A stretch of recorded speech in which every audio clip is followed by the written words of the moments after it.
Hello, everybody, and welcome to Megazord Radio, the definitely super weekly, all-the-time podcast where we recap and rank episodes of the Power Rangers children's television program. I am your host, Riely, of course joined by my co-host, you know him, you love him, Crow Royalty. Hello, I hate this show. Just right out the gate. Just right out the fucking gate. That's my opinions of what we're covering. I hate this show. And joining us to inevitably talk shit for 10 minutes and then leave is Jack. What's up, Jack? This totally isn't just the Juice Bar podcast, but retooled to something else, isn't it? The Juice Bar podcast was never like a detailed watch-along show. I still want to get back to doing that. It just seems like your schedule is fucked, and we can never get in the same place at the same time as you. My schedule literally has always been the same. You used to be able to record things at night. That's happened before. It's still night on my end. But like, night for me. I was never on this show, and really glad. You were supposed to be. There were plans in the works. I was supposed to be, yeah, but I'm kind of glad that since y'all two fight like that all the time, I'm kind of glad I'm not part of that, because I get the shit into the stick from both of you. I'm capable of having a conversation with Jack without fighting with him. The first episode of Power vs. Juice Bar was a positive interaction by my memory. Yeah, because we weren't talking about the Hasbro era shit. Which we don't need to. We can avoid that now, the Power vs. Juice Bar. We're just here to have a nice juice with our friends. We can't avoid that today, Riely. We cannot, no. That's what you made me fucking watch. So we'll get into detail about this after Jack leaves, because I have like a little preamble I want to give, but just to give you the basic 5-second rundown before we get into whatever these two chuckleheads have planned. We're covering Cosmic Fury just like we would normally cover Mighty Morphin. We're going to be alternating week to week until we finish Cosmic Fury, which will not take that long because it is a very short season. In theory, we would do this for all modern shows, but who knows if any other shows will ever come out, because that reboot seems to be in development hell. But for now, Cosmic Fury is here. I would have something to say about that thing, but since we're not talking about the ending of this series yet, so... Yeah, you're going to be back on. You're going to be back on every other week at this point. For 15 minutes? Yeah, pretty much. Yeah, he's going to be back on in 15 minutes of every episode. Welcome to the 15-minute Jack segment. It's 15 minutes today because I need to wake up at 6 tomorrow. Fair enough. Normally we do this on Wednesdays, but Riely was being a shithead. So I have some information to give about like the show and stuff, but first we'll let... I believe Crow had a rant they wanted to go on, and they wanted Jack here to say something. I go into my rant first. We're gonna be here forever. Let Jack go first. Okay. My rant is like an hour and a half long. Okay, I'm just gonna eat crow and get two things out of the way. It seems like that leak that we were talking about specifically, I was wrong on that. Yes, I didn't want spoilers! They don't know. It's not a spoiler. They don't know what leak he's talking about, but I'm taking this win. That's not what I was telling him he needed to say on here. But I'm really fucking glad that is just immortalized into the fucking universe now. Because I was fucking... I know that now. I'm so mad. Well, that's a you problem. That's a you problem. No spoiler material for anything past the first 2 episodes, you motherfucker. It's something that doesn't even happen, though. Yes, but yeah. I was thinking maybe it would happen, and I wanted to keep that a mystery. It fucking doesn't, like I've been saying for like a year and a half now, because it's bullshit that it would! I agreed that it was probably stupid, but like at this point, I mean, to be fair, Jack had a point where the person who leaked it, I heard, like, had been right before, so I still got 6 things right, so... True. You can still eat fucking shit! I got multiple things right from that leaker, except one thing, so technically it's still a victory for me. You can still eat shit! Anyway, the second thing that Crow wants me to say, this season just is like my personal second 7-1. If you're a Brazilian, you know what 7-1 means. I don't know what that means. What? Okay, so Riley, then- for No, context, shut up. real quick, Don't because he explain. had Don't to explain. explain this Don't to me. explain. Let me explain. Let Let me Jack explain. explain. Let the Brazilian explain. Let the Brazilian Brazilian explain, the okay. Brazilian reference. Okay, so Riley, do you remember the 2014 World Cup? You think I watch fucking soccer? No, I don't. Okay, so the 2014 World Cup was in Brazil, and as you probably know, Brazilians really like football, and it's a big thing for us. And You guys love soccer so much. Soccer is so It's cool. football! You live in America. Shut up. Hey, shut up, Riely. I say it with an accent. It is football. Not football, football. Okay, Teen That's not Titans. even Okay, a- I saw the episode of Teen Titans Go where Robin said that a million times and took it to heart. Exactly, that's the fucking joke here. Anyway, and the World Cup was also a big thing to us. And guess what happened during the final game that Brazil played in the World Cup of 2014? What We happened? lost the game 7-1. Oh shit! Fucking Germany.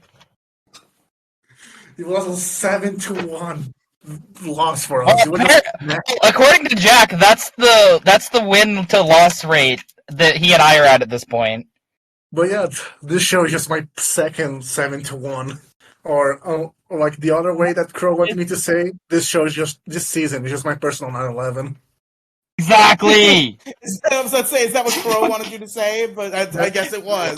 I wanted to say Crow is actually recording from his truck just to be able to scream like a maniac. It's fucking ridiculous. I told Riely that I was gonna fucking do that last You're minute. you're going back inside after you finish your rant. God damn it! It's gonna be like a 5-minute going back inside thing. Okay, well, if we just both mute ourselves, then the robot will cut it out automatically, and it won't matter. Also, that reminds me, shouldn't you save that for like when you're covering episode 4 and 5, though? Or 5 and 6? Because I mean, I'm if sure you Crow have Royalties plenty to talk rant, about those. if Crow Royalties rant involves because- specific content from those No, episodes, then because yes. this rant isn't specific to the season itself. It's a rant about Hasbro. So Oh. this is the Hasbro rant. The Hasbro rant. Oh boy. Okay, here we go. Like I did what Crow wanted me to do, so here we go. Like Jack did what I wanted him to do, so he is perfectly good to leave. You, Jack. All right, Jack, get out of here. Yeah, I have another 5 minutes before I need to sleep. Okay, I guess you could be here for the start of the Hasbro rant then. Crow, You can be here for the start of the Hasbro rant. To be clear, folks, I just want to say real quick. I'm trying to achieve a show here where we are going to discuss our opinions in a reasonable way. I have some amount of faith that this rant will be reasonable. But considering Crow Royalty had to go to their truck so they could scream, maybe I have less faith. There's one point that I want to actively scream about because it infuriates me that much to the point of where I don't think if I were to say it toned down, anyone would understand what the fuck I'm actually mad about. Well, I mean, I think no matter how you say the words are the same. No, it's how you say it. Regarding this, I know what he's gonna scream about. It's how he says it. Okay, well, scream funny and don't scream so loud that you cut out. It's gonna be hard. I will try not to cut out, but that's gonna be kind of hard. Because just turn noise suppression off. Absolutely, fuck Hasbro. Come on. I avidly fucking hate Hasbro for every fucking thing that it has done since, like, I don't know, God, this is what I didn't want. That was the end of the L. About to explain. Okay. That was the end of the yell. Okay. That's for the reason as to why I fucking hate Hasbro. Everything that they have put their hands on since, like, 2016 onward has gone to fucking shit. Okay? I'm looking at it from every fucking corner of Hasbro as a company. Everything that they have put out in the past, like, 6 or 7 years, if not longer, has been absolute fucking garbage. Okay? So I know you criticize this defense, but I feel like I would feel remiss to not at least point out the fact that Hasbro is a massive media conglomerate made up of several moving parts Media. that probably don't interact with one another as much as you may let on. Also, It's not media. I just want to say the Hasbro era begins in 2019, not 2016. They're No, talking no, about no, like no. Hasbro It's as a not just company in Power general. Rangers. Hasbro is a company. It's every aspect, not just the media aspect. No. Both of you seem to assume it's every fucking aspect that Hasbro has put out over the past, like, 6 or so years, or 6 to, like, 9 years. It's Well, just when I been say absolutely media, I'm also fucking including like toy. They're a massive production conglomerate. And the last thing they did in 2016 was And your Impress Your toys- Girl. Real quick, when your toys have no fucking quality to them, you shouldn't be fucking making them. Okay, Crud. Now, not to be a 45-year-old mom on Facebook, but I would feel remiss not to also point out that these toys are made for 3-year-olds. I just wish There's a wish lot Crow of the shows that we actually enjoy, so shut the fuck up. Like, what toys You exactly are can- you talking about? Well, If they make specifically, toys- I think Sorry, go ahead. anything put out by Hasbro under, like, I don't fucking Nerf line Power Rangers or any fucking thing that they did not initially own for God knows how long, unless it's like a legacy thing, which they put out. That's the thing, Nin- right? Because the for other the- the toys for the modern shows are for fucking 3-year-olds. The Lightning Collection is what's for us. Even then, the Lightning Collection usually, for what I have seen, is cheap as absolute fuck. Or in, like, quality. On the, fucking Triceralance, I have seen those things fucking snap in half from accidents that, like, shouldn't have broken it. I've seen shit that's just so fucking stupid. Make these things from people who were just, like, not doing anything to them. It's not even fucking funny. Fair enough. Quality control of the shit that is supposed to be made for actual fans is absolute garbage. And then the shit made for the modern show is still absolute fucking garbage. I don't know. I have a legacy collection. Not a legacy collection. That's a different thing. I have a Lightning collection, Trent, and he's pretty cool. I like him. I like him nice. You keep him on a shelf where he's not being touched by anything? I do. He's still in box. Do you actually play with him? Doesn't fucking count, you shithead. Hold on, Doesn't fucking count, you toys does that bitch. more. Who plays with toys? I just display them on my windowsill in box. That's fucking stupid. Also, Riely, you don't get a fucking say on that end of shit anyway, because you were a fucking computer kid at God knows what age. I didn't play with fucking toys, as per your own fucking words, because you got a game I played console. with toys when I was a little baby, but like not too far into my life. Like I was 5 when I got a PS2, and at that point, like I still played with some toys, but I think by like age 7, I was like, I have a video game. Why do I need a toys? I still find it fucking blasphemous that you didn't play with toys as a fucking 7-year-old. Fucking insane. Bro, did you play with toys when you were 7? Yes. I played with toys yesterday. That too, because I have a Kamen Rider Hibiki figure, and I wanted to fuck around with him. I have a Kamen Rider Hibiki model kit that I spent so long putting together just so that I could do dumb shit with it, and it's fun. That's the I still problem. think you're incredibly brave for doing that because model kits just snap so easily. Hey, you can fucking rage at me all you fucking want. I wasn't doing anything like harmful to him. I was just I was just like smashing him into Hot Wheels cars. Nothing too bad. I was never that kid. I actively took care of my shit. I couldn't fucking stand kids who would just smash shit against one another. You would just hate me back when I was a kid. I'm sure you like destroyed all of your toys, Jack. You seem like that kind of kid. Jack, you fucking are that kind of kid. That too, but back when I was a kid, like I'm pretty sure I told you, like me and my friends used to have like a bunch of like different seasons of Power Rangers weapons, and like we would just be You trained had the together, fucking winged pentact. and we would just be smashing the weapons against each other.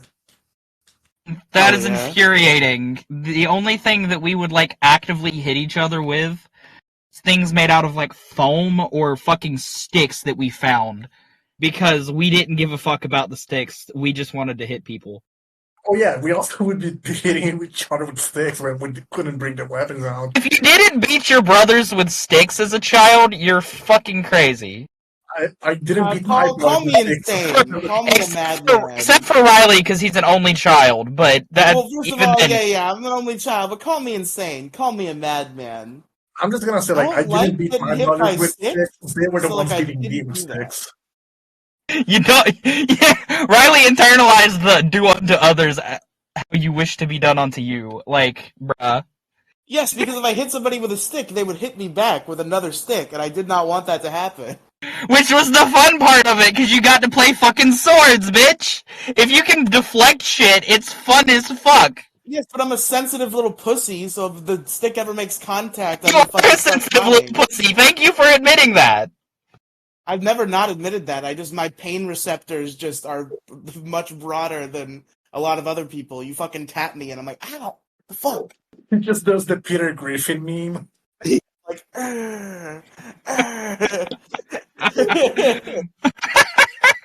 Fucking damn it. And then okay, away from the toys for a minute. Then you have the shit shows. Just anything that they have put out. I'm about to bring up My Little Pony after like season 3-ish. It went to fucking hell. And then Jack hung up the call. No, Jack, I'm pretty sure, Jack, weren't you a fan of My Little Pony at one point? I only really? watched up until season True? 4, and then I just got real fucking bored of it. Exactly. I watched half of season 1 and was bored of it the whole time. You're a fucking pussy. We already knew that, though. There's a whole podcast about it if you want to hear my opinions on the My Little Pony I watched, okay? It's out there. We're gonna restart that now, because Riely needs to get into the good shit. We're bringing 'Cause back the Discord Brony Initiation fucking podcast slaps. and we're kicking Demigloom out. Yes! No, Demigloom's gonna be a spectator, because I'm gonna make you watch it, and then we're stopping at season 3. Then I'll get Demigloom back from there. And then you I get see the Demigloom back. correction. After season 3, I refuse to watch anything, except for, like, the one My Little Pony's Equestria Girl movie that was somewhat decent. Which one? This might be a hot take in the My Little Pony community. I think the new movie was very good. You are a bitch! Yeah. Are you talking about G5? Yes. Oh, I didn't watch G5. I only... Hold on. Since we're talking about G5, I'm going to bring up something that I don't think I'm ever going to have the chance to bring up ever again. So, I love how G5 confirms that the whole world of G4, the quest and everything, just goes to shit because of a single Karen. A single Karen is mean to I Fluttershy. forgot about that. I forgot about that. Is mean to Fluttershy once, and then that sparks a whole race war. I love that. God damn. God, the pony race war. What a bloody Race war. conflict. Well, that would be like a really fucking hard race war, because you would have fucking Pegasus, you would have unicorns, you would have fucking ponies, and then you would have the fucking alicorns just committing mass genocide, and it'd be the funniest shit ever. There's only like 3 alicorns, right? Yeah, There's 4 actually, because Twilight was one of them. I only know about Twilight and Celestia. I don't know about any other Twilight, ones. Celestia, Luna, and then Cadence. Yeah. Gotcha. Unless you want to count Chrysalis, then we'll make it 5. But I don't think anybody counts Chrysalis as a... Oh, and then you have the literal god of fucking destruction that is Discord. Oh yeah, by the way, Discord just fucking... Like, it didn't... Okay, so... Because... Lord, I'm howling at the moon and sleeping in the middle of a summer afternoon. Hold on. Also because of the caring, Discord is just like, okay, fuck this, I'm just gonna kill myself. God fucking damn it! I'm out of here. Like, during the race war, read the whole race war Discord. It's like, okay, I'm out. Like, have you seen like the Heavy is Dead? Oh, but I don't think I want to. The scene of the Heavy is Dead when Spy is like, okay, this is idiotic. Off to hang myself. And then he hangs Oh himself. yeah, I have seen that. It was a heavy dead. To hang myself. They made like a show. They made like a show now, right? Huh? Yeah, they have a What? show that nobody watches. Because I want to know if my theories are correct. I watched that movie and I had one game theory where I was like, I bet you, because I heard on a grapevine that alicorns were immortal. So I bet you there's gonna be a bit where they meet Twilight Sparkle and she's super depressed and like sad. No, they meet Twilight, but she's a Force ghost now. Oh. I thought she was just gonna be like depressed and sad, living in a hovel because all of her friends slowly died of old age, and she's just alone. She is the princess of. She is the alicorn of friendship or whatever, princess or whatever the fuck you want to call it. Yeah, she'd be pretty fucking depressed, I'd think. I mean, there's that, but then they're also forgetting that Twilight also was the one who helped spark the whole race war by taking everybody's power. Oh yeah, I forgot about that. Again, I just want people to appreciate the fact that, like, again, a single Karen sparked a whole race war, and I love that. Yeah, it's fucking hilarious. Also fucking insane. Okay. Anyway, are we gonna keep that fucking one more fucking bit that I have to bring up? Okay. Wait, are we gonna keep what? Transformers. Okay, I'm gonna get heated because I'm a fucking Transformers nerd, so. I know, that's the other. Oh, no, he's got to fucking stay for this one because I need his fucking opinion on this. Okay, well, be reasonable, boys. Don't fight too hard. Every mainline Transformers show, since, like, I'm pretty sure Prime, has been shit. Agreed. Except for, one. Well, yeah, Cyberverse was pretty good. Exactly. And then Cyberverse. You have the fucking movies that are still owned and produced by fucking Hasbro. They're just fucking terrible. But Megan Fox is really hot in that one movie, so like, hey, I think fuck it gets you. a pass. So that was before 2014. Okay, hold on. Are we talking about like after the last night, or are we talking about the new reboot movies? I'm talking about like. Is that actually what it's called? I'm talking about like after.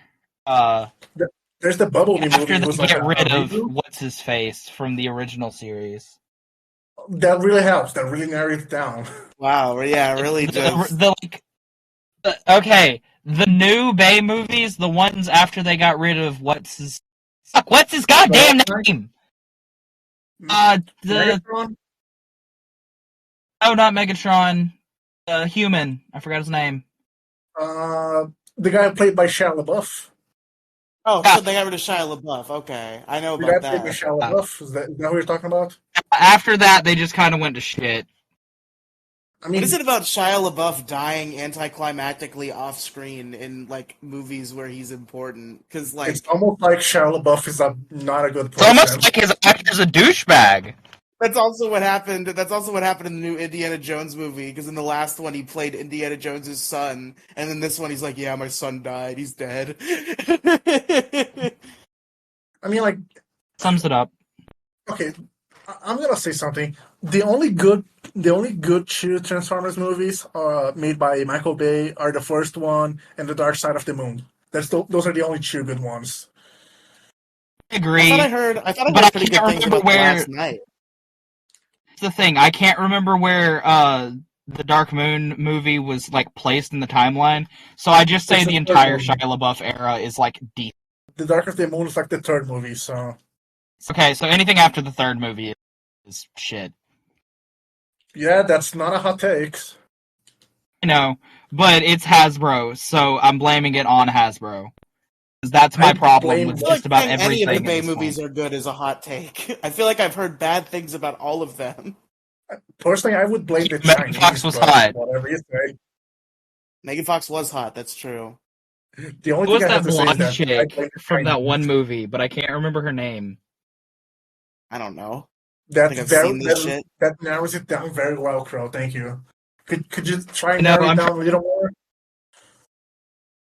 Okay, Yeah, like so she was a there's lady. She was okay, blonde. I can Good describe the eyes scene and that I'm. skin. Okay, let me fucking finish my goddamn sentence. Okay. I can describe the scene better than I can remember her name. Okay. So it was the opening of one of the movies. I don't remember which one to save my fucking life. Shia LaBeouf's character waking up from a one night fucking stand introduced us to like two of the best fucking minicon like thing characters. One of them's a fucking beatbox, and one of them's a fucking toy monster truck. It's fucking sick. This bitch was Wait, there, Shia and she was LaBeouf hot as fucks a fuck. toy monster truck? Oh, Yeah. Shia LaBeouf fucks a blonde chick. Okay. It introduces us to like two of my favorite characters in the Michael Bay movies. I hate Right so after. much that you said that. That's fucking blasphemy to me. I Well, know okay, you're talking about it, and I hate it. Here's the thing, okay? They're only my favorite Michael Bay characters, like, sort of, because I was, like, 6 when I watched this movie. I haven't watched cannot this movie forgive in you for having forever. that taste. That was when you realized you liked women? Yeah, pretty fucking much. What Kimberly was for me, that's what women she specifically. was for you? That's when I realized I liked blonde women specifically. Like, I knew I liked women. I did not know I liked blonde women, because I thought my type was redheads. Jack, when did you realize that you were attracted to women in a romantic and sexual manner? What was your awakening? I kind of want to say Sydney from SPD, but I know that's that's a wrong. good ass introduction to That's being into a women. pretty good No, like, fucking introduction to being want to say straight. that, but I know for a fact I'm wrong. I also want to say Clover from Totally Spies. It's also based. I could not tell you which one is which of the Totally Spies, but that all of them are pretty Clover hot. is the So I blonde get it. one. Is the blonde one who's a Okay, bimbo. okay. Yes, Hasbro fucking sucks. God awful things that it does to anything that it comes in contact with at this point. And I'm holding them fucking responsible for everything I hate about the current state of Power Rangers. Okay, do you have anything specific to say about that? Because I was about to say, can we get back to Power Rangers? But if you have Power Rangers specific content of the rant, you can continue the rant. Power Ranger specific content. Nate, Ravi, Steel, anyone in Ninja Steel except for Sarah and Preston. 10 years, probably about there. Yeah, but I can go into the Nate thing right now if you really want me to, because that's not spoilers for this show. I mean, I would probably prefer not to have spoilers for Beef Morphers either. I'm gonna watch it pretty soon. Beef Morphers? That's accurate. That joke is stolen from Morphin Grid. Yeah, I figured, but that's accurate. Morphers. Then you have characters like Ollie. I hate everything about this man at this point. Okay. Absolutely everything. So putting Cosmic Fury aside, because we'll get to the Ollie content in Cosmic Fury, specifically discussing Dino Fury, which I did just recently finish. I feel like your problems suck my dick. Your opinion is wrong. Your problems with Ollie, first of all, just stem from like the lack of ability to accept a plot hole in this shitty children's show that has about 87,000 of them, and also your inability to accept character development because you didn't like him at first, so you just can't like him. Hold the fucking phone. Since when does Ollie get any character development? He literally exactly. Did you guys watch the same show I did? Don't think we did at this point, Riely. Don't think we did. Any character development. They just got worse. He literally learns the fucking error of his ways and starts going ghost hunting with Amelia. That episode happened. Did you guys miss that one? Did you fall asleep? Oh, because I watched this all wide awake, drunk on caffeine, basically. He learned the error of his ways, he realized he was being too dismissive, and he became fully supportive of Amelia's supernatural investigations. Even if he was still a little bit skeptical, which is, he's allowed to be that. He is fully willing to accept it and help her with her investigations and support her every step of the way. Honestly, I think he's Still just call regressed. bullshit on him not knowing that magic is real. Yeah. The He knows that, like, entirety of his the belief. Mystic Force Power Rangers are real, but that doesn't mean fucking Mistress Abalonia over in Angel Grove isn't talking bullshit. Like, I think he's No. That's not even who I was gonna fucking bring up at this point, because you're not gonna acknowledge that one. I was gonna bring up the fucking Morphin Masters, who blatantly use fucking magic.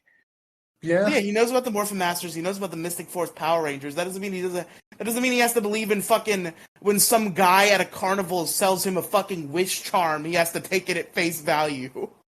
Yet it ended up being real. So again, yeah, fuck it also you. worked. Like the bloody thing worked. Yeah, what's That's the true, point? but I don't think it's unfair for you to be skeptical of that, even in a world where magic exists. Because there's still going to be fucking peddlers at fucking carnivals selling bullshit to you. I could see you not trusting the peddlers at carnivals or like on the street or something, but you can't just dismiss all magic, saying that it doesn't exist like Ollie does consistently. I feel like you might be misinterpreting some of Ollie's lines, but either way, I'm not gonna die on the Ollie hill. He's my like least favorite of the cast anyway. But I just happen to like them all.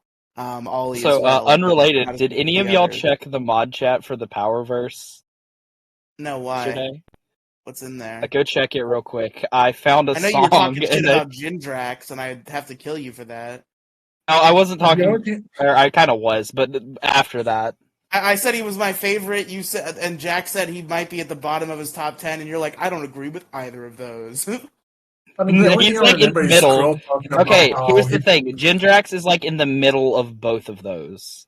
He's like the middle ground. I hope that in like 5 me. years, when we get to Wild Forest, you understand why I love Jindrax so much. Because I feel like the reasons why I love Jindrax, you will agree with. You just might not remember as strongly. Like I can't understand liking Jindrax. Like I'm not saying he's a bad general. I just think he's not that interesting to me. I accept what you said, Jack. I'm talking about Crow, who was like, fuck what both of you said. He's even lower than that.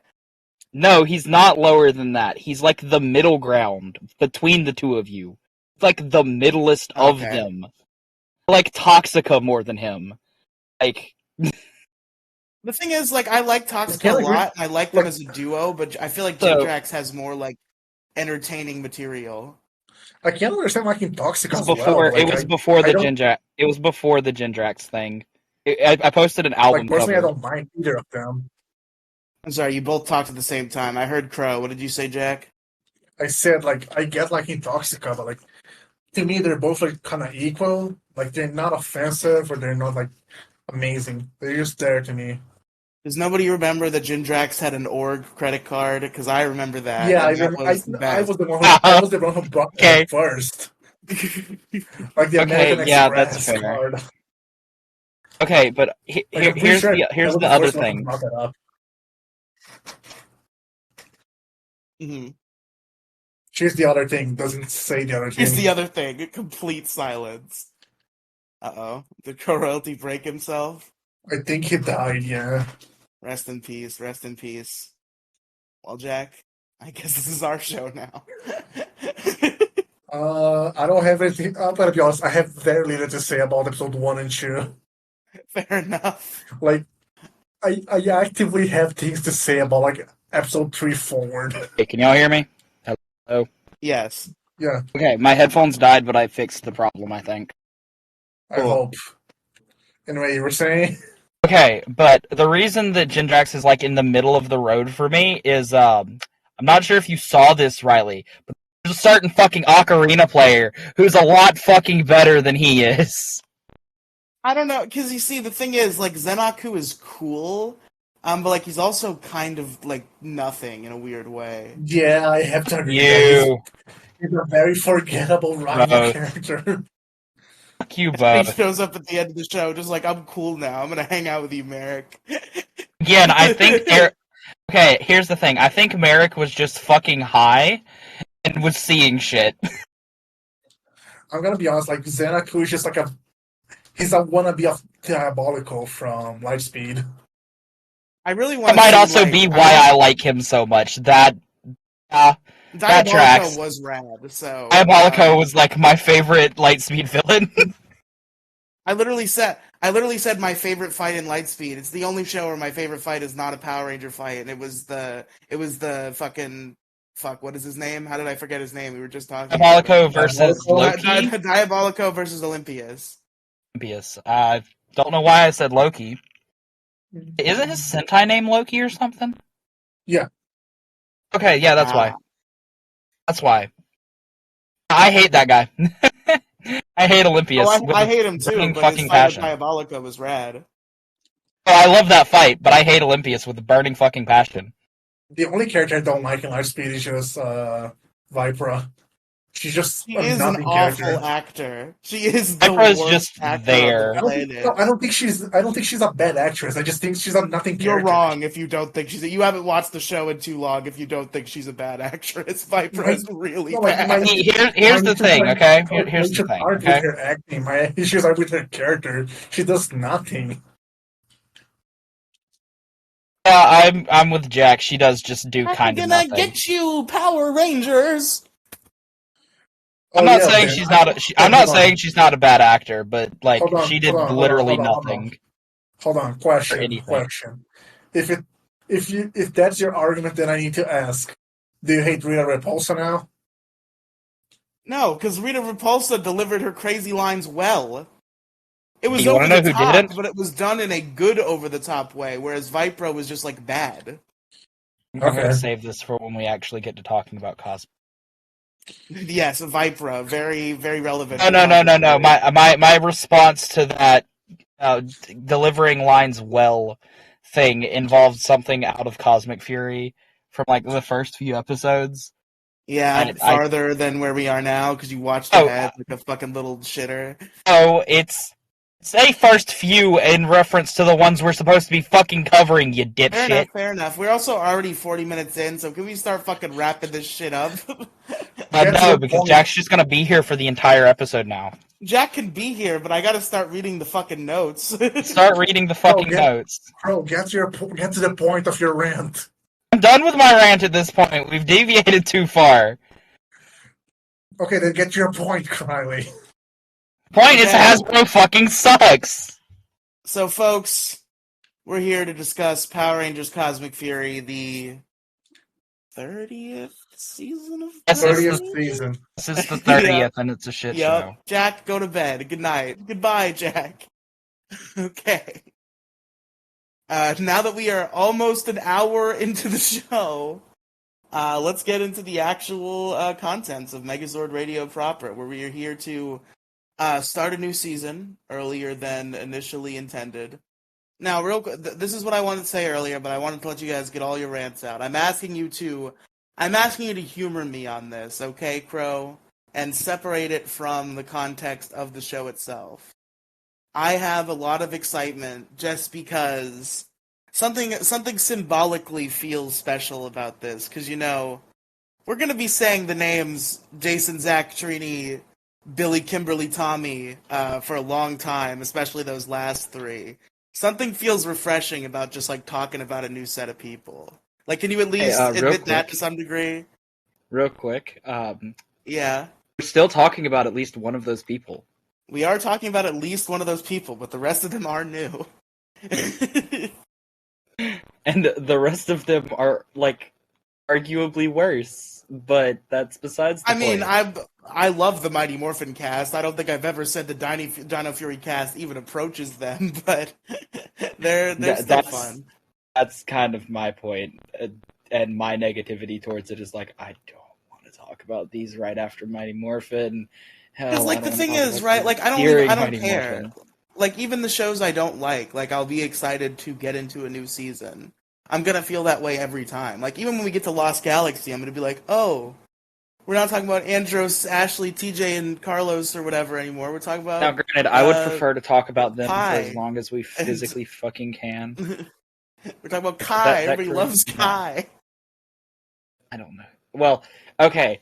I don't have a leg to stand on here because when I was writing my fucking Gokaiger actual adaptation of it, I did actively force myself to include that man. Wait, Kai? Yeah, because I couldn't think Why? of any other... Okay, first off, because it was a Blue Ranger-focused episode that I was doing, and secondly, I wanted to have like each respective Ranger's like color show up from the team that the tribute is to per like episode.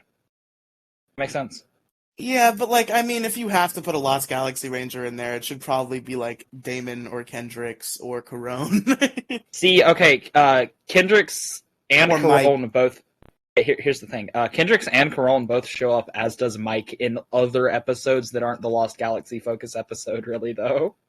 Fair enough. Fair enough. So I did like negate the fact that I used Kai, but I had to have the Blue Ranger in for the Blue Ranger episode. All right, enough fanfiction nerd shit because I do have like 30 pages of notes. Why the fuck do you have 30 pages of notes? Because I really underestimated the amount of just like fight space and Zord sequence space that there is in Mighty Morphin. This shit was a lot denser. Yeah. So Also, folks, I know what fucking joke you're gonna make, and I hate you for it. Wait, what joke do you think I'm gonna make? One you told me about. I don't think you know. I think you are wrong. I think I do, because I think Jack fucking said it earlier in a Discord call. Maybe. But folks, obviously these all have the same air date because they came out at Netflix at the same time, but I imagine some of them have different writers and directors. So Crow, you want to tell us about Lightning Strikes? I did not pull that up because I didn't. Well, just give that a shot real quick. I didn't give enough of a fuck. So wait, the wiki might not even be updated. Hold on. I was checking it earlier, looking for something, and the wiki wasn't updated. So it might not have them. Air date September 29th of 2023, though. I can give you that one at the least. Wow, what an insight. I'm more confident than Crow Royalty. So this episode was written by Becca Barnes, Alwyn Dale, and Maya Thompson, and directed by Michael Hurst. There you go. I don't feel like and I trust the wiki that is last one. updated. Okay. What, well, the wiki's not Michael loading. Hurst? You know I feel that like I've Simon heard Bennett the doesn't name. just like direct episodes, right? No. My point was producer. I've heard. No, my point was I've heard that name before, and I think he's done some like hella better shit. So I'm skeptical to trust it. I'm trying to pull up the wiki so I can double check that for myself. Michael Hurst. Michael Hurst is a British-born New Zealand actor who voiced DJ Drummond and Vexakis in Ninja Storm, Silverhead in SPD, and the Nibiru Guardian in Dino Fury.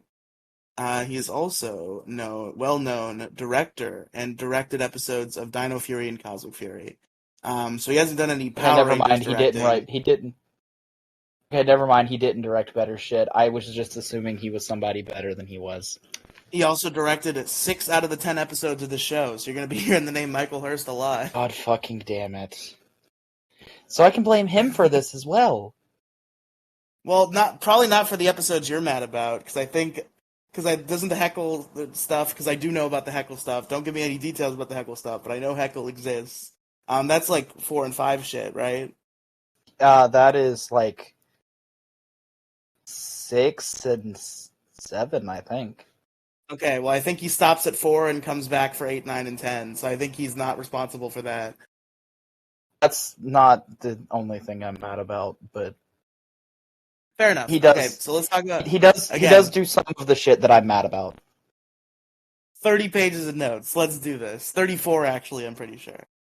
So, we start off with a zoom in on a planet. Now it looks like Earth to the untrained eye. This might just literally look like the planet Earth, but apparently it is not. It is planet Zordnia. As the screen so kindly tells us, that is a dumb planet name. I will give you those points. Reference to Zordon. Dumb planet name. I think it's a reference to Zords, because if they were referencing Zordon, it would just be Eltar. No, that's a different thing. I won't tell you about that. Oh, do they go to Eltar later? Okay, don't tell me. So we see the Dino Fury Rangers fighting various monsters. That's all I'm gonna say. And the Morphin Masters are doing air lasers. They're providing aerial support. We zoom over to Masters. Yeah, I'm not a big fan of the Morphin Masters either. I won't defend them. They they were kind of just something I was willing to accept. Like, I think maybe the fact that I was also watching Wild Force and had to deal with fucking Animus, I was like, at least the Morphin Masters aren't Animus, though. I'm okay with them, I think. So anyway, so we zoom over to Zato, who is in his new white accented suit from the end of Dino Fury that we saw for 5 seconds. And he wants to know where Zed is. He demands to know. Then a female-sounding monster voice, we hear it, and we see this monster, who looks pretty fucking creepy. And she says, "There you are," and offers a toast to someone to celebrate their freedom. And that someone was Mr. Lord Zed himself. And he is very thirsty for conquest! I hate Zato's white suit with a burning fucking passion. It just looks like an absolute piece of fucking garbage. You see, I understand why somebody would have problems with the Cosmic Fury suits, which we do not see in these 2 episodes, spoilers. But I like the Zato white suit. Zato white suit. Looks like somebody tried to make a shitty fucking OC of a Ryu soldier, and it's terrible! And here we go again, already. That is a comment on the fucking suits, not the fucking... Okay. Yeah, okay. Got you. We have to have this conversation in like 5 seconds, so let's have it when we get there. The point was the fucking, like, knockoff shit that they did. No, I understand. I get you. It looks like a fake fucking suit for this team. Yeah, Call them Ryu soldier suits, because that's what I'm used to calling them. Yeah, Yeah, you're right. That's fair. It's not like, oh, the Sentai's better. It's that's just what I'm used to calling these fucking suits. I understand. So I got you. You ain't got to defend a point that I've already acquiesced. I understand. So what I'm saying is, don't start trying to fucking do the Sentai. Well, we're gonna have to have that conversation here in about 2 minutes. So let me get there. So anyway, Lord Zed is thirsty for conquest. And so, this is an elephant in the room type thing. I don't know if you know about the Lord Zed voice thing. Did you hear about that? Yeah.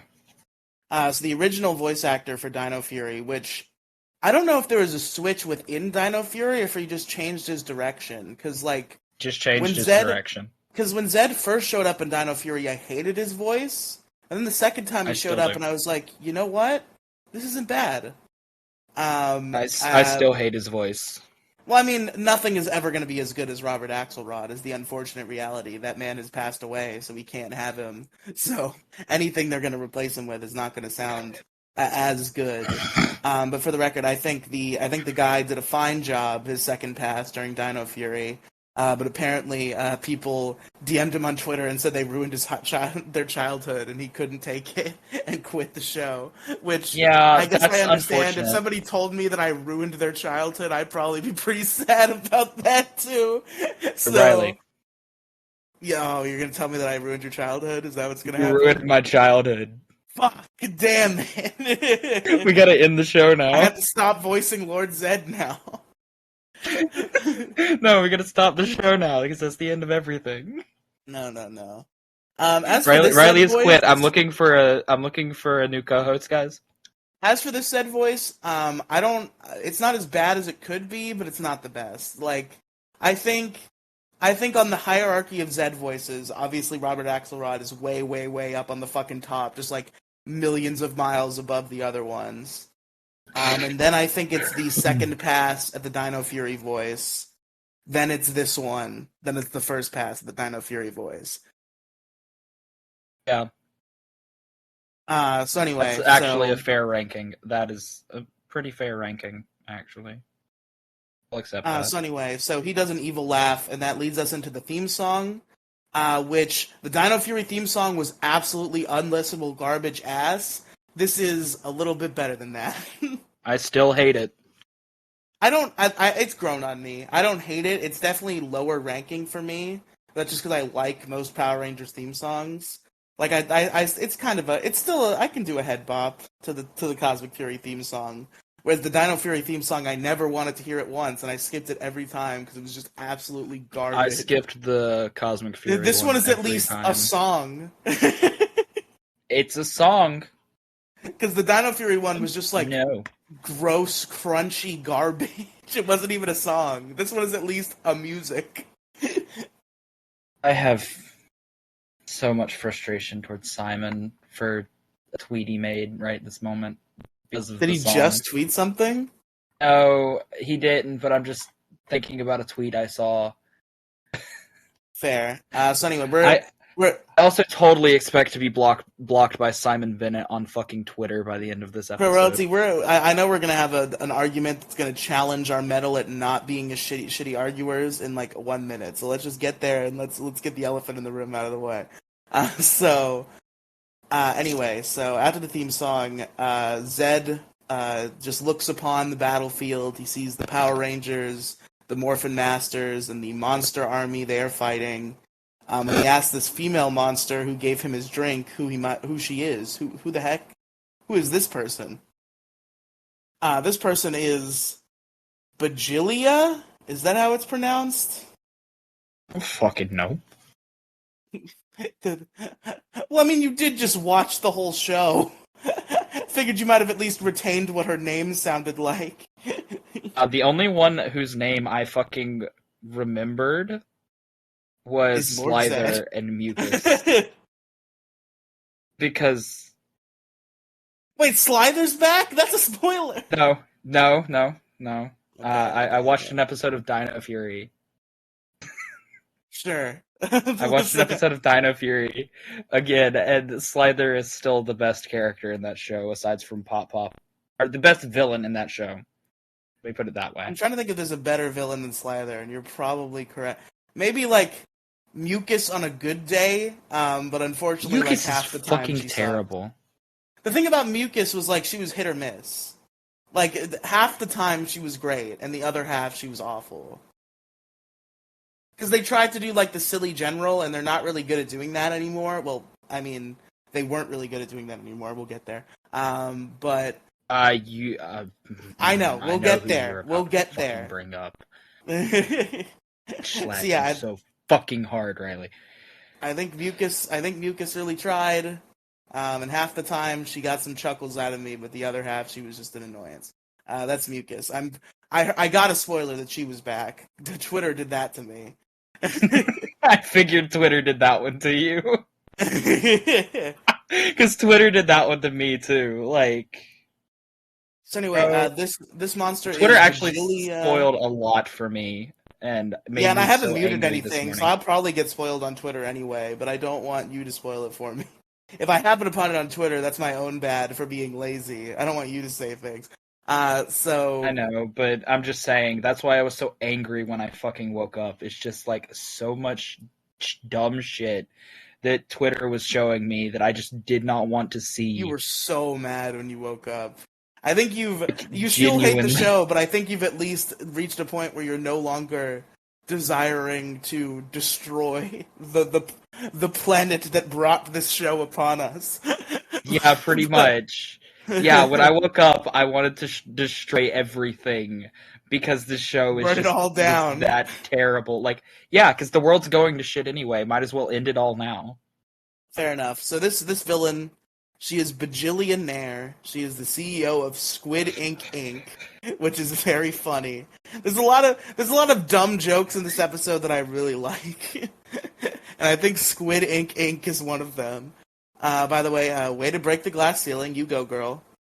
Also, she has Zed's staff, by the way. She has Zed's staff, but she does not do anything with it. She just gives it right back to him. And she starts explaining who she is. Apparently, Squid Inc. is not only the galaxy's largest weapons corporation, it's also its most evil. Ooh, spooky. Okay, real quick. Yes? Fuck Power Rangers for that one. Wait. What do you mean? Just straight up called Tony Stark evil. I don't think... because these people aren't Tony Stark. They're starting their own wars and shit. That's not what Tony Stark was doing. Before the events of Iron Man 1, he basically was, yeah? Okay, well, I guess I haven't seen Iron Man 1, so I don't know. Anyway, so... Oh my fucking god. That's the next movie. I've seen, like, 5 MCU movies ever. Yeah, we're... Oh... I'm gonna make you watch 22 of I've them. seen the Spider-Man trilogy, Captain Marvel, 3 out of 4 Avengers, a little bit more than I'm letting on, and Thor 4. You didn't watch Thor 1? And Thor that's 3? it. Thor 3 I do need to watch. Thor 2 I went to see in the theaters, and it was so boring that we snuck out and snuck into Kung Fu Panda 2. Hey, Kung Fu Panda 2 is based, though. I did the same thing, and I was 6. But anyway, so... Kung Fu Panda 2 is just a genuinely better movie. So these guys, the Squid Ink Inc., they came to Zordnia to mine it of its resources. Then they saw a little energy signature, and they followed that around, and they found a crystal with Lord Zed just hanging out in there, because that's his fate from last season. And apparently, somehow, in the efforts to bust Lord Zed out of this crystal, 40 scientists died. Which 40. I'm happy with. I'm happy with. That means they couldn't use more fucking Sentai suits. But this was worth it for Bajilia. And she wants Zed's help to skyrocket her profits by starting a small, perhaps inconvenient to most, intergalactic war. And Zed asks who will be in charge of this arrangement. And she's like, it's you, though, of course. You can be in charge. My fleet, my factories, all of it. Your command now. You are king. My immediate response is bullshit. Yeah, I can see the Bajilia betrayal coming from a mile away. Don't tell me if I'm right or not, but I feel like Bajilia is going to do something stupid.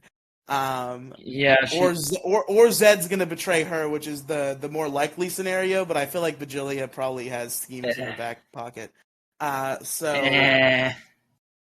Don't at me. Don't make any insinuation. I can't tell you. But I wanted to get the shit out of the way, so I watched it all.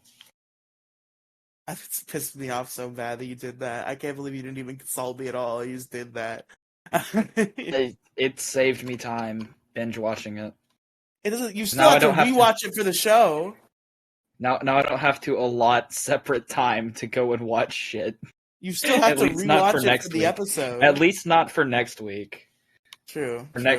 Or at least not for the next time we do this, because it'll still be fresh enough that it's fine. No, the next time we do this will be 2 weeks. You have to rewatch them. You made this decision to watch it yourself. It doesn't matter. I've already seen Mighty Morphin. I'm not rewatching those for the show. You have to rewatch You're rewatching those so that you can take notes on them.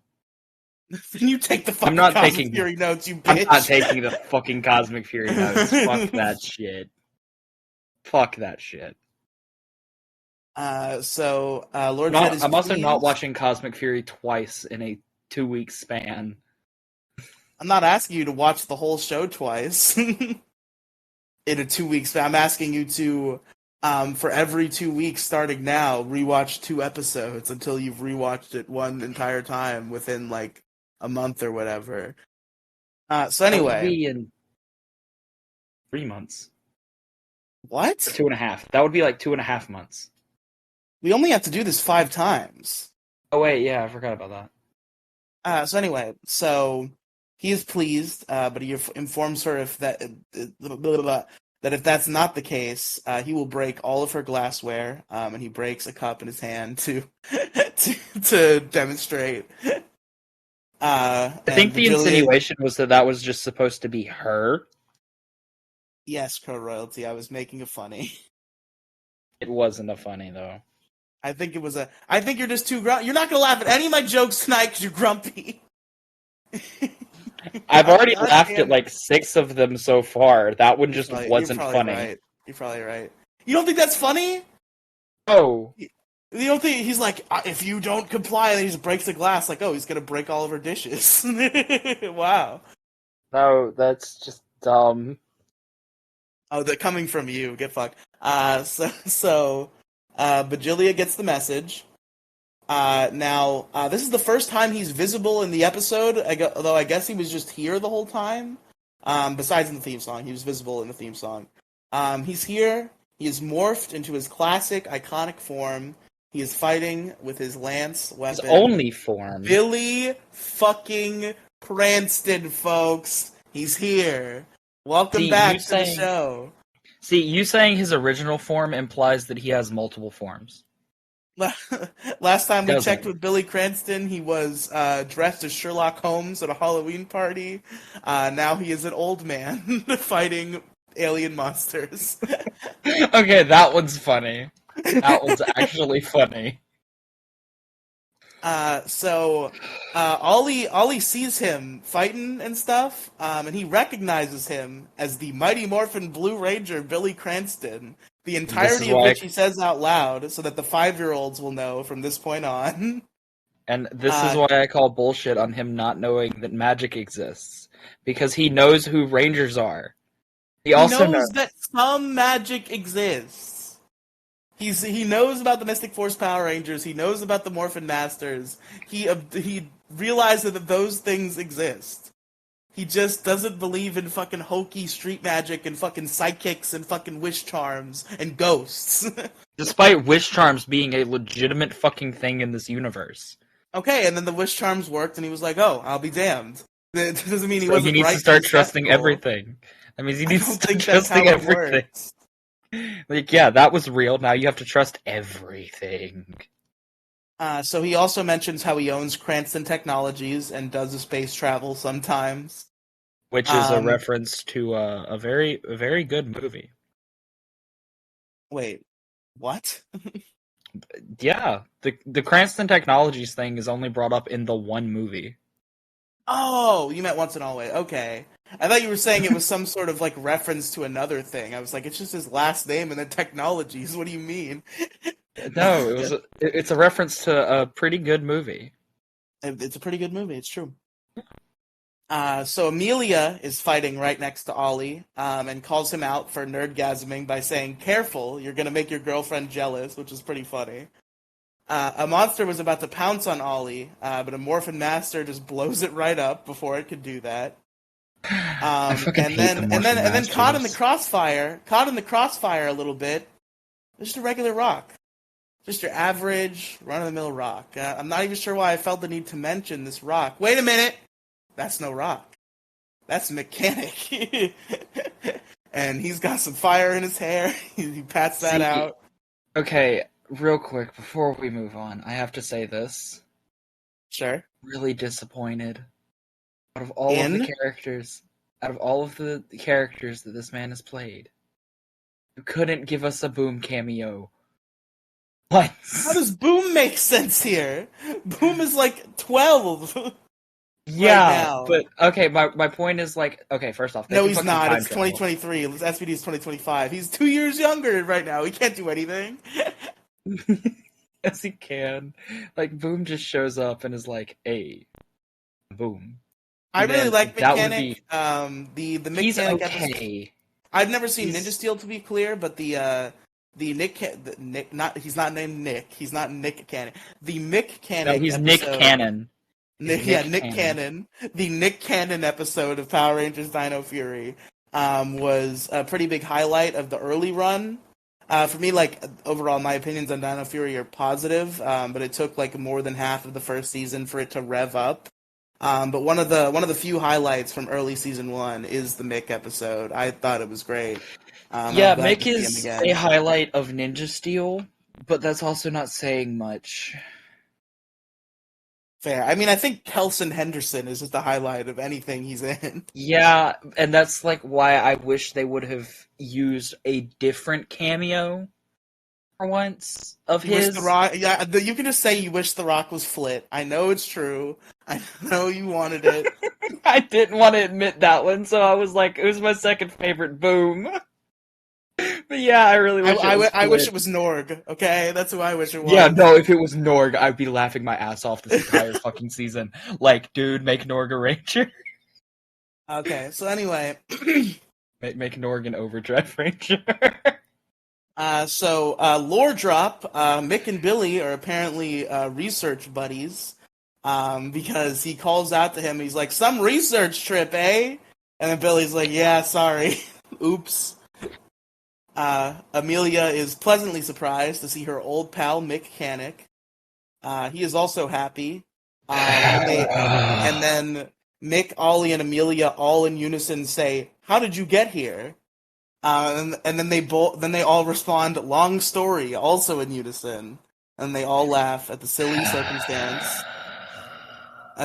What are you sighing so hard about? The line delivery of what's about to fucking happen is terrible.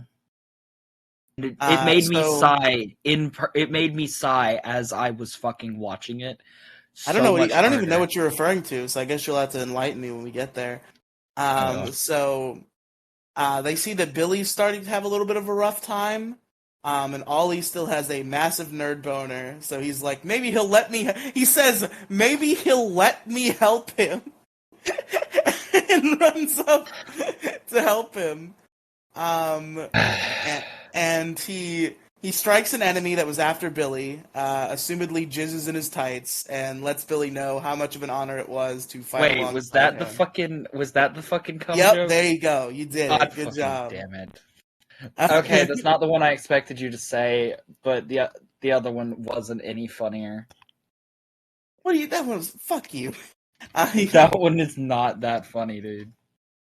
Now, granted, it is accurate, but it's not funny. He asks where the rest of Billy's team is, and Billy says, "You think they're going to pay those fucking guys? Fuck no."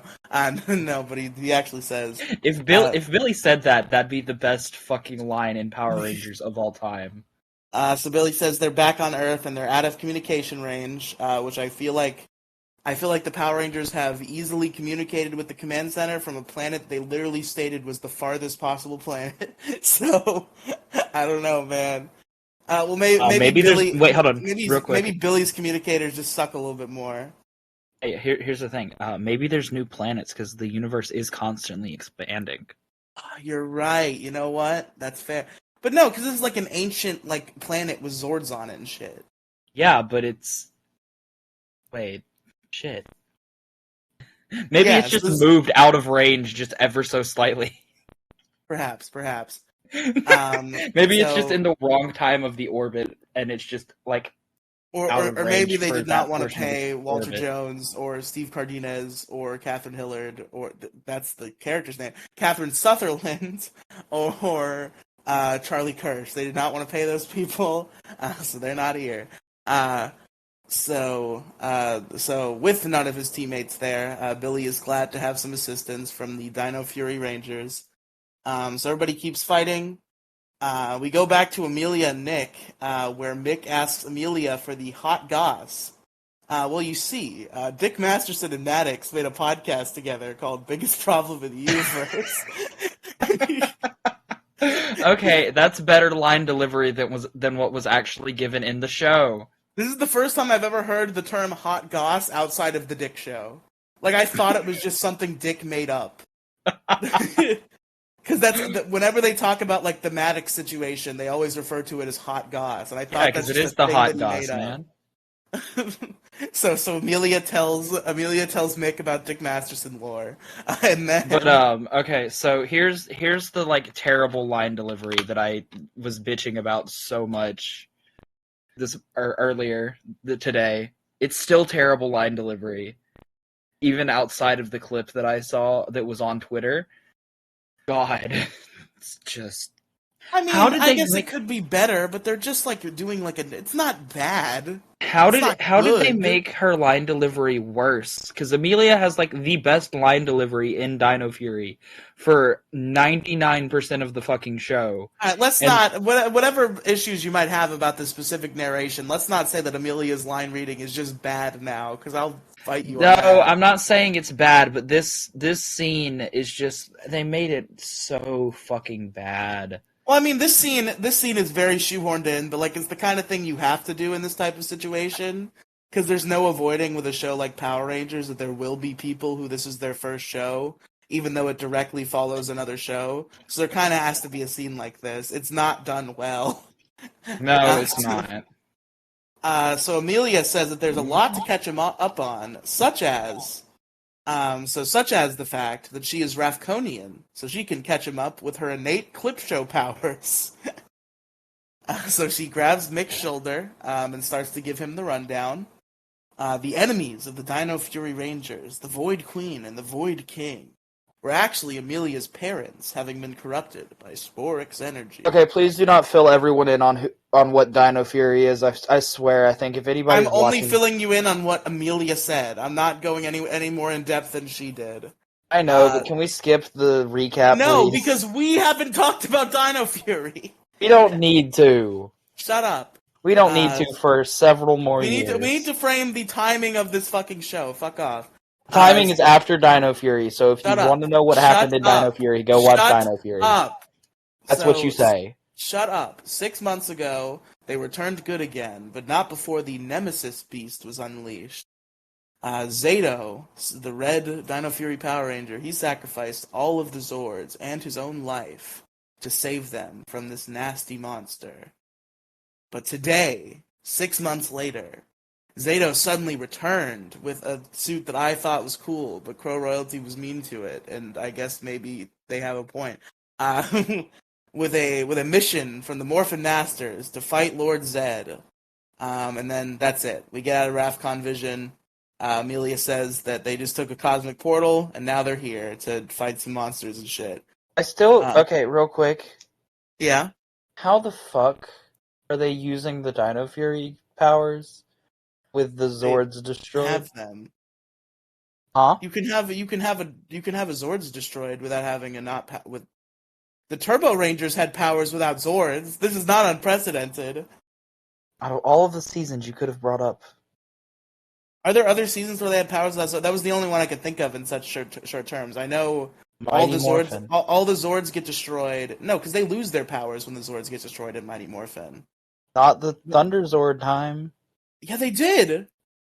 What? Oh, not from Dino to Thunder. I thought you meant from Thunder to Ninja, and I was like, yes, they did. No, from Dino to Thunder. You're right. But okay. Anyway, I was setting you up for a Mighty Morphin reference because that's such a better show. And then I made a Turbo reference instead. And then you made a Turbo reference instead, and it was just like, what the fuck, dude? Well, at least I'm making a reference to the finale of Turbo, which was... You could basically consider that an in-space episode, because it's great. Yeah, pretty much, but Well, I do count it as an in-space episode, because that's what it is. It's written like one, and it's way better, but Well, also, if you have... The second half of Turbo was never a problem. Once Turbo's issues were all contained within the first half, Turbo becomes a good season once the cast change happens. I'm not saying otherwise. Doesn't mean I still don't have problems with fucking Turbo, though. But with second half Turbo, though? Not as much, but there's still some, like, minute things that knock it down, and then the entirety of the first half. Because Jason David Frank didn't want to be there. Yeah, Jason David Frank did not want to be there, yeah. No, he did not at all. It's unfortunate. I mean, I think I've come to appreciate the first half a little bit more. It's still like, I will still always hold it against the show very vehemently. Like, I have Turbo ranked pretty low on my rankings. And even though I kind of came around to the first half a little bit, just in its own, considering it in its own vacuum, it's such a wet fart to end the story of those characters. And I think that's a fucking travesty. I agree. Unfortunately. So that's why Turbo will always gain my ire for the first half, even though Johnny Young Bosch and Nakia Burrise were bringing the thunder. Adam and Tanya were very good in the first half of Turbo. Yes. But anyway, so Mick just needs a second. He's got to take it all in. And here we go, folks. Get ready for what may break up Megazord Radio, according to this is going to be the last episode of Megazord Radio, guys. So we go back to Zed, and then suddenly we hear what seems like a teenage girl voice. She says, O-M-Z! And then in runs a monster who looks a lot like Bajilia. And she is very excited about seeing the original supervillain, false, that was Rita, and fashion icon, true, himself, Lord Zed. Bajilia tells her to calm down and calls her dearie. The teenage monster is insistent that she and Zed will be best buds, and is streaming this all to space TikTok to an audience of billions, if I'm reading the view count right. I know you're mad about this, but real quick, before we talk about the character herself, I just want to say, how many people... Why is space TikTok so popular? She had billions of views on this live stream. Who's out there using space TikTok? Okay, real quick. This is assuming that the population of almost any planet with enough technology to access a social media app is being accounted for.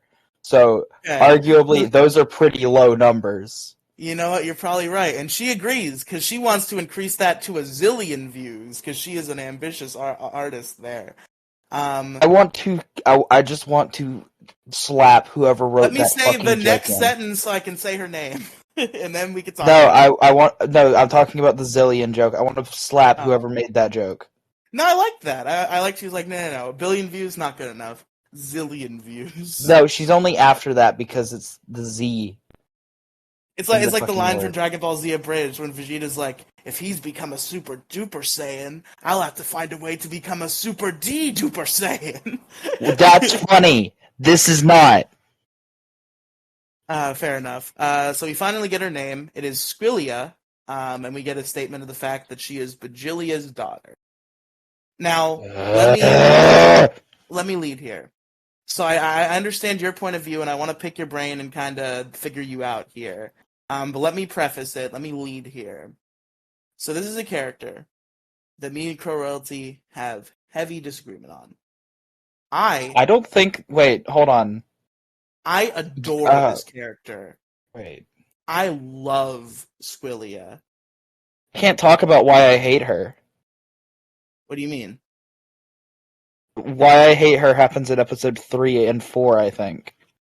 Oh. I thought you just hated her immediately. No. Like, I hate her immediately because she's a stupid Gen Z, like...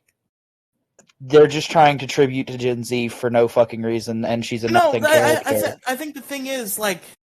That's a fucking boomer thing to say. Gen Z exists. Gen Z is probably watching this show. Yeah, I understand that. You have representation. Okay, here's the thing. Here's the thing that I have the problem with, okay?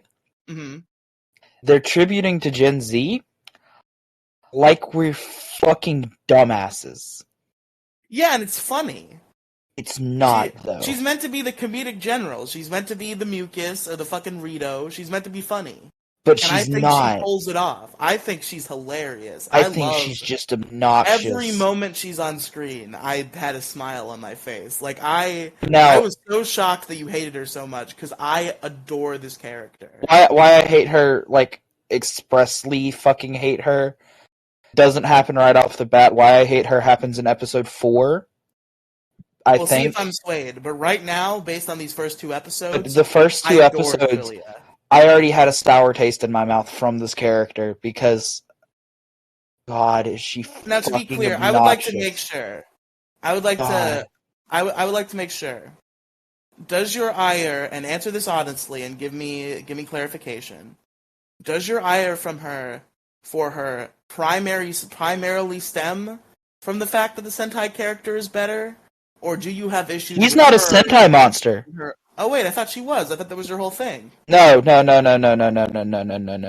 I thought you said she was from Zyuohger, and that's why you hated her. No. That's part of the reason. They grouped a Zyuohger monster in with her in episode 3 and 4, and did the same fucking character traits as her, and it makes me fucking hate her. I mean, we'll see what happens. Because it's her fault. Again, though, like... Listen. It is it's explicitly called out that she is to blame for why these characters are like this. Yes, but let me, real quick. So I'm not going to sit here and argue like I'm holier than thou and call you like a Sentai purist or whatever. But I very respectfully want to pick your brain here and see if we can come to some sort of understanding. So, when it comes to characters like this, there's a character... You like them in the Sentai, they're in Power Rangers. So, what I fail to understand is you seem to, in those cases, very directly hold them to a Sentai standard, We're like we've had this argument about like Sentai being a different show, and I feel like it's almost that in itself is objectively correct and has been since the beginning. Like Mighty Morphin has nothing to do with Ranger. Fucking In Space has nothing to do with Mega Ranger. I feel like this has always been a thing. The standard that I hold them to isn't something unachievable because it has been proven in multiple fucking seasons that Power Rangers can reach this standard, if not go beyond this standard. But your standard seems to be directly predicated on the traits of the Sentai character. Not okay, I use the traits of the Sentai character as a potential for where they should, like, somewhat be in terms of, like, oh, you should be this amount of good if you're based on this character. You don't have to be this, you should be at least this amount of enjoyable. Fair enough. So there was a specific thing, and I don't think it's come up yet. I don't know if we've seen this character yet. But we had a discussion about a leaked photograph from an episode of Cosmic Fury before it came out, in which Evil Ollie, I guess that didn't happen. Yeah, that is pretty much what he is. But Evil Ollie was standing next to, I believe what you said was a Zyuohger character. Yes, the green bitch. And the specific comment you made was one that I took issue with, and one that led me to this holding it to a Sentai standard confusion. So you were very specifically like, Ollie has to be evil now, because if they made that character good, it will piss me off. Now, in the hypothetical scenario, here's the thing about that real quick, was a good guy, but was also a good guy, you would have a problem with that? Okay. That, no, not necessarily. But here's the thing, okay? Mm-hmm. With that character, like, specifically, the only, like, thing that they ever fucking did was want to commit basically mass genocide, and was, like, incredibly interesting about wanting to do that, basically. It's like, okay, you know, we were talking about Nauticon in the spoiler chat in Powerverse one day, remember? It's monster name in history. That is the best fucking thing. I love him so much. No, I'm not. I promise you, I'm not a criminal. My name says so. Exactly. But here's the thing, okay? Nauticon, in my opinion, is one of the times where they outdid the Sentai. To be clear, Nauticon is a monster. I believe he was a one-off monster. Am I correct? He was a one-off monster because they put him back into Cryo. Power Rangers Time Force. But he is one of the... This is why there is a slight Sentai standard to this, okay? That I do hold them to in terms of quality. Mm-hmm. Not necessarily in terms of character, but in terms of quality. Mm-hmm.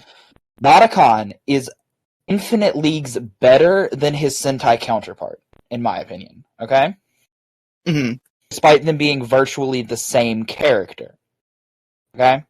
Nauticon was basically a literal fucking child who stole some fruit because he was going to starve and then got put into crime. The Sentai version, he's a fucking terrorist. I hate the Sentai version to an extent. Why was a terrorist stealing apples and shit? No. He was making bombs and selling them to people. Out of apples? No. Isn't it Sentai footage when he steals food? No. Oh, okay. That was original American footage. He was a fucking terrorist in the Sentai, and I kind of hate him for it. But I have to mentally differentiate him from the suit now that I've seen that episode of Time Ranger. This also being the only episode of Time Ranger I've actually watched. But I still that was your first go around like Nauticon. Huh? That was your first time seeing Time Ranger ever? Yeah, I've never watched Time Ranger. I've never had any interest in Time Ranger until Jack started telling me that fucking Nauticon in the Sentai was a fucking terrorist, and I didn't believe him, and I had to double check, and I'm like, holy shit, he's a fucking terrorist. What the fuck did they do to him? And it goes both ways. Like, I hold Sentai... Like, if I've seen the Power Ranger season, but I haven't seen the Sentai season, I hold Sentai to a Power Ranger standard. You have to be just as good, if not better, especially if it's a season that I really like. That makes sense?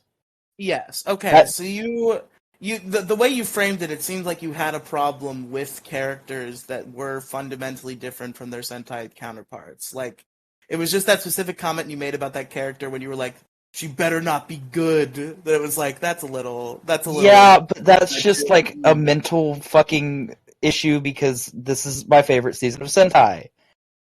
And I don't Fair enough. trust anything Hasbro puts out. Period. Yeah, As I I fucking understand. stated in the opening rant. It took us an hour. And I also thought that fucking I misunderstood you saying I thought that Scrilia was a Sentai person. I had this whole argument about like Goldar already, but I was just like misinformed. No, Squilia and her mom are completely original, and they Original. fucking Okay. suck, and I hate both of them. But Okay. I I hate mean, them well, both for different reasons. more on the story as it develops. I feel like we don't know much about Vigilia at all yet based on these two episodes, and No, but like, just they're not good. so here's the thing. I'm not gonna devalue necessarily what you're saying about these later episodes. We'll see how I feel about it when we get there. But based on these two episodes, I just really like Squilia because I really like bombastic force of nature female characters.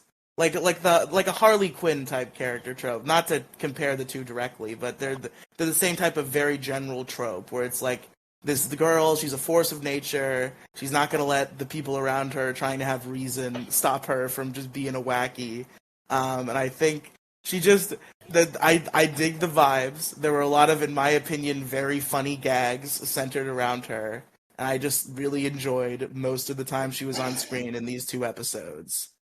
Okay, my initial problem with her is that it felt like a personal attack, basically. Because this is what 90%. Let me fucking finish. Let me fucking finish, because Okay. this is something that has come up in my everyday life to an extent. Okay? Mm-hmm. Anytime people who are not Gen Z try and talk about Gen Z, it's always in one of two fashions. It's always this, they're so fucking lazy bullshit, or they're like, da da da da da, like what fucking Squilia is, and it's fucking obnoxious to see someone like explicitly who is just this fucking bullshit stereotype that people are putting on Well, my I don't have generation. a generational pride. I'm part of Gen Z, but I don't give a shit if people talk shit about Gen Z. I don't I care. normally Why would don't, I and care? I normally fucking just brush it under the rug because I don't normally give a shit.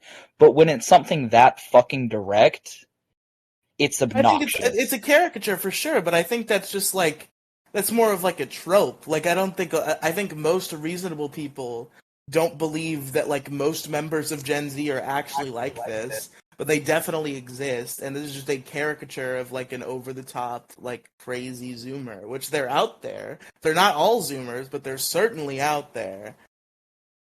And if I wasn't watching that at 7 in the morning right after I'd woken up, I probably wouldn't have had that same problem. But I was already really mad, and then I immediately turned on this episode to see what the fucking bullshit is, and then just got so much more mad because of this stupid trope that they're throwing in, and it just Yeah, made it obnoxious.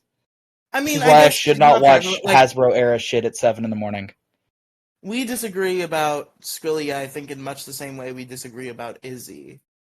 Where Izzy has the like Gen Z lingo, and like I dig the vibes that Izzy gives off. In comparison to Squilia, Izzy is the perfect character. Okay. Fuck, Now I have an isolation of you saying Izzy is a perfect character that I can clip and just keep for out of context no, reasons. like if you use that out of fucking context, I'm gonna slap you. I'm adding You that to gotta, my soundboard. I'm gonna slap you. It's just you saying Izzy is a perfect character. In comparison to Squilia, yes, she is. In comparison to literally any fucking body else, no, she's not. And Like, also, okay, we have to have a little bit of a disagreement about Izzy because I feel like you framed something in a way about this is about Dino Fury. you frame something in a way about Izzy that I feel is just completely untrue and kind of maybe a little bit homophobic how you said it. That might have. I might have been high as fuck. Maybe it was Jack. Maybe it was Jack, but I feel like it was you. You said that once, I believe it was you. Maybe it was Jack, and I'm misremembering. That once Izzy started dating Fern, her entire character was the fact that she's dating Fern, which I don't think was true. That's Jack. That's a Jack quote, like directly. Maybe it was Jack. That's a Jack quote, dude. Okay, I'm sorry. I said she had no other character development after that, but like, maybe that's what I'm thinking of then. Which, like, I mean, how much character development are you expecting out of Power Rangers? She had her arc, and now she's just a good Power Ranger with a girlfriend. Debatable on the good, but I'll let you have your opinion. Yeah, the thing about, like, again, like, I don't care when people have different opinions than me. I just like to discuss them and hash them out. I think Izzy's very fun. Like, I just don't like Izzy. I just like I like her pep. I like her style. She's the type of character that I enjoy. I'm into like cringe Zoomer quips. Izzy plays my strings in that way. I love when there's like cringy fucking teenage Zoomer dialogue. All the shit that people like. I don't remember what that game was. It was fucking Inscription, the game where the girl was like, "Holy shit, I could shoot lasers" or whatever, and everybody was like, "Oh, what a fucking terrible dialogue." And I was like, "No, this is great." That's not Inscription at all. Maybe it wasn't Inscription. It was Inscription is a card game. It was some game about a girl with superpowers, and then she has superpowers. She's like, "Holy shit, I just did that." And everybody posted clips of it, and they're like, "This is awful." And I'm like, I think it's kind of funny. I don't know what game you're talking about. I just know it's not Inscription. It's probably not Inscription if Inscription is a card game. Inscription is a fucking card game that is also an ARG that is also like one of my favorite ARGs. Yeah, I'm in the fucking nerdy section of Gen Z. I like going out. ARGs. I like going out and like fucking around with source codes and shit, trying to find clues to solve a fucking puzzle because they're fun and like really creative most of the time. Everybody, so I want to say this now because Crow Royalty will forget that I said it tomorrow. But the listeners remember. Listeners, much like elephants, they never forget. If ever me and Crow Royalty, by some act of God, become like some famous Power Rangers podcasters, and we make a public appearance somewhere, I want you, the listeners at home, to give Crow Royalty an atomic wedgie. I give you my full permission. There will be no retaliation from my end. I will laugh profusely. I'm gonna carry a gun now, so try it at your own risk. I will even defend you from Crow Royalty's violence, because I just want... I will carry a fucking gun from now on. Try me, bitch. You have to shoot your co-host at the convention that we're at. Gladly. I'm gonna jump in front of the bullet. Gladly. Fucking gladly. This is self-defense at this point. That's the chat, because Crow Royalty's not gonna remember this conversation happened. I'm carrying a gunner. At the very least, I'm gonna fucking hit somebody very fucking hard. Just give him a wedgie, and that's EM, by the way. EM, not as opposed to HIM. I was saying I was not misgendering you. I was saying EM. Anyway. Give Riely a fucking atomic wedgie for constantly misgendering people. Go right ahead. I won't stop you. I'll jump in front of the fucking defenses that he tries to throw. Listen, give Riely an atomic fucking wedgie for being an asshole.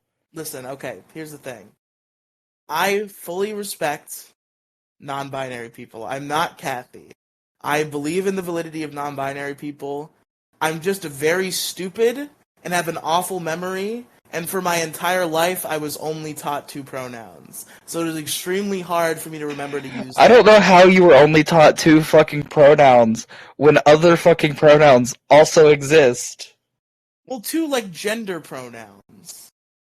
I was aware of the word they, but it is a new concept to me in the last couple of years to be used as a gender. Okay, here's the funny thing, okay? Mm-hmm. They is you not knowing the gender, okay? That you follow me so far, right? I understand, but yeah, I've never gotten away from assuming gender. Okay, but The just thing is, let me if you finish. correct me, I will, especially if you're not a non-binary person, not because I don't think you're valid, but because I can't fucking remember half the time. But if somebody is like, somebody talks to me and I just assume, and I'm like, oh, what's up, man? And they're like, it's woman, actually. I'm like, okay. But okay, I'm gonna explain this as simply as I can, real quick, okay? Mm-hmm.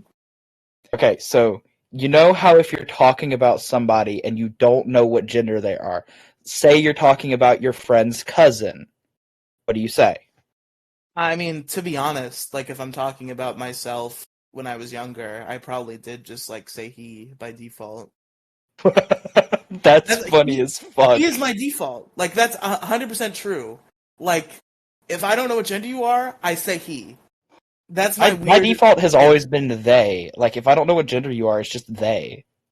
Because it's just That's the actually default. I have problems where I occasionally misgender trans women, and that's just because I say he so much. Like I've Why do you always said he. Sometimes I'll are just say all of your he friends without male? even knowing. What do you mean? All of your are like the majority of your friends male? No, but like, first of all, the majority of my friends probably have been male for a decent chunk of my life, and second of all, No, even I though know I'm at least Kathy was. yes, but the thing is, like, even like I said, like in places where you would put they, I would assume he. So like my brain is just so used to saying he that sometimes absentmindedly when referring to a person that I know is not a he, I will say he. I've also called cis women he plenty. I called Penguin Mage he plenty of times. I assume you've also called Andrew he. Andrew Andrew could be a couple of things, but he's not a cis woman. No, the joke was that you misgender trans women. Yeah, okay. So you've called Andrew a he plenty of times.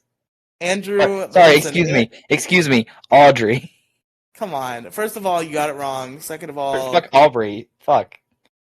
I guess like I'm used to that kind of being like a close to the chest thing, but I'm pretty sure that's like out now. So Yeah, no, people that's know out now because he and I people know recorded about fucking the. Mario Odyssey, and I've Well, yeah, referred to but that video him. is not going to come out until like July 2024. So No, like, that's coming out as soon as as soon as it aired, or as soon as the initial uh like Mario Odyssey release date was. That's what they said. I don't think that's out yet. That happens in like a month. Oh, It's October 27th, I think. Hold on. 'Cause we did Googling on the last one that we did, which was a Monday night instead of doing the issue crew. oh yeah, I just had to bring that up, huh? Yeah, On the show where we're very actively trying not to fight each other, you just had to bring up that thing that you know I'm really pissed about. Just yeah, I had to know. slip it in there. That was the that was the joke. Yeah, it's October 27th. Okay, So we're trying to put this out on the 5th anniversary, basically. I see. Is wait, sorry, 6th anniversary. Ah, okay. I did So anyway, math wrong. My brain forgot what year we were in and thought we were in 2022 again. anyway, folks, we haven't even gotten to the part where we see the main characters' faces, and we're 2 hours in, and I have 32 pages of notes left. Okay, here we go. Sounds like a skill issue. I know, skill issue. Bajilia asks Squilia for a status update on her own secret weapon. She reports that Scrozzle isn't done yet, and that he's super slow, letting out a nice towards Scrozzle, which is a reasonable reaction to that man. Scrozzle Um, is the fucking worst. and this is where I wrote down, I'm loving the teenage villain bit, it's fun.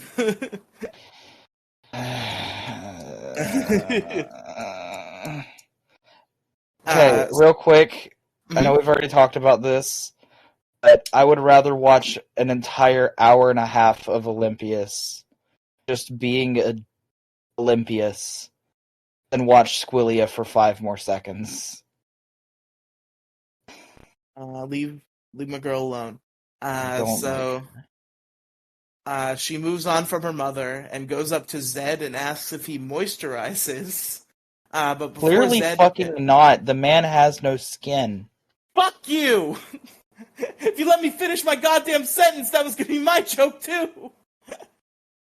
Sorry, I had to do that one, man. That's the joke I've been saving for this. Fuck you. The one joke I had for this entire fucking show. So at this point. before Zed can regale her with his extensive skincare routine for the skin that he does not have, there is an explosion near them. Zed criticizes Vigilia, saying her forces are being obliterated, but she's still confident. And she points out something that's behind them. It is a big floating drill. It's called a squid drill. Because they're all squids, by the way. If you couldn't tell by Squillia and Vigilia, they are squid people. I have beef with that drill behind them. What's your beef with the drill? The beef with the drill is that it's fucking bullshit. But that doesn't come up for 5 more seconds. Isn't it? So continue. Is the drill from a Sentai? That's not Ryusoldier or Q-Ranger? It is Q-Ranger, but it's not a drill. Okay. It's a fucking tower that is indicative of the fact that, they rule these fucking planets. It's basically like, oh, this is our base of operations for the planets that we rule. There's only ever, 2 or 3 of them per planet, at most. So anyway, she assures Zed that he will love what this baby can do, and she flipped a switch, and she summons Sentinels, which I assume will continue to be the mooks for this season. Okay. Can I say something about the Sentinels real quick? I mean, I was in the middle of starting my sentence about the Sentinels. Okay, go ahead. Sorry. I like them. Like, they're kind of, especially, so, when I wrote this down, when they first showed up, the note I wrote down was just, these have Quantron vibes, I think they're pretty cool. But later in the episode, they do start talking, and I don't know how I feel about the fact that they're talking. See, okay. I have a love-hate relationship with these fuckers. Okay? Mm-hmm. I love their helmet design. I do. I love their weapon design. I truly fucking love those weapons. But for fuck's sake, just call them Super Z Putties. No, because they're not putties. Bullshit. No, because there's a certain connotation behind putty. These do not meet that connotation. Real quick, I have to say this. Because listen, if they don't go, they're not a putty. That's bullshit. But, okay, the talking thing, yes, I agree, that does kind of take away from the putty thing.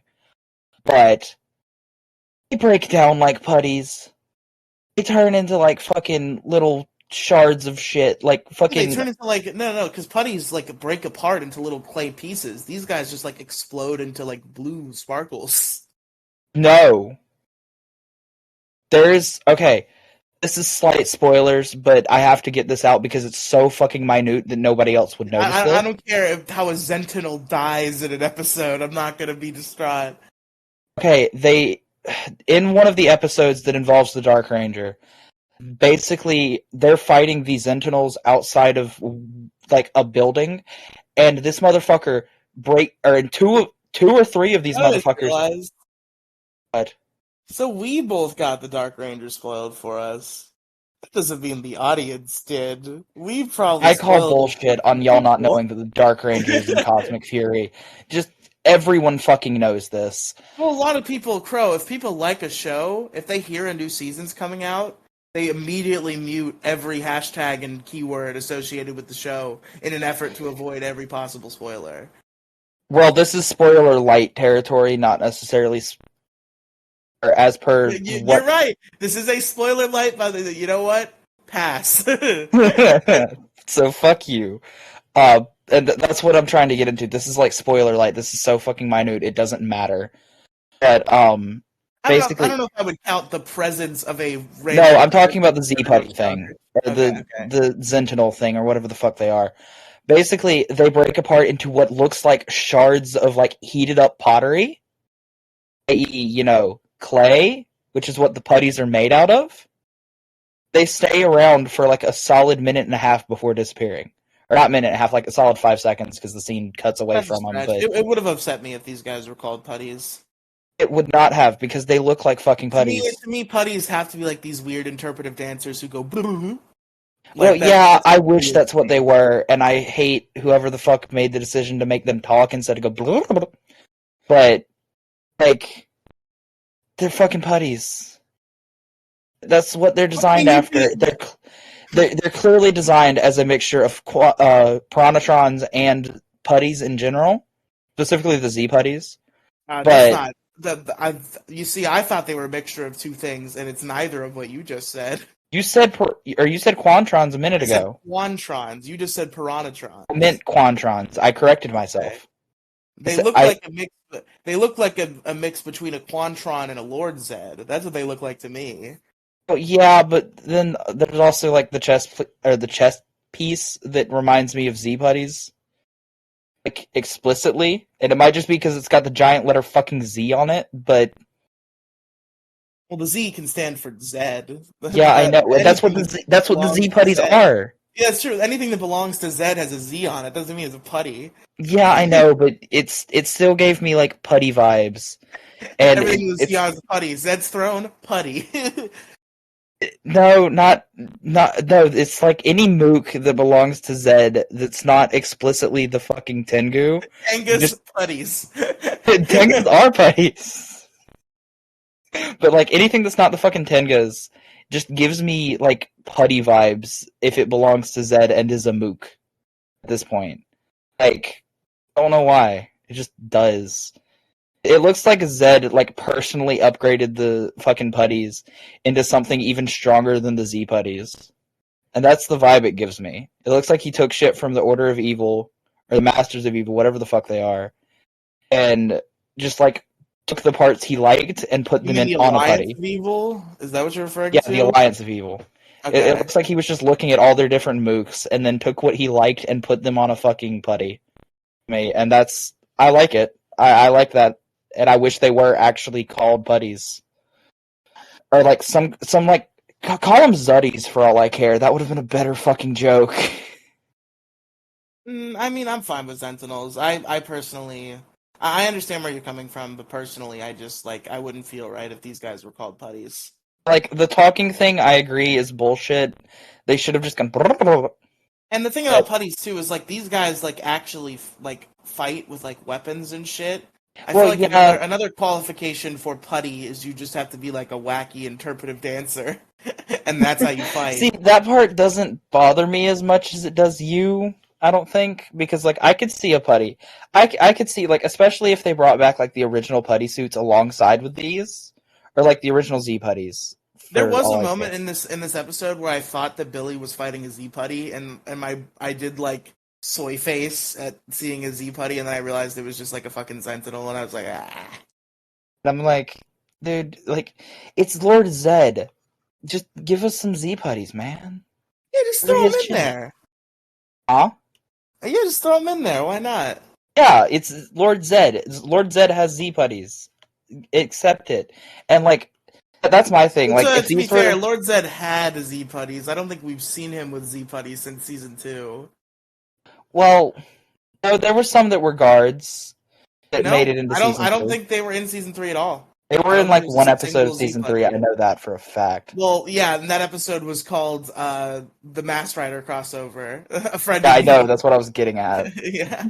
That's what I was getting at, you bitch. The one that was actually for season 2, but just aired late. Yeah, but it's still season 3, so they did have Z putties. Fair enough. And I don't think that they just didn't have Z putties anymore. I don't think they just didn't have putties anymore because I think what candid is like when they were moving out of their castle when King Mondo attacked, there was not a single fucking putty helping with the moving. Yeah, that's fair, but then, like, also... Finster? Yeah. Man's And entire fucking life revolves around clay. This dude obviously brought clay. He can make more. He just needs to get more clay. At least sorry, up to the Z-Wave. did Finster? I guess he must have. I don't know if he saw No, it. you... No. Okay, real quick. I say at least up to the Z-Wave because it is very skeptical of if Finster bit the fucking dust during the Z-Wave, because you can't convince me that that man was actually evil. Yeah, sure, he made monsters and shit, but I don't think he was doing that of his own You volition. haven't read the comics, buddy. Oh, the comics are fucked. Have you seen that Finster comic? I think so, yeah.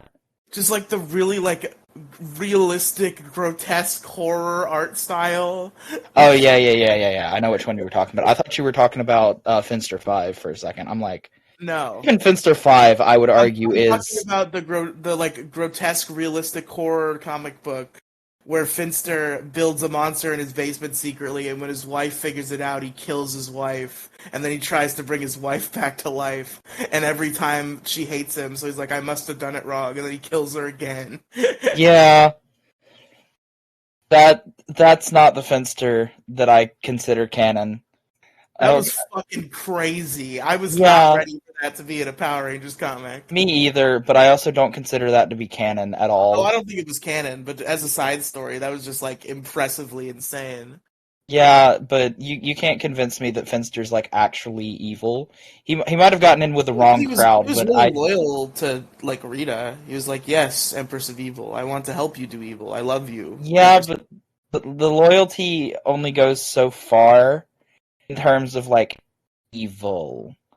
Because the Z-Wave, you could argue that literally just about anybody has some evil in their heart. It's just the majority of it has to be good.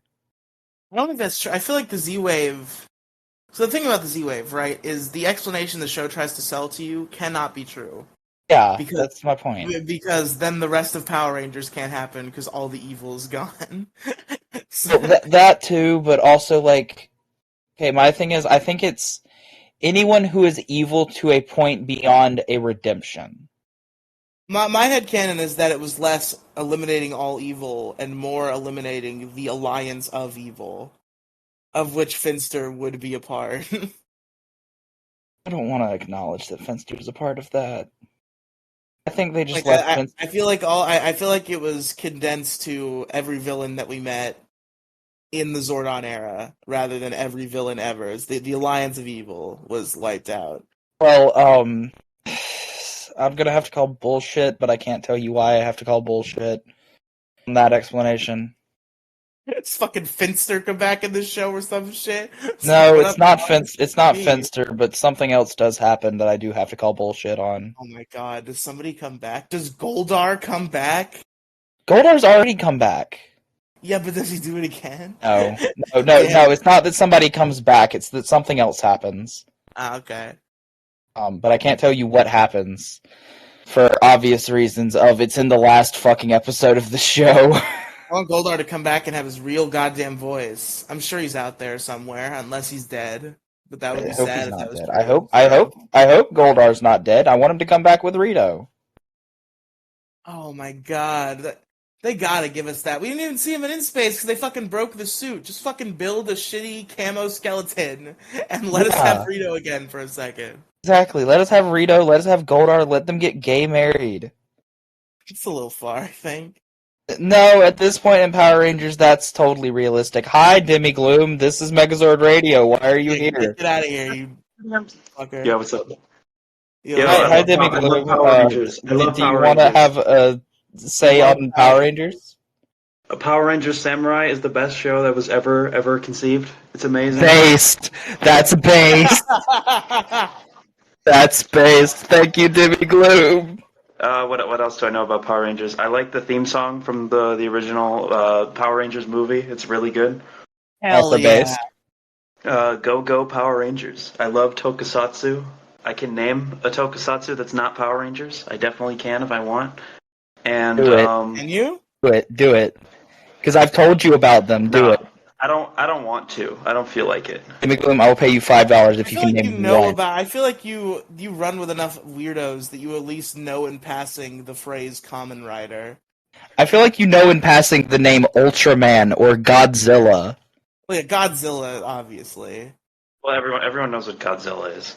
Yeah, but you could have named it and you could have gotten yourself $5. I would have gotten your Cash App later. Damn, Sad. Yes, sad. Demigloom doesn't get $5 from Crow Royalty. Also called Cheaty Chew in this fucking at Discord. McDonald's in Joe Biden's America. Wow. You could have gotten yourself a McChicken. Yeah, true. Like, McChickens are pretty fucking good, you gotta admit, though. Okay, I could have afforded the bus fare to go get a McChicken. But not the McChicken itself. Yeah. That would come out of my pocket. Yeah, that'd come out of your pocket. I would like to make it expressly clear that we are about 2.5 hours in, and we are about 2 minutes into the first of 2 episodes we're talking about today. So we need to pick it the fuck up. This is gonna be a 6-hour podcast, my dude. This is gonna be like a 6-hour podcast. This is gonna be the podcast I put on to go to sleep at night. We started recording at 9:47. Oh my god. Yeah. I had to go on an hour-long rant, though, so... We are 2 minutes into the one of 2 episodes we're talking about, so we gotta fucking, come on. Anywho, bye-bye, Demigloom. Bye, Demigloom. I love Transformers. Transformers is awesome. The best tokusatsu Transformers. That's my favorite. Transformers. The Michael Bay Transformers. That's tokusatsu. We had a conversation about that when we started. You could have been in We this. talked about that at the beginning of the show. I was going on a rant about Hasbro and how all they make is shit, and that Bloom is actually, she knew everything we talked about at the beginning. She was doing that callback on purpose. She has like psychic powers. God damn, Demigloom! I didn't know you were a psychic. Don't diss Hasbro like that, man. They have My Little Pony, which is the greatest. Yeah, that's part of the problem. I'm sorry, what? The shit after season 3 is terrible. You know what else is terrible? You. Everything Hasbro makes. You're terrible after season 3. I don't have a season 3 yet. Yeah, I'm on season 1. Fell off after season 3. I think. I don't have a season 3 though. Well, what season is Crow Royalty on right now? Still season 1? Yeah, I'm still on season 1. I'm still in season 1, but I also have a sideshow. Seasons are yearly, so your seasons is just whatever age you are. I'm on season 21. You're on season 18. Demigloom's on season 19. But did Crow Royalty get a spin-off yet? Or are they just like part of Riely season whatever it is now? Oh no, I have a spinoff. It's called This Show. Oh, okay. This is my spinoff. What? This is my spinoff, bitch. This is my show. No, this is my spinoff, bitch. You're the secondary character. Not true. Can you imagine? Yeah. Can you imagine if every Marvel Disney Plus show just was like Iron Man and someone else? That's like the Riely business model. That'd be like the funniest shit ever. No, technically that is the first 2 Spider-Man movies. Iron Man and Vision. Alright, Demigloom, That's the Riely business model. You need to get. But no, I do actually have a spin-off show. It's called The Crow's Nest. Everyone should go listen to it. It'll be linked in the description. Nobody should go listen to it, especially not the most recent episode. Oh no, the most recent episode needs to be up by 2 days from now. That's the one where Crow comes out as a Trump supporter, right? No. No, well, it's a different podcast and a different person. That's Kathy, I think, isn't it? Well, that was Kathy's not a Trump supporter. Wait, was Kathy a Trump supporter ever? I think, like, when she first came back, she was I don't know if she was a Trump supporter, but I think she was a Republican, and by extension... Those are 2 very different things. Trump supporters are a very specific kind of person. Republicans hate Donald Trump. Okay, sure. Anyway, can we get back to our show so we can finish before 2 a.m.? I don't care about politics. This is a show about fucking Power Rangers. Get out. Do her like you did Jack. Trump of Power Rangers. Do her like you did Jack. The Donald Trump of Power Rangers is Lord Zed. Yeah, pretty much. Wait, is Jack here? No. He left. No, not Jack. Jason's brother Jack is not here. Wait, what? Yeah, Jason's Wait, did Crow meet Jason's brother? No, I didn't know my dad had a brother. You haven't met Jack? No, I didn't know my dad had a brother. I remember now. I forgot Jason was your dad. No, Jason is my dad. My dad. Boogie woogie But woogie. you haven't met your Uncle Jack? Yeah, No, I what haven't the met hell? my Uncle Jack yet. You have I to didn't help know I him had off an a Uncle horse. Jack. You have to help your Uncle Jack off a horse. I don't want to do that. Why not? You just help. But I don't want to do that. Alright, fucking Power Rangers Cosmic Fury. Here we go. Speed Okay, round. I'm not going to say anything for the rest of the episode. Riley's just going to read notes. No, Oh. because I don't want you to not say anything, but... It was a little too hand-holdy, if I'm being completely honest. And I think the Megazord, Yeah, the boss Megazord fights- fights were just so like The boss fights you know. are kind of handholdy. The mech fights were just like indiscernible from the rest of the core, visuals. It was difficult to tell what I was actually looking at. Alright, Riley, give me mod perms. Once you can kick her... She doesn't know what she's saying. She's making it up. Yeah, I know, but I just want to... For that, I want to kick her. It's okay, I can help you with that. I'm really good at just having bad takes, no matter how much I know about the subject. Yeah, that is It's true. your, it's your innate talent. Alright, Alright, please. I'm out of here. Bye, guys. Bye. Riley, read the notes. Alright, fucking... So... Anyway, so Bajilia explains that squidrills can strip the resources of a planet to create obedient minions. Zed steps ahead, saying it's time for him to take charge. Skrilla is very excited. She asks Bajilia if she's gonna fight, and if she also, Skrilla herself, can join in as well. By the way, I'm not sure if this is true the whole time. It's the first time I noticed it. She is wearing Lord Zed merch. She did go to tpublic.com/Lord Zed and buy herself a t-shirt. Yeah. So Do you want me to tell you? What do you mean? You want me to tell you if she wears it the whole time? Yes, did she have it on at the beginning? She has it on at the beginning. She has it on at the very end. Oh, hell yeah. She wears it the entire fucking time. It's part of her monster design. Fucking hilarious. And I fucking hate it. But now, however, I do also... But now, here's the thing, okay? Yeah. I hate it because I wish it was on a better character. Fair enough. Like, I wish a better character. Hell, I wish fucking Venjix was wearing Lord Zed merch. That'd be fucking hilarious. Who? Just Venjix from RPM? Oh, I thought you meant a better character in this show. I was like... No, in the entirety of Power Rangers. I wish there was just a better character who wore Lord Zed merch at one point. Fair enough.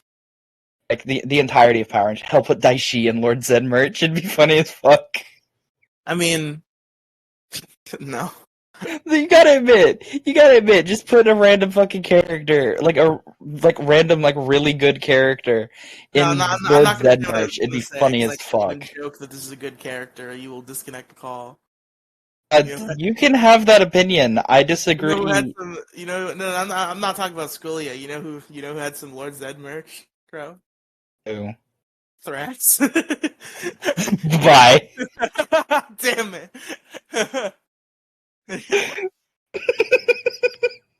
Sorry, I had to. I know.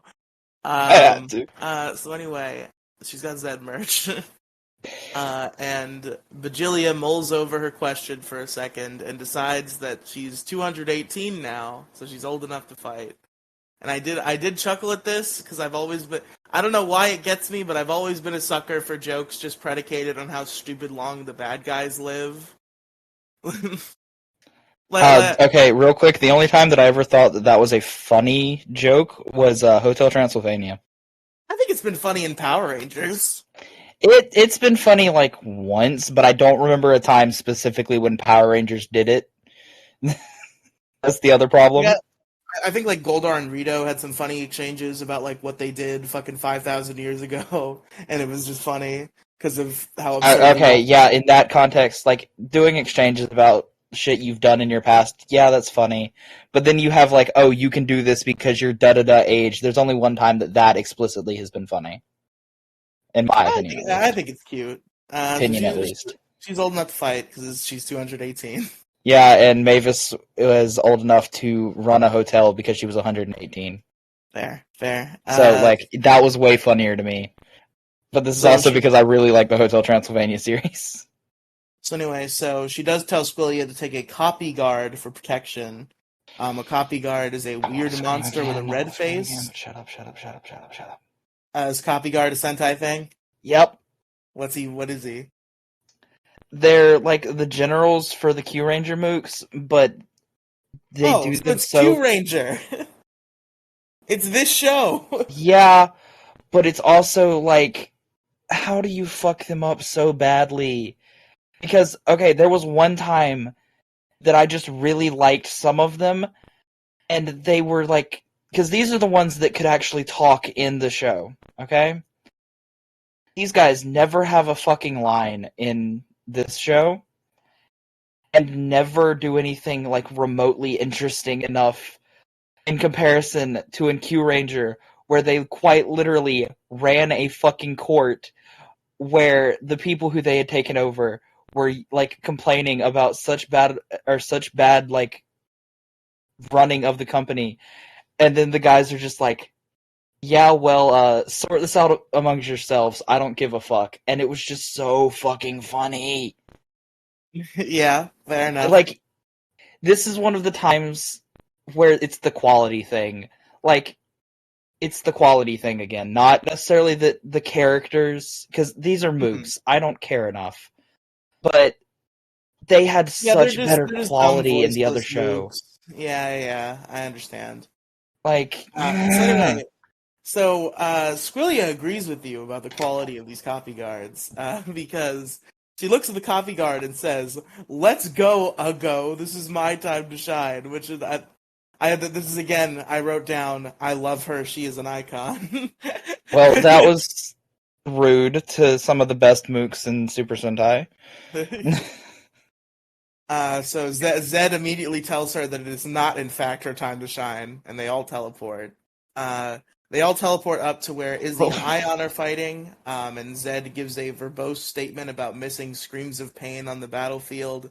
There were a couple moments where Zed was talking, and I was like, okay, this is Lord Zed.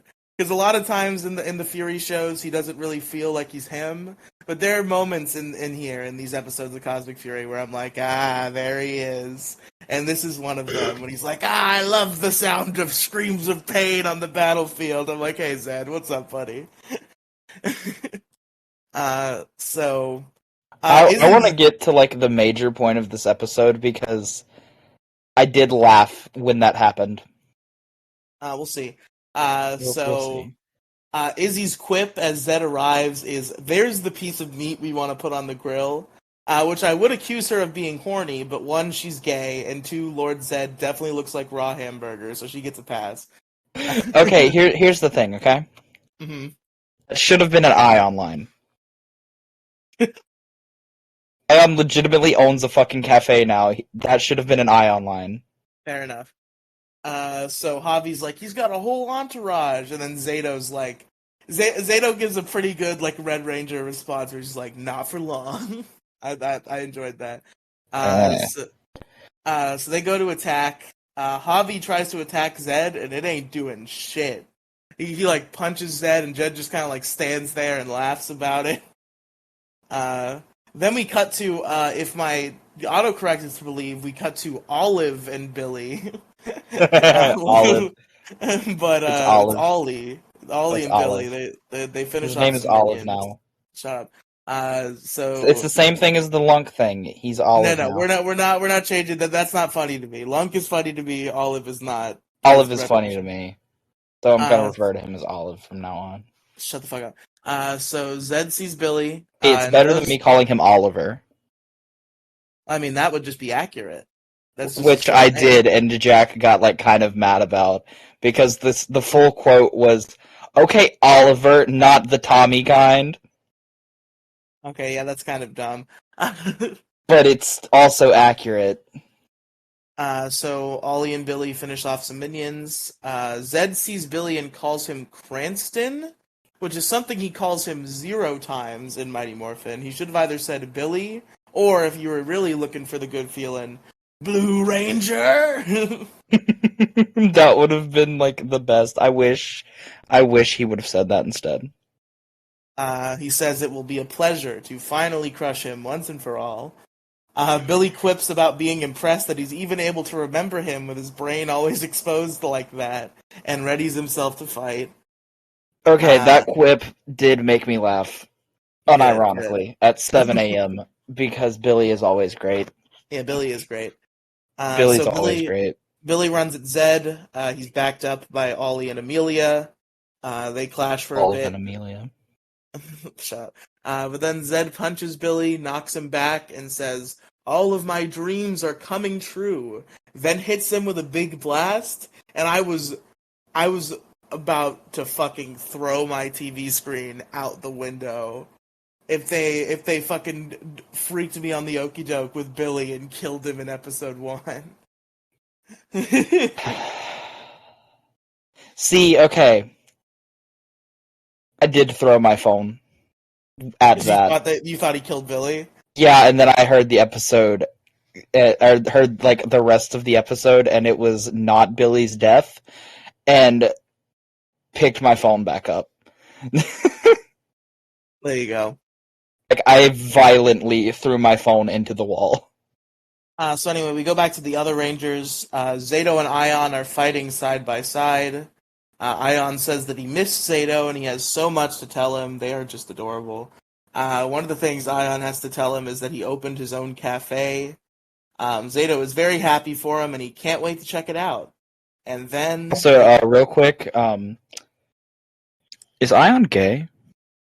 I mean, I just said, and then they kiss, so you can tell... Oh, I did not hear that. Did Did not hear that. Yeah, for some reason. boyfriends. I'm really tired right now. I've been up too long. Yeah, they are boyfriends. Zato and... Yeah, it's the same. It's the same thing as Antonio and Jaden. They're fucking gay. I don't know if I think that's true for them, but... Oh, that's definitely true for them. Like, that's true for them more than just about any fucking body else. What? Didn't Antonio, like, date a woman at some point? No? I thought there was an episode where, like, he went on a date with a dame. Antonio had no love interests. Dame. Neither did Jaden. Like, Kevin went on one. Maybe that's what I'm thinking of. I think. I need to rewatch Samurai again. I had like encyclopedic knowledge of Samurai for so fucking long, but now I'm just remembering shit that I forgot, and it's fucking hilarious to me. Anyway, so the Rangers are fighting bad guys. Ollie laments about how the monsters are relentless, and he wishes that they still had Zords. Amelia says that their Zords are long gone and that they need to work with what they have. Now that statement, I would describe that as some Red Ranger type shit.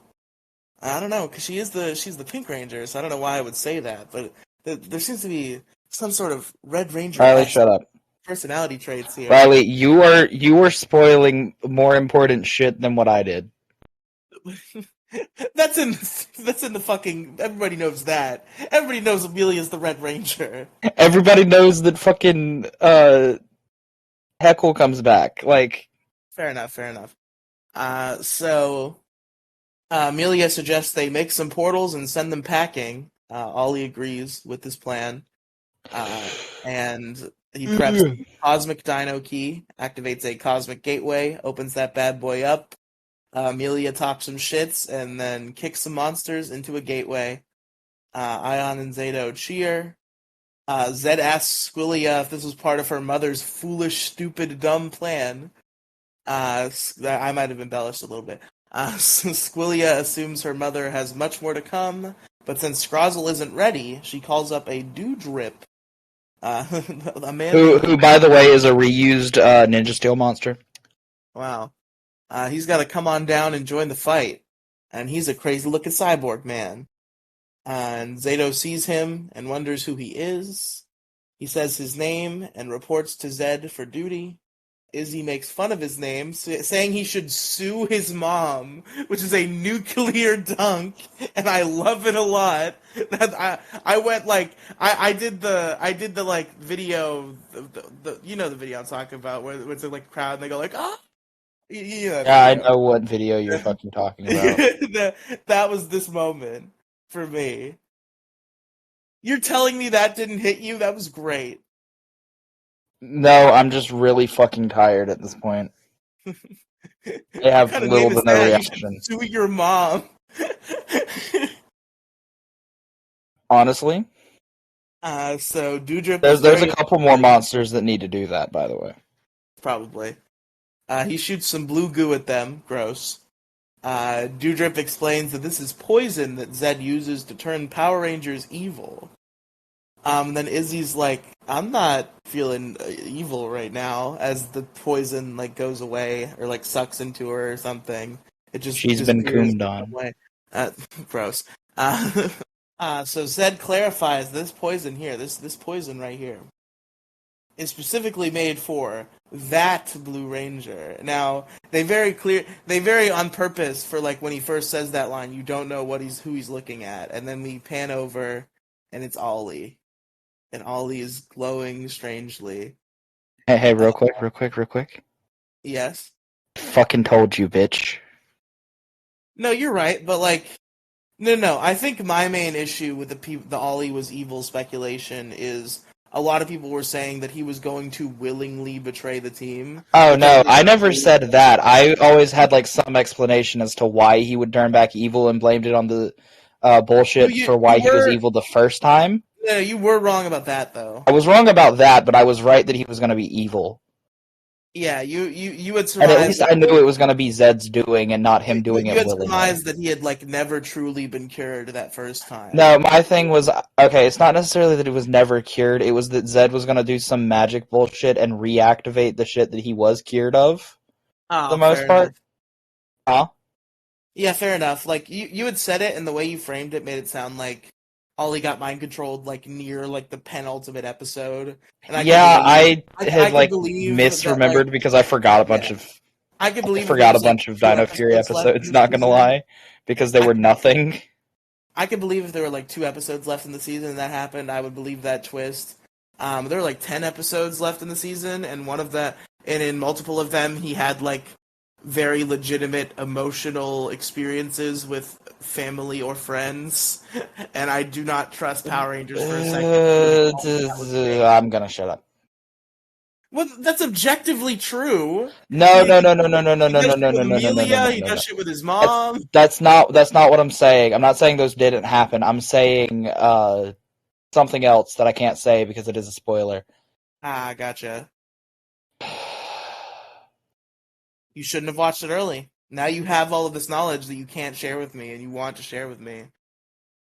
There's nothing stopping me from sharing it with you after the show. Yes, there fucking is. You yelling is not gonna stop me. I just won't talk to you, I guess, outside of the show then, until we finish Cosmic Fury. We do still have to do Issue Crew and No. We're gonna have to put you on a temporary suspension. So that doesn't mean I have to come in for October? Sweet. Shut up. So, Izzy is not evil, but Ollie is. That's a bad thing that's happening. Ollie's like, Zed has a new ally. Because I'm telling the 5-year-olds this is the thing, the text. And then he opens a cosmic gateway. And Zed knocks Zato into the cosmic gateway. Ion tries to save him, doesn't work. Zato has been alive for about 15 minutes, he is gone. Okay, real quick, I have something to say. What's up? 5-year-olds are smarter than TV shows give them credit for. I'm not making that argument, I'm just simply doing a bit. I know, but still, it's just, the spelling it out kind of peeves me off. That's Billy Cranston, the Mighty Morphin Blue Ranger, owner of Cranston Technologies. The owner of Cranston Technologies thing, yeah, I can understand that. And, like, that I can understand for people who don't know, or, like, new to the fucking show as a whole and don't know anything about it. That I can understand. But going, Lord Zed has a new ally is bullshit. Yeah. After it had already been spelled out once. Like, I live to serve, master, like a normal thing you would say in that circumstance. Just, Lord Zed has a new ally. It's not even funny. So anyway. God, I fucking hate it. Zato's gone again after being alive for 15 minutes. Amelia says, "Ollie, how could you?" And she rolls up on him. Bay is getting put in Real quick, timeout. Ollie, how could you? Because he could. No, in fact, that's not what he says, but it's pretty close. He very coldly replies, "Easily." That's probably not quite as funny as mine, but like also kind of funny. I I'm gonna don't be remember real. him saying that. I don't remember gonna- him giving an actual response to that one. I'm gonna be real with you. You probably disagree with me. I'm gonna be real with you. I was skeptical. I like Evil Ollie a lot. I think he plays. I don't want to say what I. I think he I plays a don't bad want guy to very say what I well. want to say. See, I told you to pretend those other 8 episodes didn't exist. I'm trying to. You shouldn't have watched them ahead. You underestimate how pissed I am at you. I'm not yelling at you right now because we're on air. You're gonna hear it in about 30 minutes, hopefully. No. I'm gonna go to sleep when we're done here. Anyway, Amelia goes to put Bay in timeout, and he's mean. They do a blade clash. And yeah, I like the vibes. I think Ollie does a good, like, because you see, like, the evil Power Ranger is like kind of always over the top. I mean, you look at like Tommy, who's like, "I will serve my empress." That's a pretty good. Which evil I'm Tommy fine with vibe. that for the most part, but then there's also some stuff. And I think Like, Ollie's played very well in that regard. The thing I want to get into, I Very think, evil. happens in literally the next episode, like right after this one, I think. You mean So episode that's 2, the one that we're already in? we're in You mean? episode 2. I thought we were in episode 1. No. I meant, like, is it an episode we've already watched for the show as an episode Yeah, 2? I think so. Actually, Okay. it's something for like the later portion of this episode that we are currently doing, but that's why I can't say it because it's later. So anyway, as Ollie and Amelia continue to fight, Ion collapses to his knees, saying, His boyfriend is dead I again. just got him back.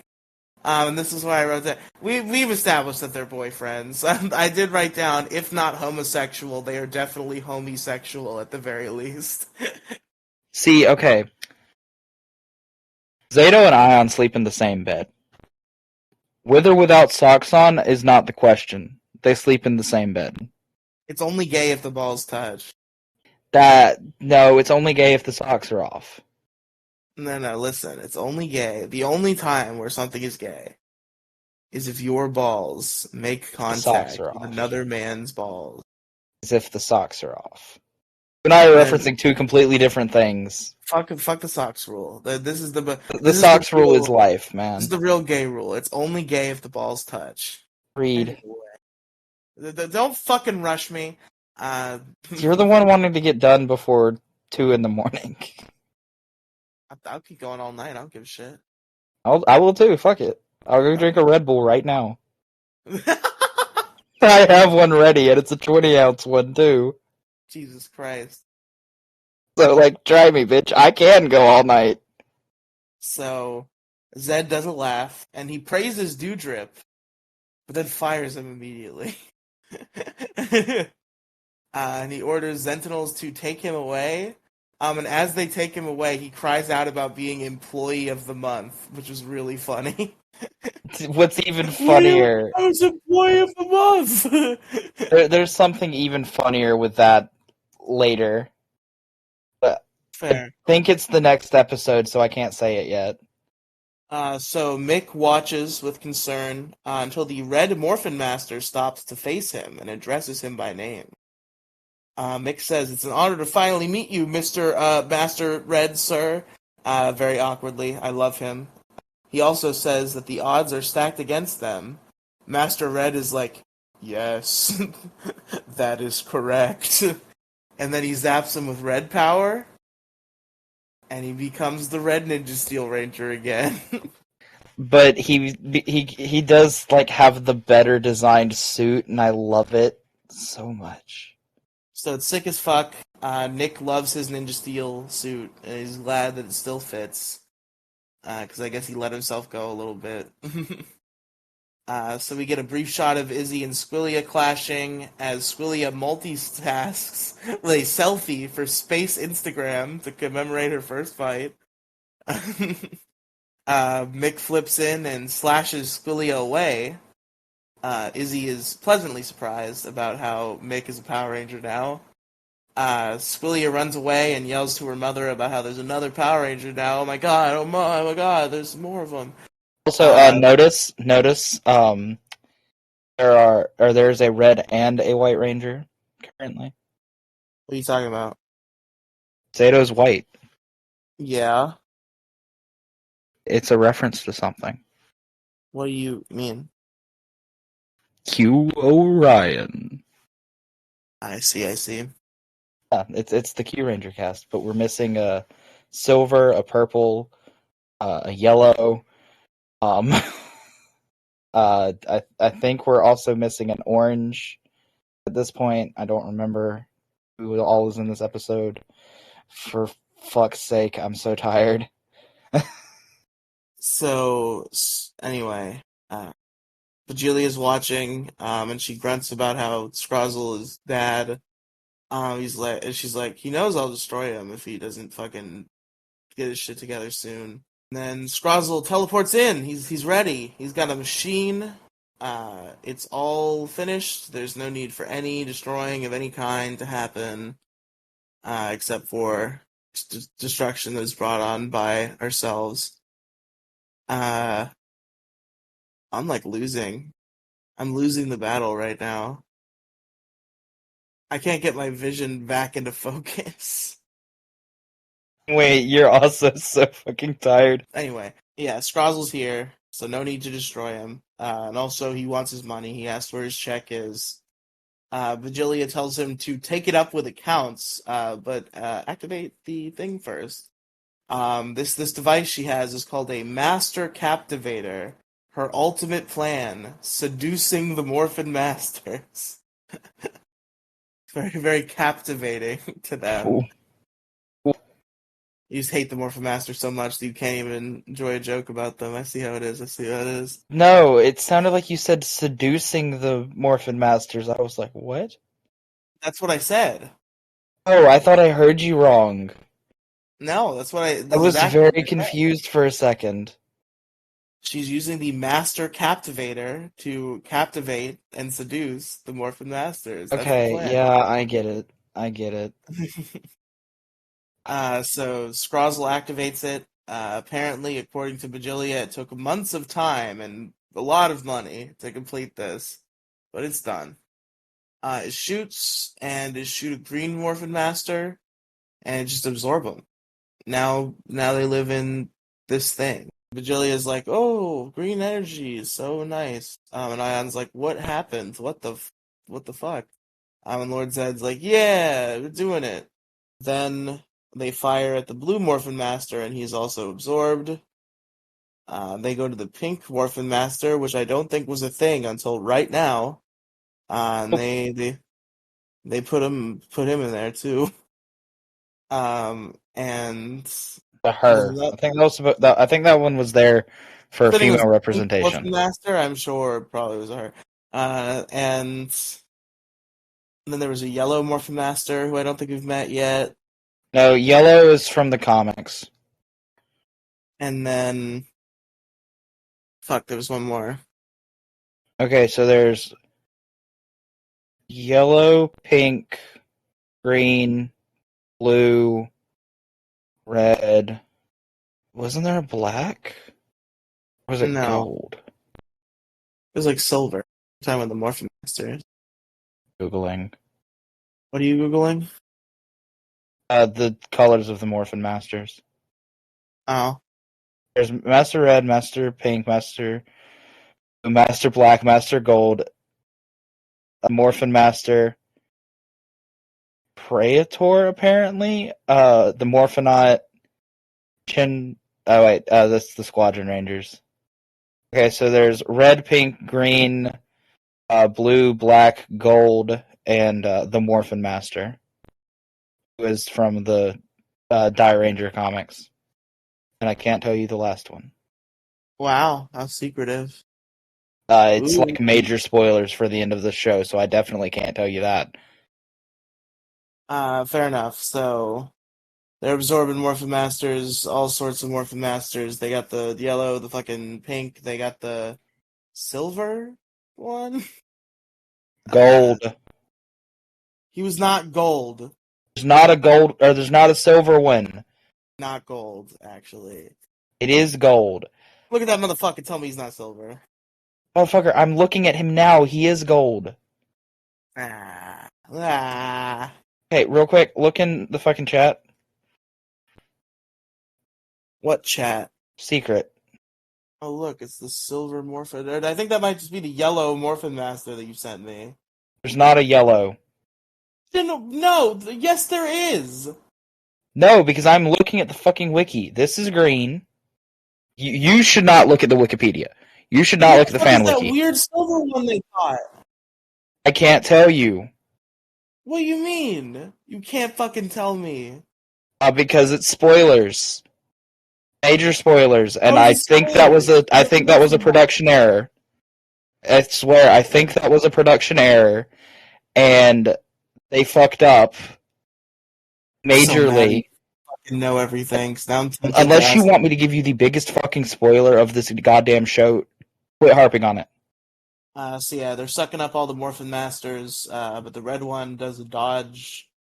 And Bajilia's like, I'm not gonna pay you if you don't get him, Scrozzle, you fucker. And Scrozzle's like, but I gotta pay rent, which is pretty funny. Yeah, And it's okay. he goes to fire again. Ultimately, Red is hit, but his staff drops and is caught by Javi, who starts to see a vision. The vision's like, I know, you want to go here. Me, the red guy, I'm telling you, go here to get stuff. Yeah, so Javi catches it, he sees that vision, and so now you know where to go, and then he's like, okay. And then Red is gone and dead forever. Bajilia is happy she got all 6. Billy says they need to regroup. Jack shows him where their base is, and they could go there. You know how you go to a base, and then you're in the base. They gotta regroup. Javi's like, he showed me where to go, so we can go there and stuff. And Zed tries to do a big zap, but they teleport away before they can hit the big zap. Zed frustratedly says that Bajilia better have planned for this too. He walks up to her and says they're gone and demands that she do something about that. Bajilia ensures him that there's no need to worry, as Superior will be able to do that, you know? Okay. And then, Then what? more shit happens, and such as, for example, if I were to provide an example of maybe something else that happened in the show, Zed attempts to sap them, they teleport away, and Zed romance, yeah, we talked about that. He walks up to her, says they're gone, and demands that she do something. She assures him that there's no need to worry, because a squid drill will be able to find the Power Rangers easily, and it'll be cool and stuff. And also there's no Morphin Masters to help them, so we'll probably be fine. Zed proclaims that it's only a matter of time before they conquer the universe.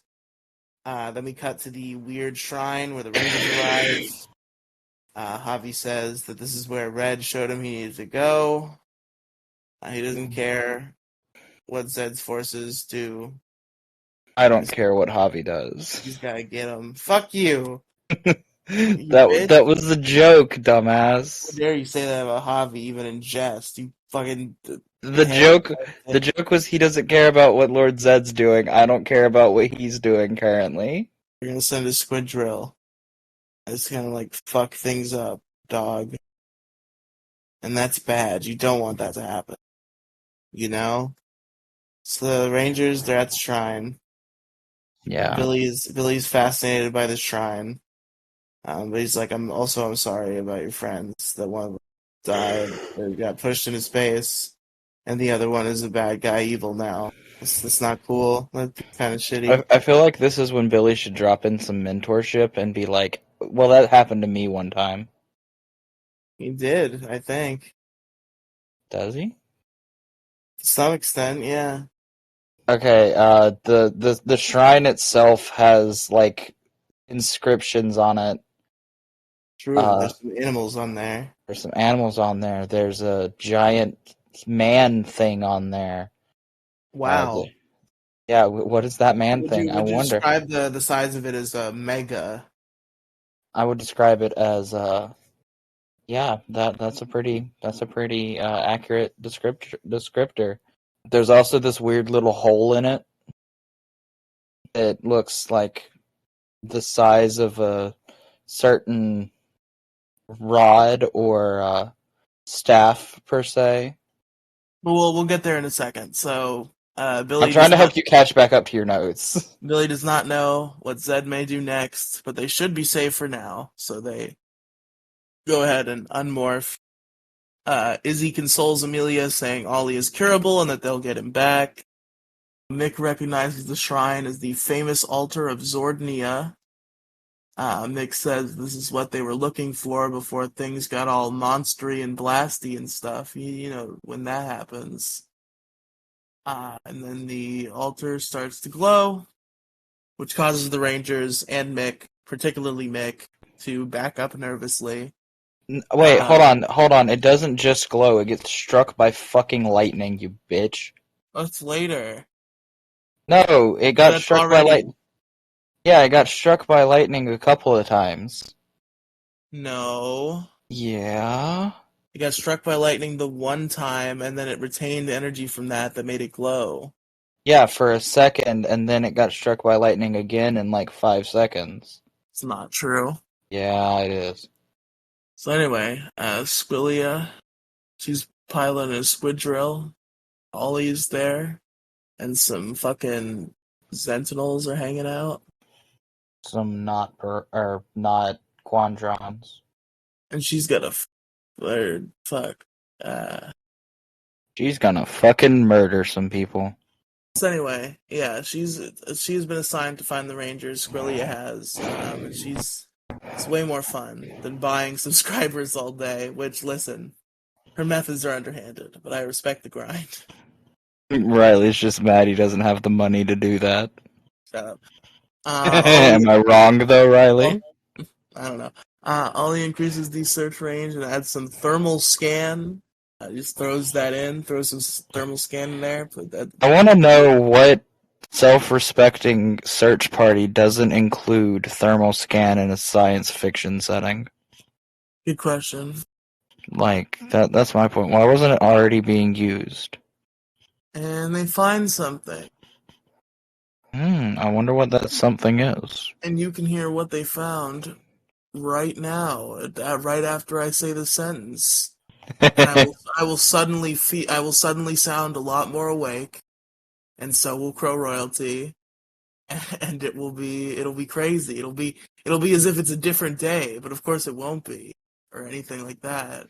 And here I am saying the next sentence, not 2 weeks later or anything. That would be ridiculous if that were true. That would be absolutely absurd if it had been 2 weeks since the previous sentence was uttered, and now here we are again in the same episode. It took 2 weeks to get back to the same fucking episode. That would be ridiculous if that were true. So they find something. But luckily it's not true. Yeah, exactly. Luckily it's not true at all. Luckily this is the same day, the same evening as the last time. Definitely is not 2 weeks later, 3 weeks later in this hypothetical scenario that doesn't exist. Has it been 2 or 3 weeks in this fake world that's not real? I think it's been 4 weeks, actually. That's it. Oh boy. Okay, so that was funny. Just throw you through a loop. I know in reality, I think in this hypothetical, in this absolutely, definitely not real hypothetical, it has been like 2.5. Well, yeah, I guess because we did it on a Friday. Yeah, because we started this on a Friday, so it would be 2.5 weeks later. We're doing it currently on a Friday because it's the same day. This is obviously the same day, guys. Riely and I took 10 shots of caffeine in 2 seconds. And Exactly. we're We have perfectly so much fine. more. We fucking injected it directly into our veins. I am hooked up to a fucking IV of just straight caffeine right now. All right, no fucking around. This episode is already 3 hours long, even though I need to make it even longer. Even with all the editing that I definitely haven't done because it's the same day, so obviously I couldn't have edited what just transpired 5 seconds ago. It's like 2 hours and 50 minutes, so we gotta fucking tighten it up here. So they find something. Scully is excited. Ollie does a dramatic evil stare because he's evil. Remember how Ollie's evil now. Meanwhile, with the Rangers, they see all the animal transcriptions or transcriptions. The inscription. A transcription would be words. This is pictures. This is an inscription on the altar. Amelia, somehow, I guess there is a picture of a Megazord. Maybe that's what she was talking about, but I was really confused when she was like, it looks like they combine like Zords. And I'm like, where the fuck did you get that idea, Amelia? They're just animals. But I guess maybe she saw the Megazord. I mean, it didn't really look like a Megazord. It looked like that weird knockoff Megazord that they tried to do for the toys that's not actually a Megazord. Fucking like a Mega Bloks.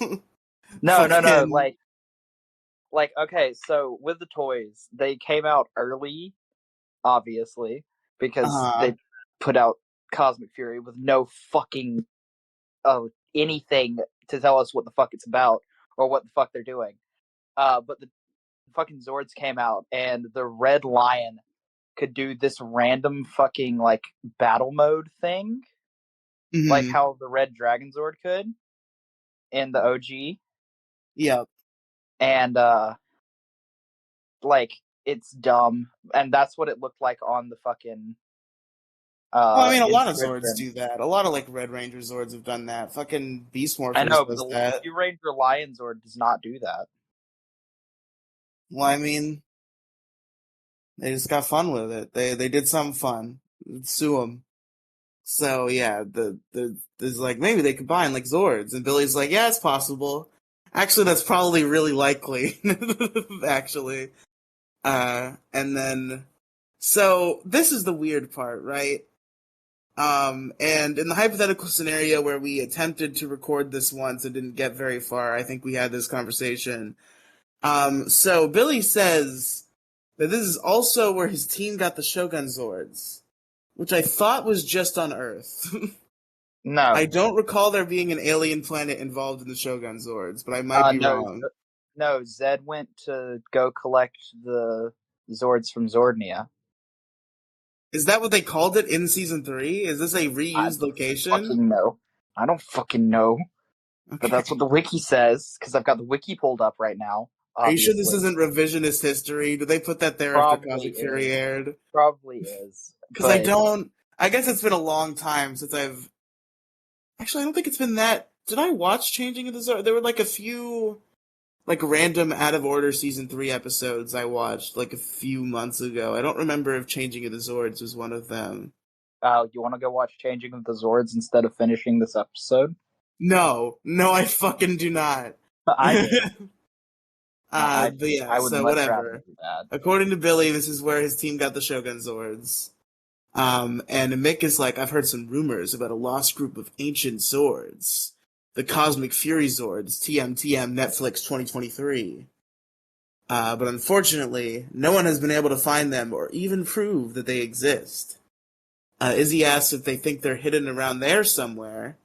Ion's like, look at that weird hole. It looks like a Morphin Master staff could go in there. Javi, try that. And then Javi's like, no. Shit, aight. And then Billy's like, wait a minute. Don't be dumb here, Javi. I mean, do you really, if you came across it, think about it realistically. You're a Power Ranger. You come across an altar with a Morphin Master staff hole. You have a Morphin Master staff. You're going to tell me with a straight face you're not going to put the staff in the hole?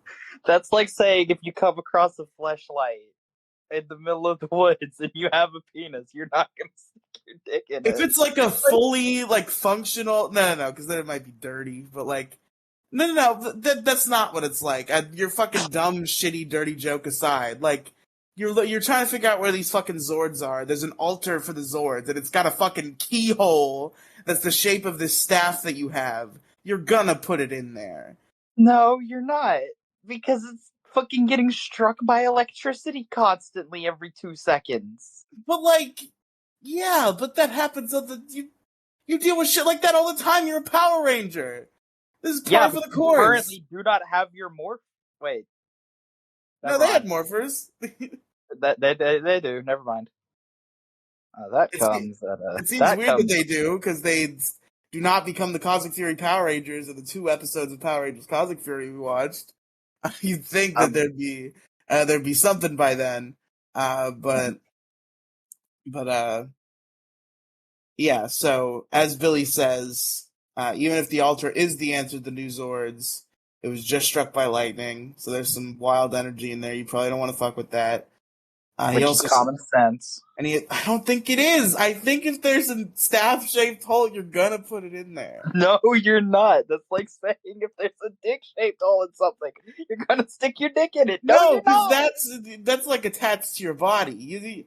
You don't want to put your dick in strange places. But if fucking God drops his staff to you before he's captured by a God-sucking cannon, and you come across you come across an altar that has a perfectly sized hole for the staff that God just left to you before he was kidnapped. The God-sucking cannon. You're gonna be like, this was the moment.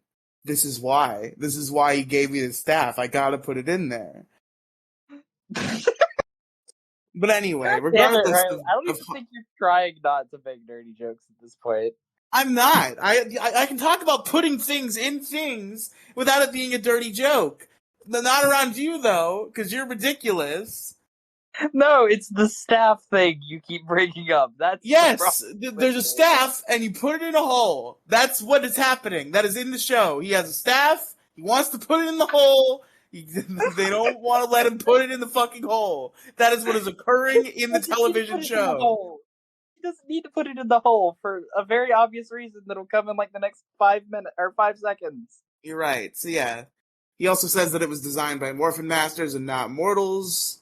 So, and then Nick takes the staff from him and is like, that would be a no-no on the staffo. I agree with Mick. It's a no-no on the staffo. And Javi goes to argue with Mick, but before he can, they hear a rumbling. And they turn to look at the rumbling. And the Squidrill is here now. And Ollie's on the live speaker. And he says in a very look at me, I'm evil way, hello, friends. Amelia says they have to get Ollie back. Ollie, meanwhile, says prepare for total annihilation. Probably not a good time, Ollie. I'm not sure if there's anywhere private for you two to go. I knew it. I knew it was coming. I knew it. I fucking knew it. He actually meant evil annihilation on account of the whole mind control thing. Oh, I knew, but I knew what you were gonna fucking say because I was gonna say the same damn thing. Yeah, you have the same wavelength there. So Squillia gets excited because it's time for battle. Alarm starts blaring. The device activates. It turns into a giant evil robot. And it looks really similar to one of Venjix's bodies from RPA. Am I going crazy here? It looks really similar to a body I remember Venjix having. Hold on, I don't remember what it looks like off the top of my head. Hold on. If you can't find it in like 5 seconds, we'll just figure it out later. I was literally Googling Squidrill. But do they all turn into the same robot, though? I think so. Okay. Because that's something out of Q Ranger, and guess what? They're not. Well, I mean, they got the Zords. What? They're not the Q Rangers, but they got the Zords, and they got the footage. No, I was saying the Squid Drills are from Q Ranger, and guess what? They're not. Not what? Drills. Oh, yeah. We've talked about that. Yeah, we have. But yeah, they all just become the same weird giant robot thing, and no, it's not from I'm not saying it is one of Venjix's bodies, but it looks pretty close to one of them, I think. Reminds me more of fuck, what's his name? Gonna need more than that. Who's the weird like cog face in RPM? I don't know his name, but I know who you're talking about. Like the secondary general. Yeah. The general who didn't matter and sucked because he had Tanaya 7 to be compared to, and that's like Exactly. that's No, like no, no, being no, not the golden, gar. not the golden one. The weird nerdy dude who gives me Frax vibes. No. Yeah, I know who you're talking about. Because the golden one was kind of sick. Yeah, but I don't think any of the generals signed in RPM because they all just completely paled in comparison to Tanaya 7, and they also You're just got a like Tanaya no 7 simp. focus because she's great. You're not wrong, but you are a Tanaya 7 simp. It's true. I will not deny these allegations.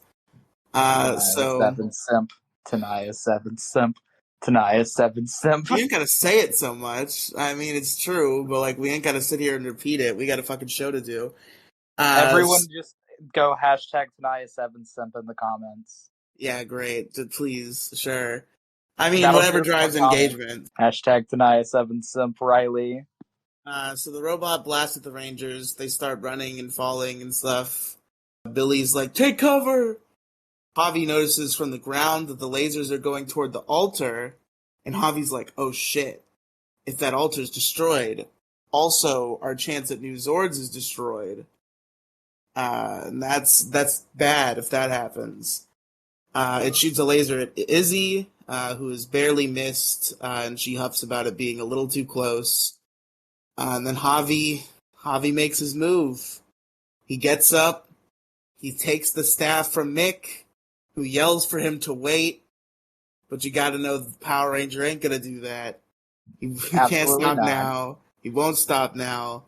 He puts the staff in the hole, and there's a big ol' explosion of light, which knocks Javi back onto the ground. On his ass. Onto his ass. The other Rangers and Mick, they run to see if he's okay. He does not seem to be conscious. And suddenly, they hear a boom of thunder and look up. And out of a dimensional hole comes some new fucking Zords. Real quick, I have a question. Sure. Why is it that every time that new Zords are unlocked by a team that previously did not have new Zords, they're accompanied by thunder? That's a good point. That's a good parallel. I bet that was on purpose. It's almost as if they're trying to replace the star power with thunder power. True. Again. Oh my god! Shut up, you fucking nerd. I'm mad that it's happened twice now. Like if I had a nickel for every time. Shut up! Which isn't a lot, but it's shut the fuck up! Twice. Oh my god! So, anyway, so I did not have time to write all these down, and I know you know them all by heart, Crow. So what are they? Alright, so there's Lion, Chameleon, fucking I'm gonna kill someone at Hasbro. Bear, Baby Bear, there's Baby Bear? Yeah, there is Baby Bear. Baby Bear's That's awesome. Mama Bear. And I love the bears. Bears are the best. There's Eagle is what I think Washi is. For the one that I'm going to kill someone at Hasbro for, that is a fucking swordfish, you dumbasses at Hasbro. There's a Scorpion. Did I say Chameleon already? I think I said... Yes. I think I said Chameleon already. I'm trying to remember the base ones, because I remember all of them, but if I'm trying to name all of the base ones, I have to go through every single one of them in order to get through all of the base. There's a bull. There's a wolf, which... I really like that parallel that they do in the first episode. These fucking appear. That is a very good parallel. There's... I know all of these. Why can I not remember the last one? Alright, there's Lion, Scorpion, Wolf, Bull, fucking... There's the Libra, which is just balances. That's one I was forgetting. There's this... Is there a Zord that's just balances? Yeah. It's the gold one. I see. It's the one that motherfuckers should have been piloting. That feel when you have like a giant sea monster Zord and then you have a fucking balance. Now, okay, they don't have a giant sea monster. That's the thing. They have No, I'm saying Ion had a giant sea monster before. Oh, yeah. But, like, okay, here's the thing, okay? Yeah. So, the quote-unquote balances, for what I call them, it's the Libra Voyager. Mm-hmm. But basically what that means is it has a man mode, but then it can also become balances. And I think that's really fucking sick. And one of my favorite, like, Voyager designs from Q Ranger. Then you've got Bull, then you've got Serpent, which also has a man mode, and another one of my favorites from Q Ranger. Chameleon, Eagle, Swordfish, and Bear and Tiny Bear. Well, there you go, And folks. then, I think you just listed all of the Zords like 3 times. I think I did that 3 times, minus Libra and Serpent, because I kept forgetting those two. I just kept forgetting Libra and Serpent. I listed every single other one like 4 different times, though. So the Zords, they start attacking the Squidrills on their own. Billy points out their semi-autonomy, a feature he much likes in a Zord, which makes sense. I think very much like Billy for calling that out. A fully sentient, multifunctional automaton. Yes, thank you, Billy. So inside the Squidrill, Squillia, Ollie, and the Sentinels are being all rumbled around. Squillia is all distressed. Ollie's like, how the fuck they find new Zords? What the hell? The robot tries to block as it's fired on a bit more. Javi wakes up and he asks if it worked. Amelia says it did, and that he activated the Zords. And Javi sighs in maybe what is relief. But then... I don't think that was relief. But then... Well, obviously, he's not feeling pain from this, because if he was, he would have woken up and gone, oh! but he didn't do that. No. If you wait 2 more seconds, just give it a second. No, he does that, but that's out of, like, shock. I don't think he was feeling pain from it. I think he just wakes up and he's like, big Zords? But it didn't register at first. Maybe. But anyway. I think that's what drove him into shock. Well, I think the shock of losing an arm is pretty shock. But Javi sighs. Way to spoil it, Riely. Yeah. So, why did we talk about it before I fucking finished revealing it? You should have just let me finish talking. I didn't ever explicitly say that he fucking lost his arm. Yes, but you could have just let me finish the sentence that you interrupted me in the middle of. Yeah, so Javi sighs. He reaches over to his left arm. His left arm is not there. Uh-oh. Bad. Hey, this is rep for amputees. Rep for amputees, guys. Rep for amputees. True. So true. This is our first amputee ranger, I might add. His amputation will be fixed by next episode. That's not necessarily. He's still an amputee. Well, but like he's an amputee representative as much as like fucking Edward Elric is. Like he still has a fully functional arm. It's just like a metal arm that he has to get maintenance on every once in a while.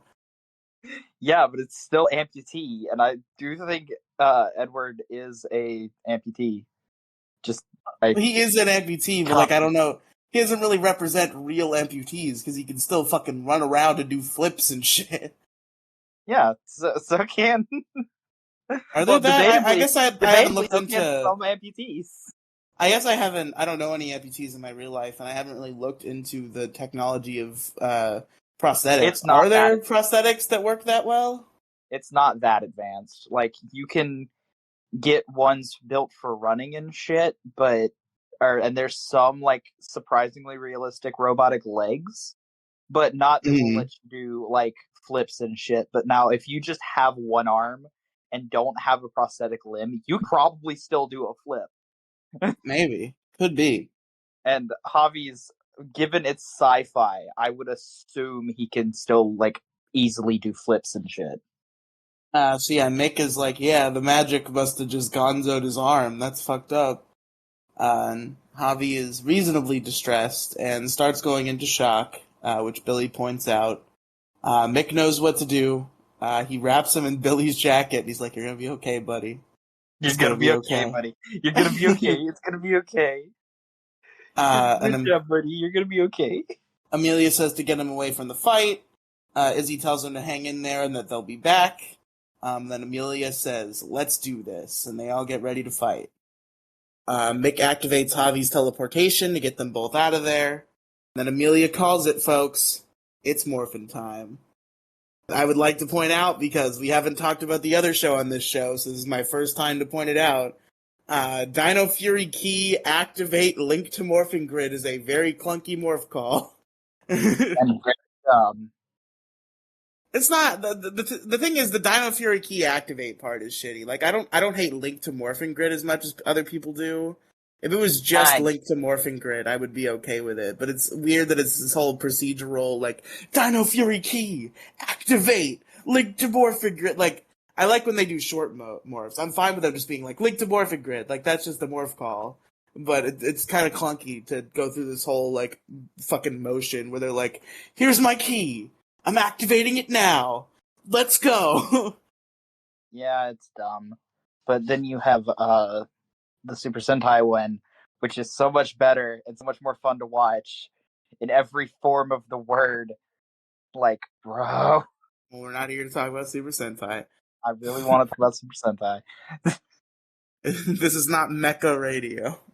We should start Mecha Radio. Only if you Sentai fast. It gets me to watch more Sentai fast, but it would also make you watch all the Sentais before Jew Ranger, because we would have to start from the beginning. Fuck. Fuck. I'll watch Jetman. We can start with Jetman. No. We gotta start with Go Ranger, buddy. We gotta find somewhere to watch Go Ranger. It's up. I think we have to, like, download a fucking torrent, but it's up. I think it's on YouTube in some countries. Might have to just look into a VPN. I'm not looking into VPNs. Fuck that. I don't want to get a VPN, man. Why not? I don't want to You're put in cool when money you have a to get VPN. You're like a fucking internet god. You can, at the snap of your fingers, you can be anywhere. Like, what up, internet? I'm in fucking New Zealand now. You can't stop me. Now I'm in fucking Brazil, fucking Japan, just in the snap of my fingers. I'm a god. Hey, you want to know why I don't want to buy or get a VPN? Why? Because all of the good ones are pay to use, and that's the problem with them. I think usually they're pretty cheap, right? I know, but as someone who is still living with their parents and does not currently have an income, fair enough. No, thank you. So Billy morphs as well, which people have pointed out on Twitter very rightfully that there is a very stark difference between Dino Fury Key, Activate, Link to Morphing Grid, and just Triceratops. I agree. Which one's one better? Is a lot simpler than the other. My opinion's very valid. Most valid, and no one can argue with me. So I wrote down a note here, which turned out to be incorrect. I wrote a timely note. I made a prediction, and the prediction did end up being false. Spoilers, folks. I did write down the 3 Dino Fury Rangers do the Dino Fury roll call for what I'm betting as I write this note will be the last time. It was not the last time. No, it was not. Izzy asks what Zord is hers. Maybe the fucking green one. Maybe the fucking green one. Amelia says she can take her pick, but they need the lion since it's in the center of the Megazord, so she'll take that one. She boards the lion Zord. Izzy boards the chameleon. Billy the wolf. Get it? Because he had the wolf before. Yeah, that's the really good call out that I really like. And Ion boards the shark. I want to kill you so badly for saying that. You know what it is. You are not stupid. You know what it is. I know what it is, but I know what the show calls it, and I'm one for accuracy here on Megazord Radio. The show is inaccurate. That's the thing. Well, yeah, but they called it that, so that's what it's called in the show. It's not the fucking shark. Well, it is. It's not. Amelia's sure that it's just like driving a car with no manual that flies. And the Rangers start flying toward battle. We go to the squid drill where Ollie is angry. He's asking very loudly why they have not blasted the Zords out of the sky yet. Maybe Suddenly because he's they're the new fucking Zords, boss y'all don't around have here. to take down. I'm sorry, go over that again? I said maybe because they're new Zords that y'all don't have the defenses to take down immediately. Yeah, fair enough. So they fly into battle. Ion's still trying to figure all his shit out. He asks if anyone knows what the symbols mean on the buttons, because he's trying to find the shoot 'em dead button. Amelia does not know what they mean either. Neither does Billy. Izzy ends up figuring it out. The button is the thingy on the control stick. Billy, I feel like it's common sense. yeah. Well, I mean, there was a bunch of buttons, so who knows? I know, but okay, real quick. Anyone who has played, what was it? Fuck. It's one of the OG arcade games. I cannot remember the name of it for the life of me right this second, though. Fuck. Galaga? Yeah, I think. Anyone who played one of those, the button's always on the fucking control stick. That's fair, but there's usually not fucking 84 other buttons, so you just press the button that's there. Whereas if there are 84 other buttons, you'd probably be like, which one do I? Control.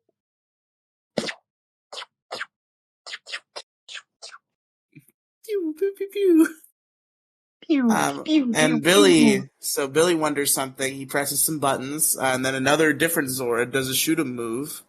And Billy's like, we can remotely pilot all the other Zords too, to explain why there's not 12 other Rangers. It's almost like there's fucking 9 other Rangers. There's more Zord blasts. The Rangers cheer. Before they get too carried away, Amelia points out that they can't blow it up with Ollie inside. And Ion's like, well, shut up. Ion's like, well, if we can't blow it up, we gotta, go. And Amelia's like, I'm not gonna leave Zordia without Ollie, so we gotta keep fighting. Then Billy calls for Megazord power. The swords start to combine, and beautifully, mercifully, folks, they don't say Zords combine. Oh. Riely just had an orgasm from saying that. Pure pleasure. Oh, they had Zords combine and they didn't say Zords combine. Okay, goodbye. Goodbye. If Riley's gonna have an orgasm on this fucking podcast, I'm leaving. So, folks, keep it in your pants. We got a Megazord. It's got a lot of balls on it. Riely, shut up. The Cosmic Fury Megazord is ready. It equips a sword. Ollie mocks them, saying that the Megazord looks like it's made of Christmas globes, and that it's very scary. Ooh, scary. I mean, that Zord's scarier than the one that you currently fucking piloting, you dumb bitch. Fair. As he says, they'll show him scary, and the clash begins. They go back and forth for a second until Izzy activates the Cosmic Camellia Lash, which causes a big tongue from the green arm to grab the robot. The robot just rips it right off, though, and Izzy's like, I hope that grows back. I mean, it does? It does, true. Squillia cheers. Ollie smiles evilly because he's evil, remember. Izzy says her Zord has sustained some damage, obviously. Billy says he'll switch it out for a remote link with the Cobra Zord, and they do that. There's more fighting after the switch. I'm sorry? I can't even tell them that they're wrong about that one, because that one's technically right. I still hate the fucking quote-unquote shark, because that's stupid. Never. More fighting after the switch. Billy calls a Cosmic Cobra Fang attack, and that fucks the robot right up. It starts smoking from the inside, alarms start to blare. Amelia suggests that they can scare Ollie into submission if they use the Mega Attack. Ion thinks it's a good idea, and they go to activate it, and it makes the sword grow big and long. Amelia contacts Ollie. Riely, I feel like you were trying to set up dirty jokes. No, I'm not doing that. I'm just describing what happened in the television show. Anyway, so Amelia contacts Ollie, says she knows he can hear her, and that their attack is almost fully charged, so it's time to fucking pack it in. Squillia decides to partake in a tactical retreat and teleports away. Ollie asks why he would surrender. Amelia says she doesn't want to lose him. Aw. Ion reports that I the want attack to. is. I want Shut to lose up. him. Ion reports that the attack so is fully badly. charged. Amelia laments that he isn't going for it, but she has an idea and tells Billy she's switching the Lionzord to remote mode. Billy links to it, and Amelia teleports into the robot behind Ollie. She unmorphs. She walks up to Ollie, saying she knows he's in there. She offers her hand to him. He says he's over her and orders an attack on her. The Sentinels attack, and Amelia starts to fight them off with her sword. Then she puts them to sleep with the famous, iconic snooze time dino key. It's the snooze dino key, I'm pretty sure. Yeah, I might have wrote down snooze time to be funny. So Ollie also... Fuck off. Shut up. Fuck you. So Amelia grabs Ollie and teleports out, telling the others to do the attack once she's out. They do the Cosmic Mega Blast, which does a laser whip thing and blows up the robot. Squilly is watching from the sidelines, and she adorns the fight good... what the fuck? What did I write down here? Read it off exactly as you wrote it, please. I think I might have meant adores, maybe? It says, Squilly is watching from these sidelines, and she adorns the fight good content. Maybe that's adores, and I was just writing it in the wrong order to be silly. But I wrote down adorns instead of adores. You were writing them. I don't know, man. So they do a Cosmic Fury victory chant. Billy quickly changes demeanor as he detects a whole ass tom of ships. maybe I meant ass ton of ships. A whole ass ton of ships heading for Zordnia. A whole tom of ships. The whole tom of ships. Damn, that's a lot of ships. They've got a whole fleet. Izzy is sad that her relief only lasted about 3 seconds. You sure they don't have a whole fleet? Shut up. You're just spelling shit so badly today. She contacts Amelia and asks if she got the cosmic key from Ollie.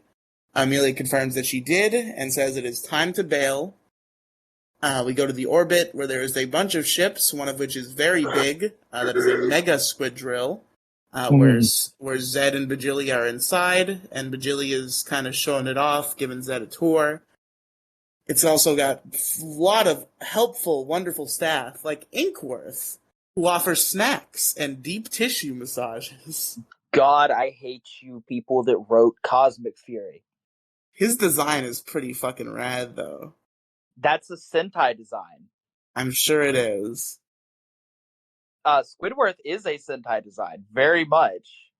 He is a 2-part, constant assassin who goes after the Q Rangers, who, when he dies, becomes, the servant of his partner, and it's, vice versa, so that they can never fucking die.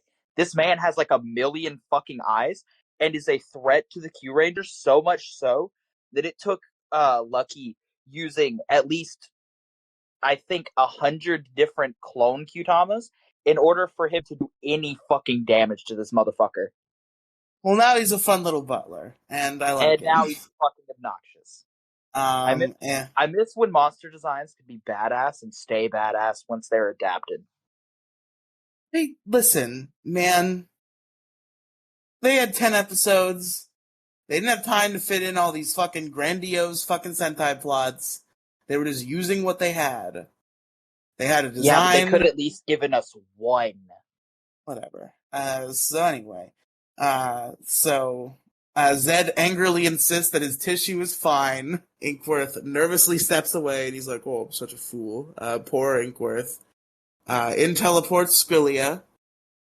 Zed asks her if the Blue Ranger destroyed the others. Squillia reports that this is in fact not what happened, and they got a bunch of Zords and destroyed the squid drill instead. Squillia says they left in a portal with Ollie, and he was knocked out.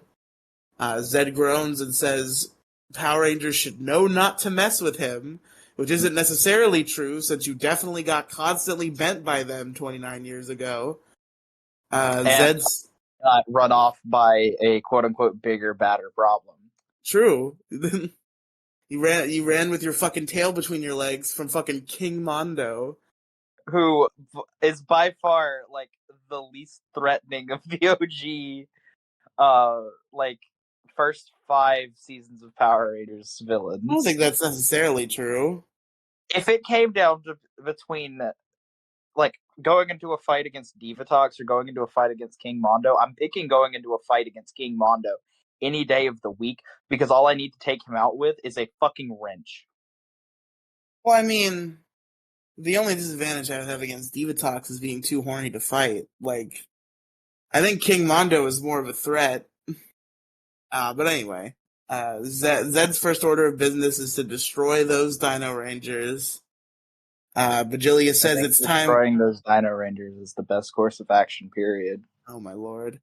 Bajilia said it's time for them to finish what Zed started 30 years ago. False, it was 29. They set the fleet's course for Earth. And we go back. Rude. What? Calling Zed out on his bullshit. That was Bajilia that said that, not Zed. Either. Well, aren't you the one that likes Bajilia? Shouldn't you be the one? No, I like Squilia. I'm indifferent to Bajilia. I don't like either of them. The only one I kind of like still is Zed. That's true. This Zed isn't bad. The Zed could be worse. This Zed is better than Zed last year. No, well, he's better than Zed Attempt 1 last year. Zed Attempt 2 was better. Zed Attempt 2 was better, yes, but Zed Attempt 1 was... I don't know how to say this without being incredibly mean to the voice actor, because the voice actor, I respect him. The voice actor who quit because everybody told him that they ruined his childhood or whatever. Yeah, that's not true. I'm not going to say he did, but, like, he doesn't play a good Zed. I think he did. I think his second attempt was very good. I'm talking about... Wait, I thought they changed for the second. No, you're the one who told me it was the same guy. Wait, it is? I forgot about that. You told me that. If I'm wrong, it's because you store me wrong. I believed you. I don't remember telling you that. Because I was like, I don't know if they changed guys or if they just changed direction. You were like, they just changed direction. And I was like, okay. I have no reason not to believe you. No, there's 3 different voice actors. Yeah, is one of them Robert Axelrod from Mighty Morphin? No, one of them is... Well, okay, it's like 6 different actors, but... Okay, so I'm going to read off all of the Lord Zed actors real quick, okay?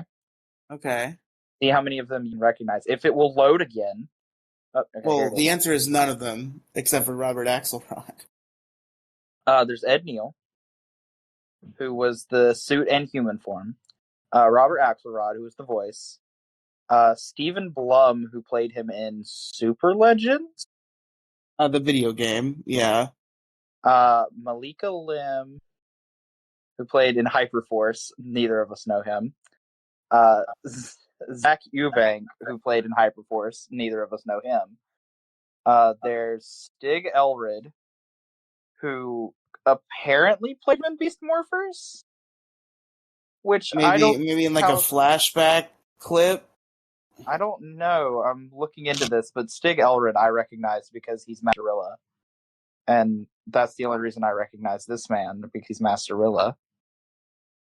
He also narrated every episode of Power Ranger Samurai, every episode of Power Ranger Megaforce, and every episode of Dino Charge. Oh, he did the fucking intro? Yeah, he did the sick-ass intros that I even love. Fucking intros. The intros that I love. Fuck you. I love the Samurai ones, especially. Centuries ago in Japan. Yeah, I love that. Fuck you. Then you've got Andrew Lang in Dino Fury. And then another guy in Cosmic Fury, and that's it, right?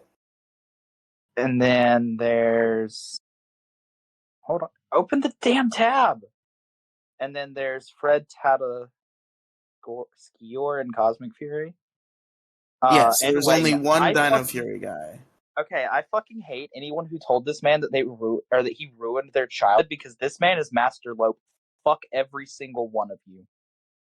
Well, they're saying he ruined their childhood with Zed. It doesn't matter what else he did. He did Zed, Yeah, and it but was they can bad to suck my them. fucking dick. This man is amazing.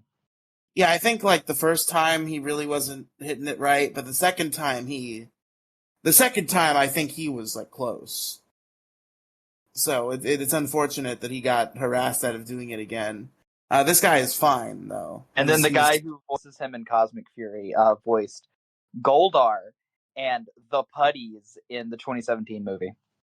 Whoa. Well, okay. Damn.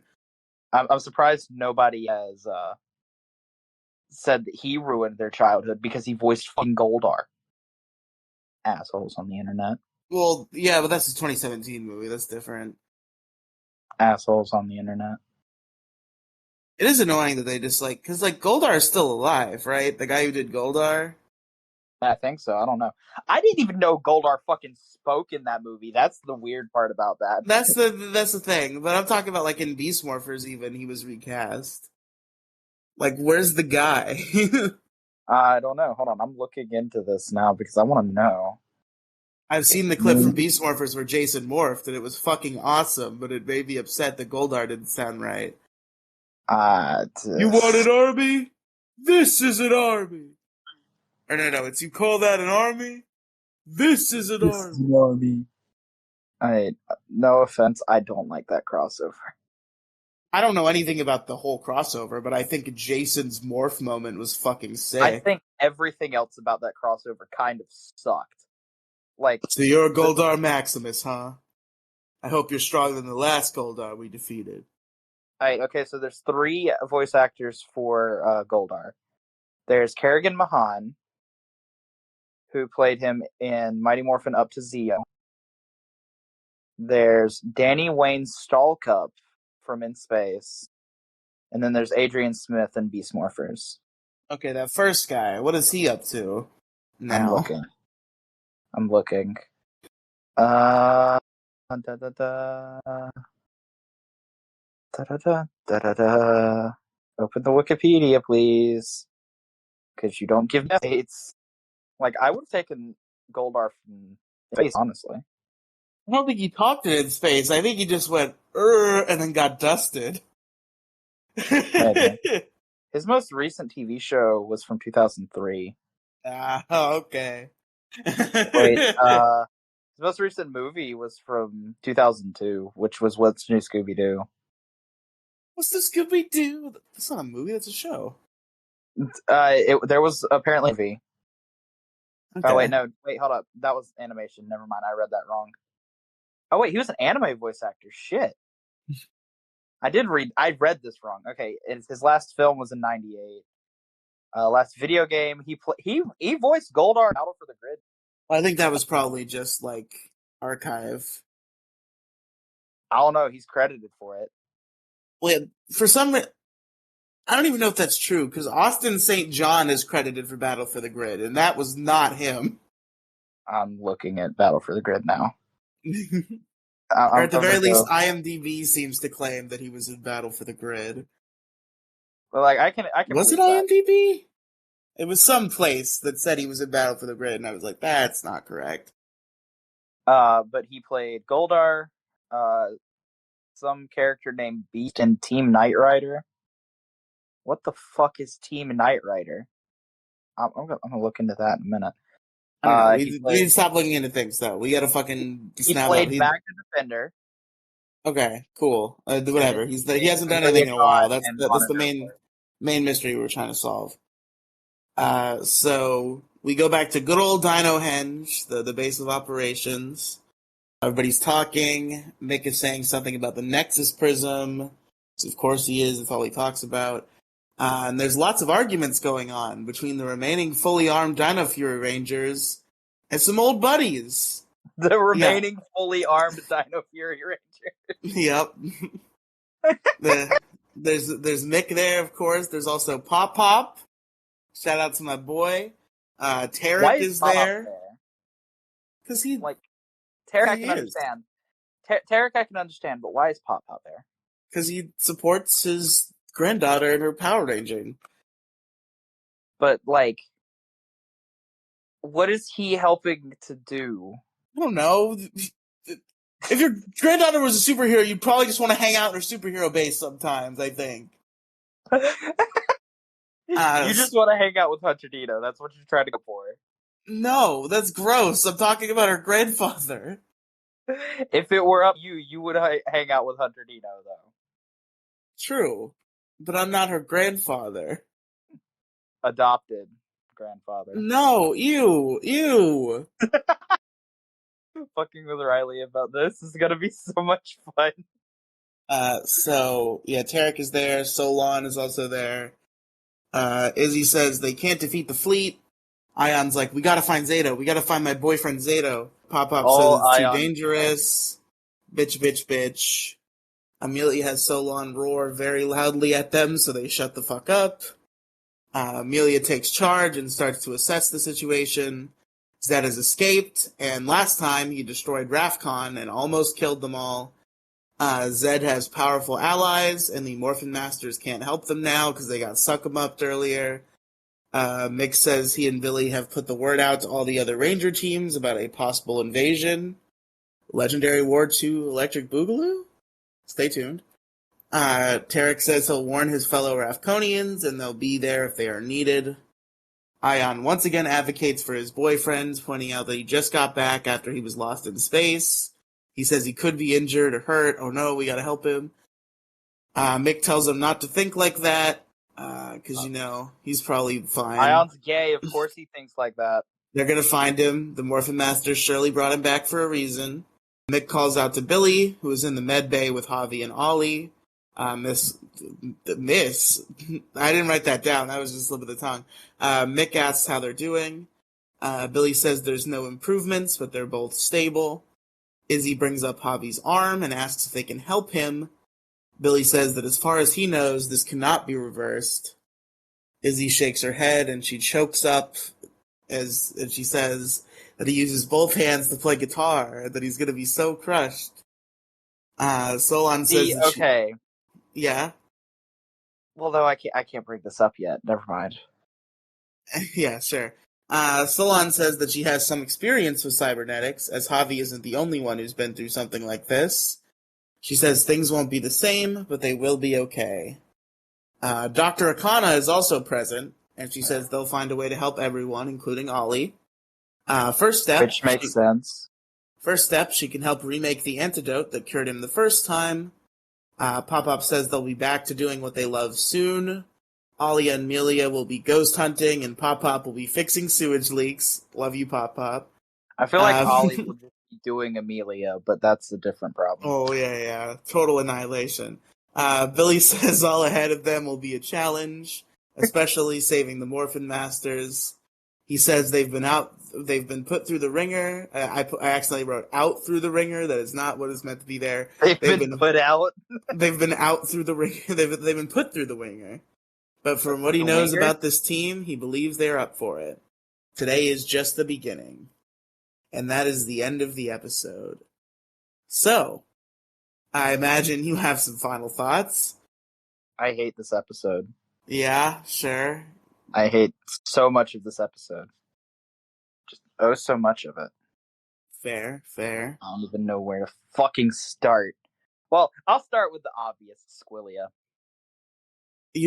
What the actual fuck? Squilia was good, okay? No. Good. Don't even try. Squilia was nice. Don't even try, no. I like a Squilia. I hate Squilia. And God, I hate what they did to such a good character. Are you talking about Inkworth?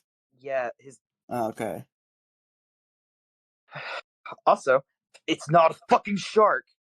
Jesus Christ, shut up. It's not a shark. Who the hell cares? Anyone who can use their own fucking eyes and doesn't just listen to what Daddy Hasbro has to say. But who cares, though, is the question. Not, is it right? Who cares? Anyone with eyes. But why? Why do you care? Because we've had a fucking Swordfish Zord in the goddamn past. Why couldn't we just call it what it fucking is? Because I don't know. Who cares? Me. Why? Because I can. Don't you have anything better to do than caring whether they call a swordfish a shark? That's not even the only fucking thing I've said. Wasn't even the first thing I said. I know, but I'm saying, don't you have anything better to do in life than care about that shit? I can say it's fucking stupid as fuck and not spend the majority of my day thinking about it. Whatever. Who's your favorite character? Mick. That's fair. What was this episode called again? I don't fucking know. We'll check real quick. Was it The Lightning? I think it was something to do with lightning. Lightning Strikes? Lightning strikes twice. No, it was definitely 2 words. I think they're all 2 words. Lightning strikes. Lightning Strikes, okay. Well, folks, Pro Royalty's about to get very mad at me. It's Squillia. -2. God, I fucking hate you. God, I fucking hate you for that. What about favorite scene, Pro Royalty? Mick morphing. Yeah, that's a pretty good answer. You should have seen that coming. That was pretty sick when that happened. I like the Red Morphin Master just being like, "Yes, we do need more help." Blah! He's just like, "I am a Power Ranger now." It's pretty good. You should have seen that one coming, though. I'm trying to think of what my favorite scene was. Because you see, the thing is, I try to keep my favorite scene and my favorite character separate, so I don't want to say it's Squillia's introduction scene, so I'm trying to think of a better answer than that. Fucking... I guess it's probably actually Javi losing his arm, because that was surprisingly fucking raw for Power Rangers. Just like the visceral moment of Javi being like, "Oh shit, I don't have an arm," and just like going into fucking apoplectic shock, so... I applaud Power Rangers for getting a little darker, and I will... I thought that was the next episode. No, that was this one, that he loses his arm. Okay. But yeah, I'll give my favorite scene to that. And we don't have to talk about where we're ranking it, because there's only one, so we just have to talk about it next time, and which one is better than the other. So for now, number 1 of 1, Lightning Strikes. Tell us about... Probably the best it gets. Oh, is it? Is it all downhill from here? It's all fucking downhill. God, I hate so much of it. Alright, well, tell us about the next episode. They all aired on the same day. Yeah, but who was written and directed and shit? Pretty sure they're all written and directed by the same people. Nope, not true, because I remember reading an article about a guy who wrote like 8 of them, not all 10. Fuck on. I fucking forgot about this. Episode 2 by Rebecca Barnes, Alwyn Dale, Maya Thompson, and Cameron Dixon. Directed by Michael Hurst. Alright, and it is called Beyond Repair. Thanks for that title, buddy. So I don't fuck what any of these are titled. Just stop. Stop being an asshole. We went over this 2 months ago when we talked about fucking recording this shit. Stop. So Beyond Repair. We start at Dino Henge. Solon is serving some nice hot chocolate. It's for Javi, who is awake, with Billy taking a look at his not destroyed arm. Billy completes the measurements and says Javi should get some rest while they build. Solon says that if he wants any little upgrades, he can say the word. And she says her eyes are her favorite cyborg feature, and she does like a little cyborg camera zoom with her eyes. And Javi's like, I don't want any upgrades, I just want an arm.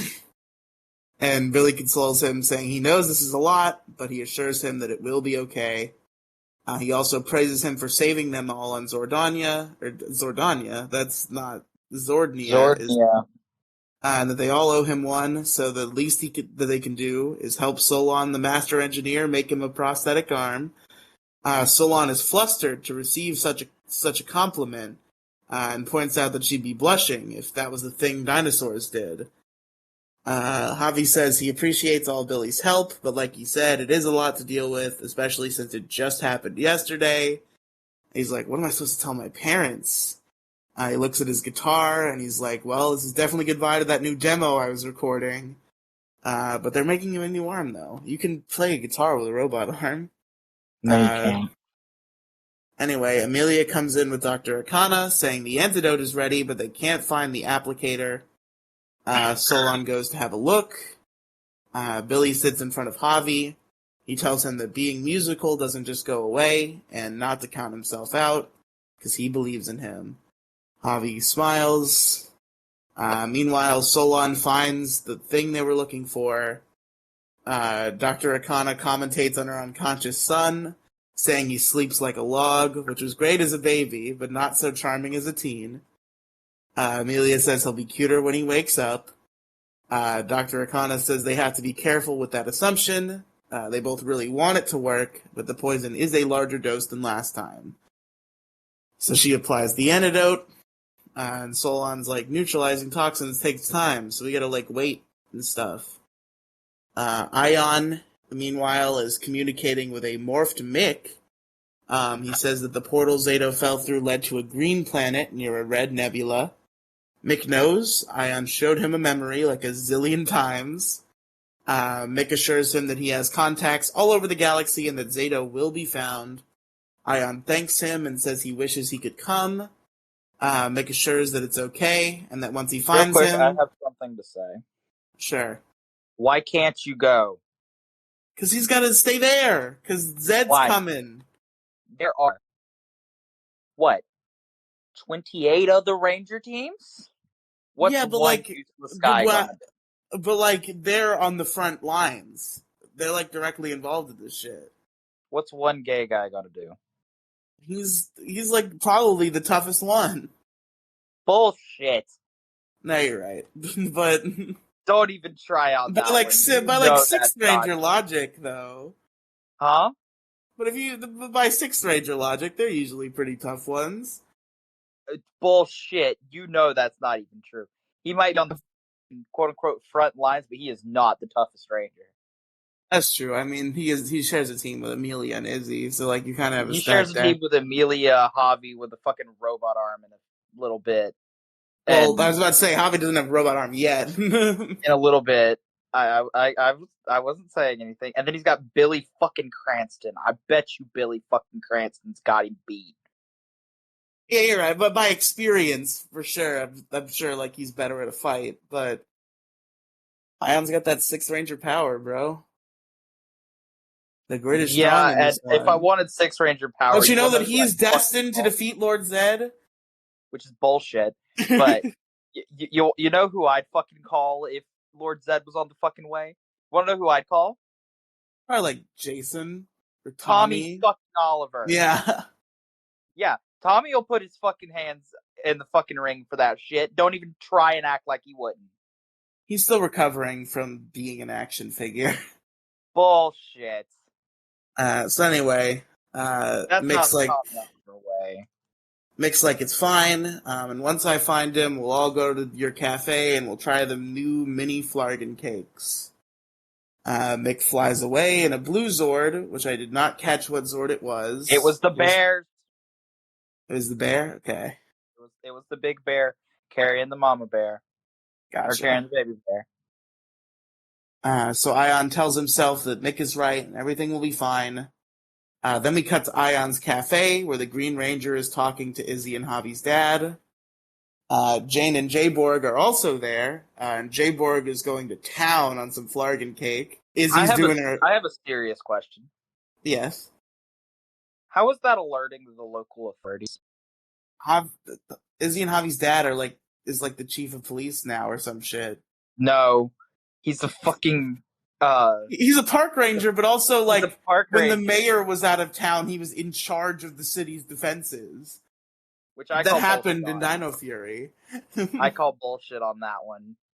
But yeah, so Izzy is putting on her best Batman voice. And Izzy's it's possible, but we don't know.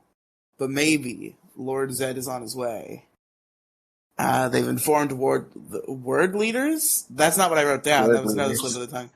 They've informed world leaders and relief agencies, but it's also important that the important Pine Ridge Media Corporation Buzz Blast knows, because sure it is. And also Mr. Garcia is the city's defense coordinator, so he should probably also know. She says Zed knows who they are, so the city might be a target, so she wants everyone to be prepared just in case. Jane asks if the Rangers have ever tried doing tricks. Izzy is confused by the question. As should she. J-Borg adds that they could stream an intergalactic news story saying the entire inhabitants of Earth has gone on vacation to Venus, so he invades the wrong planet. Mr. That was Garcia's just in 5 minutes. Don't Mr. even Garcia's try. like, hey, they just like come right to Earth when he figured it out. And Izzy's like, yeah, that's probably true. Then Ion enters, unmorphed regular Ion. Mr. Garcia greets him. It is his fucking cafe, so it makes sense he'd be there. I'm just saying, Izzy is here morphed right now, so I'm just clarifying that he's not morphed.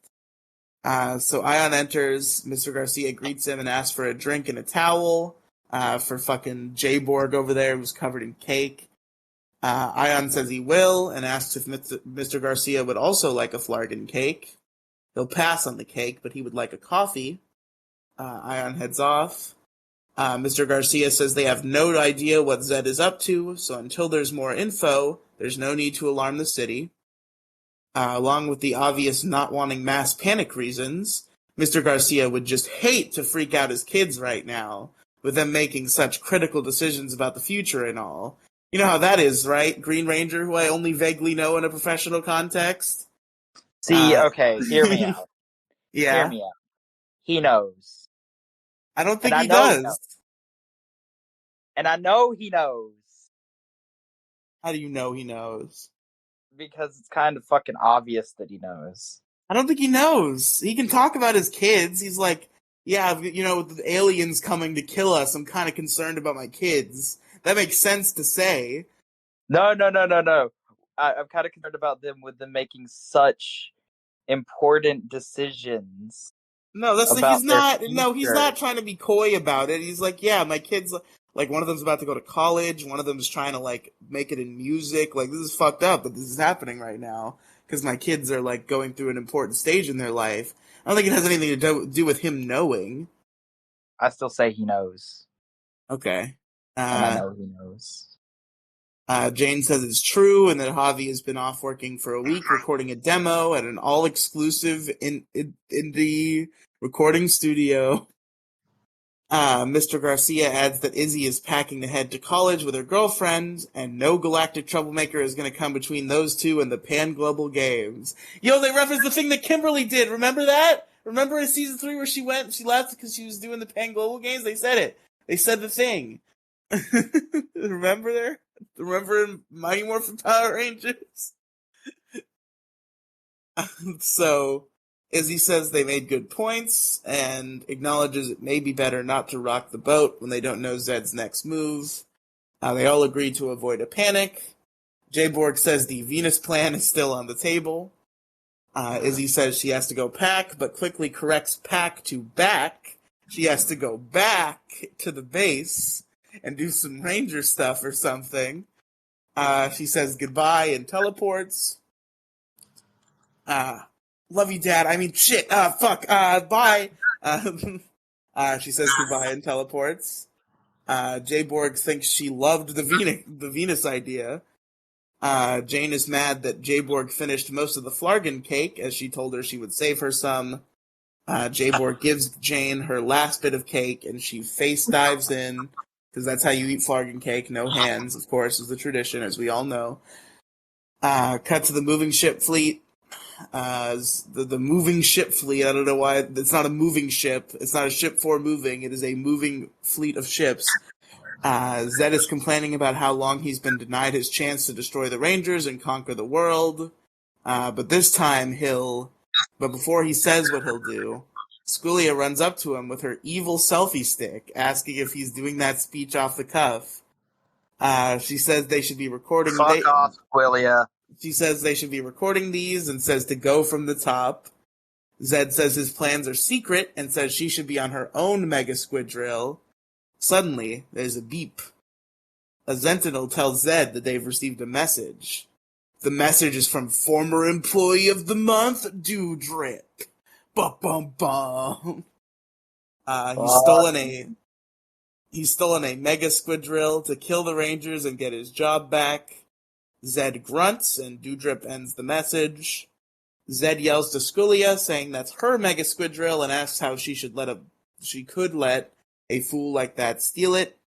Apparently, Bajilia taught her that locks are for poor people. Bajilia says she did say that, but that her insurance won't cover negligence. Sculia comes at her like, you're still going to buy me a new one, though, right?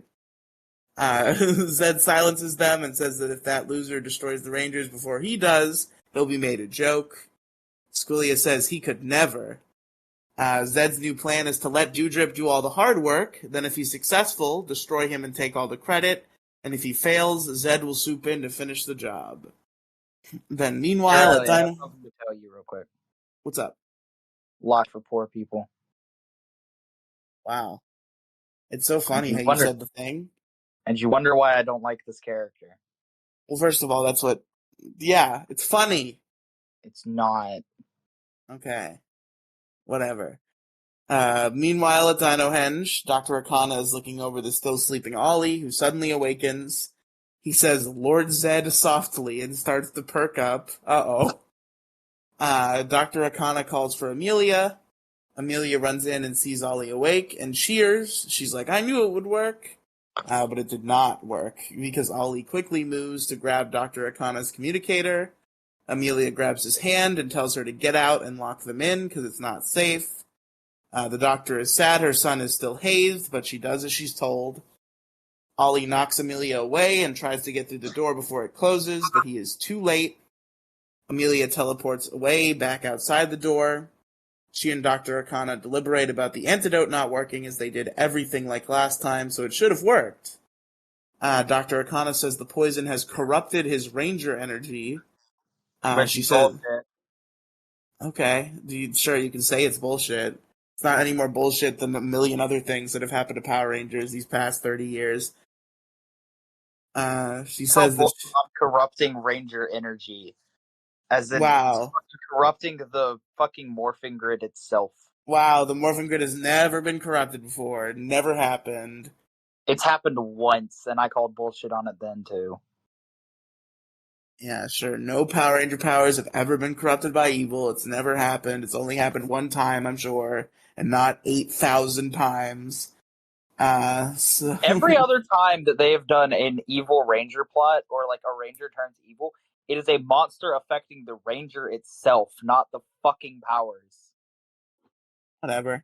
The only time that the morphing grid has been fucked up has been fucking Overdrive. It wasn't the whole morphing grid. It was just that one specific part of the morphing grid that made Overdrive happen.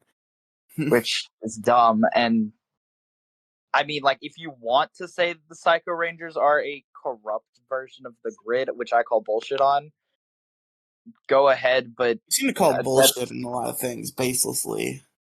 I call bullshit on the fucking Psycho Rangers being corrupted grid. I mean, it makes sense. No, how? Because they're like direct parallels to the Rangers. They're evil. Why not just, shape-shifting monsters? Because that's not as cool. But it makes more sense. Whatever. Fuck you. Fucking Morphing Grid is the embodiment of good, basically, at this point. It's even not, back though, then, they're evil Power Rangers that have been corrupted by some other means of fucking happening. Even Tommy. It Welcome was to Crow Royalty spell, reaches for complaints. Sour. Every little complaint he could possibly find. Fucking just nitpick and nitpick and nitpick. Great. If there weren't so many fucking problems, I wouldn't have to nitpick and nitpick and nitpick. You could nitpick any season of Power Rangers. You could nitpick a million problems from. No, not really. If you fucking go in with a deep enough microscope and small enough tweezers, you can fucking find any problem with any season. Every season has some stupid fucking plot contrivance or some dumb thing that happens. That problem in RPM. I would like you to go and try and find that problem in RPM. I mean, in RPM, it's kind of that they get a little too silly for their own good sometimes. Like the times Scott uses a baby as a blunt weapon. Which is fucking hilarious. Which is funny, but it does not make any sense. It does not play as a Power Ranger move. Yeah, it kind of does because he was using the stroller, but the baby was in the stroller. Doesn't mean you can't use the stroller. Yes, it does, because they're not going to use a baby as a weapon. He was using the stroller as the weapon. The baby was on the for baby the ride. is an extension of the stroller at that point. He's in the stroller. The baby was just on for the ride. That doesn't mean the baby was the weapon. It's not like he took the baby out and started beating Crybots with it. Whatever. Either way. Which would be fucking hilarious. Either way. Just take out a fucking baby doll and start beating fucking robots with it. So she says that she knows this is stressful, but they can't let their feelings distract from the facts.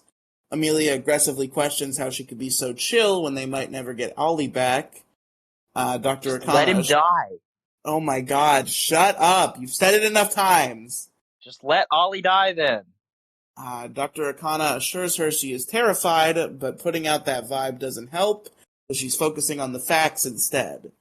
She adds that they aren't out of options yet and asks what they know about the poison. Amelia says that it was designed specifically for Ollie, so if Dr. Arcana is right about his energy being corrupted, then he gets his energy from...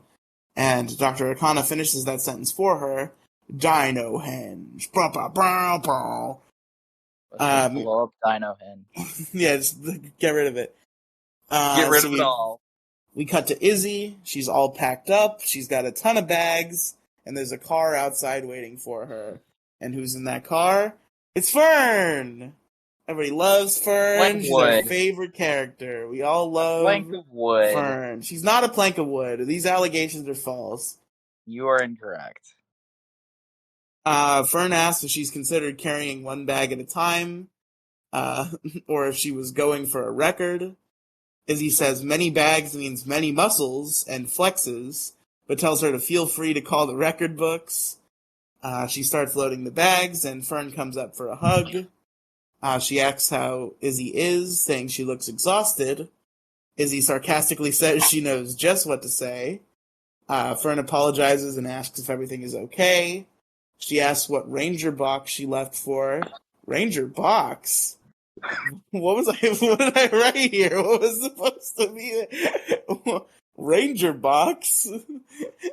Ranger biz, maybe, was what I meant to write? Real quick, before you continue, since you're trying to figure out what you said, Izzy did the sane man thing. You never go out and try and fucking carry one bag at a time. No, you carry them all at once, like a normal person. Shut the fuck up. Am I wrong about that? Yes. How? If you got a bunch of heavy bags, and you're not in any sort of rush, then you might as well do them one at a time. Why? Because carrying them all at the same time is hard. Yeah, but it's easier than making multiple trips. If you're a lazy fuck, it's in fact not easier when you think of the physical strain that you are put through. It's just more time consuming. Yeah, but it means that you have to do more walking. Which is... Yeah, but walking is not as hard as fucking lugging around 100 pounds. Which I would rather do than walk a bajillion times back out to my car. Whatever. Izzy hears her father's words about alarming the city echo through her mind. She says it wasn't on the news because they were on another planet. Fern is interested and asks if it was an Asada collab and if she got to fly in a spaceship. Izzy tells her not to worry, and then it was standard. Damn it, stop with the fucking references. Oh my god, oh, stop with the references. Oh, how dare you reference the world you're in. That's like the 5th one in 5 minutes. Yes, and all these things exist in the world, so it makes sense but to you reference don't need to them. say all of them right after the other. But they're all relevant. They're all relevant and true. They all make sense and are involved in the scenario. But it's obnoxious to call them out every 5 seconds. I'm cruelty. Riely, shut the fuck up or I will leave this fucking call and you can finish the episode yourself. So Izzy tells her not to worry and that it was standard Ranger business, no big deal. Fern says it sounds kind of big and asks if she's sure she can come to Oakdale with her. Izzy says, of course, that she's been counting down the days and that the team knows she's moving, and also if they need her, she can just teleport. Which Plot is hole something, acknowledgement. yes, something that a lot of Power Rangers should know. Plot Well, hole acknowledgement. I mean, you say that, but like, I think it was more in the scenarios where Power Rangers had to quit because they were doing other shit. It's more like they wouldn't be able to just like leave at any moment. Like when Jason, Zach, and Trini were at the fucking World Peace Conference, they couldn't just be on a fucking like peace talk stage and be like, oh shit, we gotta go. Like that's not good.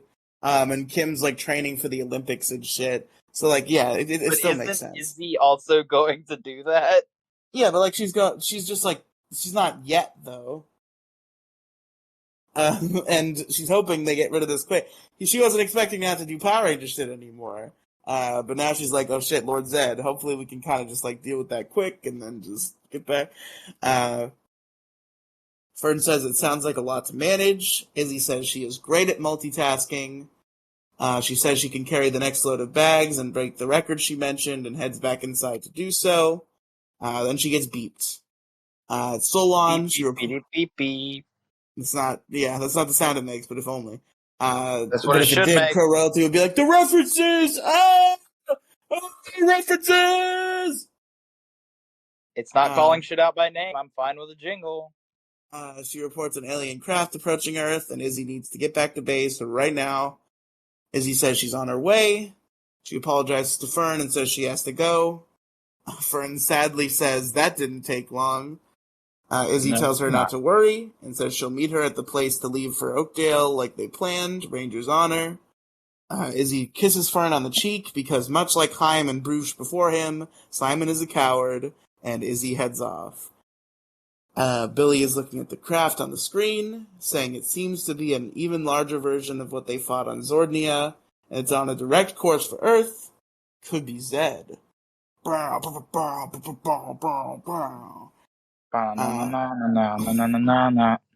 Amelia says Zed's timing sucks. Izzy suggests that they take the Zords up into orbit to fight so no one gets hurt. Yes. Javi enters and asks if she's sure, but we don't see him yet. Izzy tells him he doesn't have to come if he isn't ready yet. He's still armless and says he can't even tie his shoes, much less morph and fly a Zord, and he doesn't want to let them down. One-handed? That would be hard to do. You gotta like grab both laces and like do a bunny ears and like you gotta. I mean, I can't tie my shoes with two hands, so. I've done it before. Somebody dared me to do it, and I just figured out how to do it really fast. Mila tells him to take all the time he needs and that it's totally okay. Billy says he's here to help, so that makes 4 Rangers. He says it's an honor for him to fight alongside the younger generation, which you've made fun of, but I think is a really sweet sentiment. Ion points out that he's actually the older generation. Izzy says that they discussed this since he was unconscious for 65 million years. It doesn't count. Before Izzy can finish, Amelia reminds her that they also discussed not discussing this anymore. And they've got a job to do. Period. So Amelia calls it morphin' time, and they all morph. They don't do a morph call, and I wrote down, so they don't do a roll call, rather. And I wrote down, so I still might be right, but I don't think I am, because I think they do morph call again event. Roll call! Morph call and roll call, 2 different things! I can't speak. Solon cheers for them to go get the bad guys. The Rangers teleport out. At the ship, the Sentinels tell Dewdrip that Zords are approaching from Earth. Dewdrip instructs them to launch squid drones and then bumps his butt into a cactus and wonders why there are cacti everywhere. Which I guess... Is that a joke about Squillia? Does Squillia just have a bunch of cactuses everywhere? Is that the bit? I don't know. I assume it's just that the squid bitch likes once. Maybe. So squid drones are deployed and they start lasering. The Rangers have boarded their Zords, and Billy finds the lack of fleet support strange, observing that this does not feel like Lord Zed. Ion says that it doesn't matter who they are, because they ain't going to be touching my Earth today. Izzy says to light him up, and the Individual-Zords all fire big lasers, not razors. Hey, what Zords are they piloting, Riely? I don't remember. Are you not going to write it down? I mean, I didn't. I can't change the past. You need to start writing them down. You're probably right. 'Cause there's 10 of them. That's true. Well, they pilot theirs. They remote Which pilot one? the other ones. They swap up like every so often. Well, I don't think it's happened yet. I think they're just piloting the normal Zords that they were piloting before. There's more space laser fightings until the Rangers receive a call from their self-proclaimed worst enemy, the evil Doudrip. Amelia observes that he's the one who evilized Ollie. So we just have to get the Akuma out of him and everything will be fine. God damn it, why did you make a miraculous reference? Because they did. They said evilized. God damn it. I didn't even catch that. God damn it. I'll give that as a win to Cosmic Fury for referencing a better show. So Ion wonders why the blue goo guy gets his own big ship. Doudrip clarifies his name and tells them to have some respect. Amelia gives one of the dumbest quips I've ever heard in Power Rangers, which might be so dumb it loops back to being charming. I still haven't decided yet. She says that she's going to turn him, his name is Doudrip, right? She says she's gonna turn him into Dude Rip, R.I.P., like a dead. That's not funny. Then she caps it off. Then she caps it off, but again, maybe it could be found as charming, but then she has to cap it off with ruining my fucking orgasm and saying Zords combine. Well, fuck you.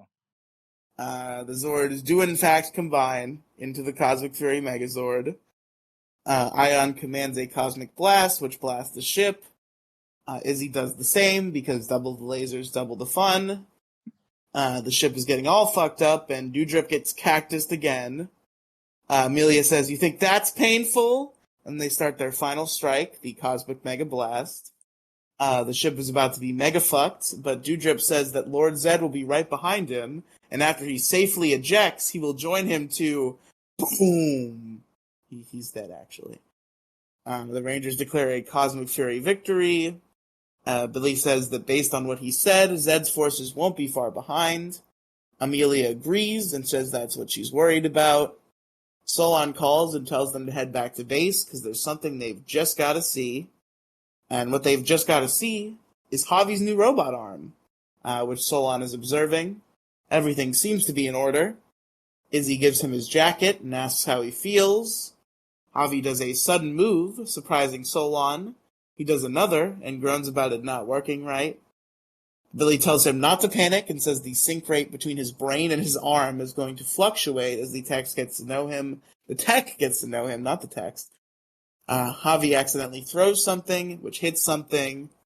This opens up a big red button, which Javi almost knocks Izzy into, but Ion yells, "Don't touch it!" and just barely catches her in time. Hey, it's Chekhov's button, everybody. I want to hit the button. She says, "My bad." Javi starts to apologize, but Solon assures him that it's not his fault, but says that button hasn't been pressed in 65 million years.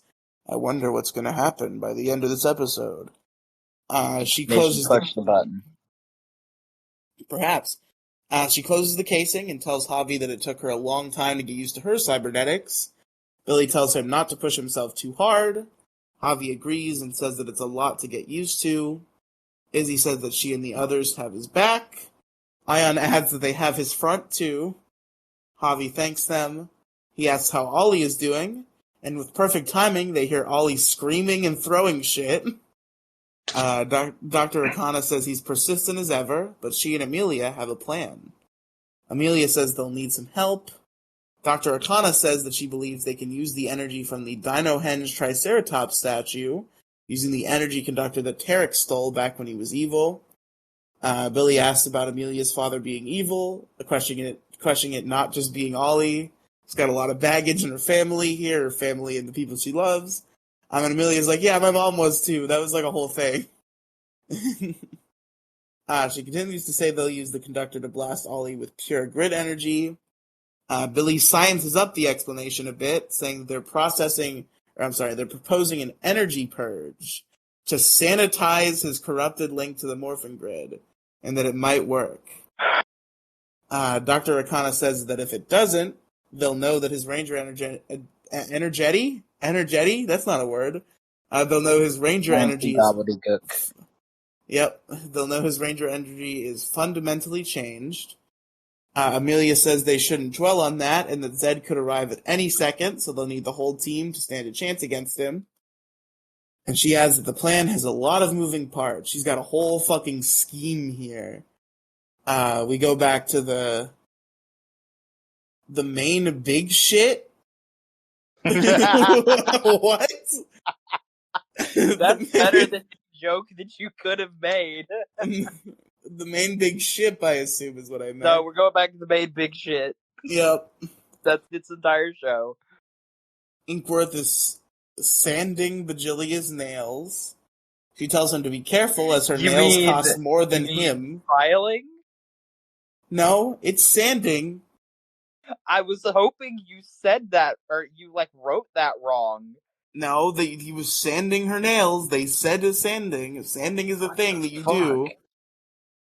You file nails. What? But if you have evil, tough nails, they have to be sanded. Which is stupid. But, okay. A Sentinel reports that they're approaching Earth now and that the stolen ship has been destroyed. Skrilla gasps about her ship as she only unboxed it last week. I like the idea of her doing an unboxing video of an entire spaceship. That would take a lot of camera angles. I mean, it would take a lot of camera angles either way. Space TikTok. Today we're unboxing a big spaceship. It's the new spaceship model. We're so excited. Zed says that now is the time to strike and commands that they find Dino Henge and prepare for a ground assault. We cut to Fern. She's riding her bike around a neighborhood, and she stops to ask Izzy's mom, whose name is Rena, which is the first time that I've gotten her name, if she even said her name at all in Dino Fury. I think she did. If she's seen her, since she was supposed to meet her at 3. Rena has not seen her and asked if she's checked the track. Fern tries to call Izzy, but it goes straight to voicemail, which concerns her mother, since that is not a normal thing. She asks Fern if she said where she was going. Fern says no, but she may know where she is. She promises to text when she finds her and rides off. At Dino Henge, Amelia reports to Izzy via communicator that a fleet of ships is entering the solar system. She says it's go time and that she'll wrangle Ollie and that Izzy needs to get Dino Henge under cover. Javi is nearby. Izzy is on it. She and the other Rangers are outside and they activate an Invisicloak over Dino Henge.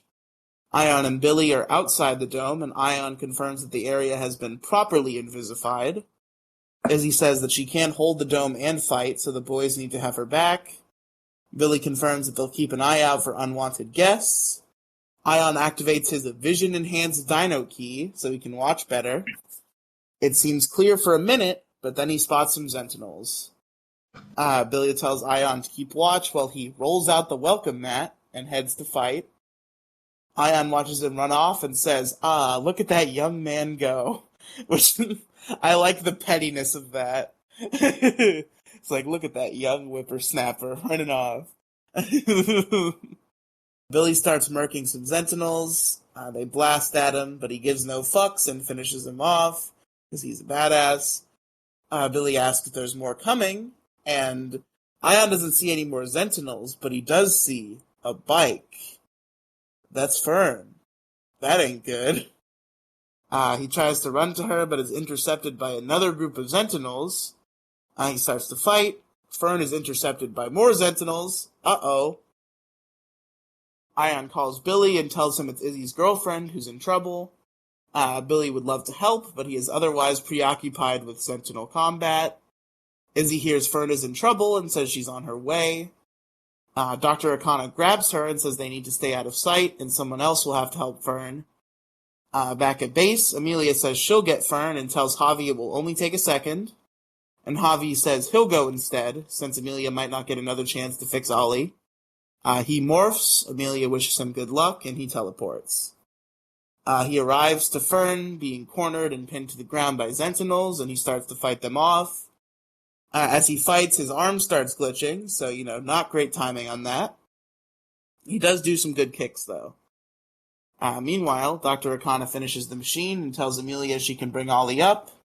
Amelia opens the door, and totally innocent and definitely not evil anymore, Ollie lets her know that the antidote just took a little longer to work, and it's because it's more poison, but he's all better now. It's all cool. And Amelia's like, Amelia's like, Ollie, I love you. You've never been a good actor. Fuck off with that shit. And he holds her blade, or she holds her blade toward him and tells him to stay back. And Ollie's like, what's wrong, Amelia? I'm cured. Take my hand. And no, this is when she says the line. And also she has mind reading powers, is something she also mentioned, so can't really trick her like that. And they have a quick grab hand exchange before Amelia quick morphs. Then we go back to Javi. He starts to groan and grab his arm and gets striked by Sentinels. It's not looking good for him. But then it immediately starts to look good again, and Javi finishes them all off because he is good. Fern runs up and asks Javi what's up with his arm. So I guess when you know one of the Rangers, you get to know all of them, is the golden rule.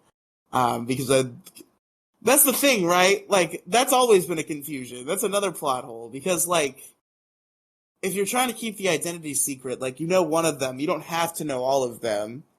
Like, in the cave where Billy got attacked by the snake and he had to take his helmet off in front of Rocky, Adam, and Aisha before they were Power Rangers, there was no need for Tommy and Kim to just also take their helmets off and be like, hey, guys. I mean, like, it's common courtesy. I guess, but, like, if you're trying to keep the identity secret, then just, like, if one gets revealed, doesn't Also, mean we all have to be like, kind okay. of obvious at that point. Like, okay, cool, this guy is so-and-so Ranger. I wonder who the rest of the Rangers are when they hang around a group of people who wear exclusively the color of the Rangers. You see, you'd think that, but Trent didn't put that together either. And Trent's stupid. he was a little bit frustrated with himself. Yeah, it's just a little stupid. Even Kira figured it out, because Kira was just like, hold on, just stay here. I'm gonna go get Connor and Ethan. And Trent's like, what the fuck do Connor and Ethan have to do with it? Oh.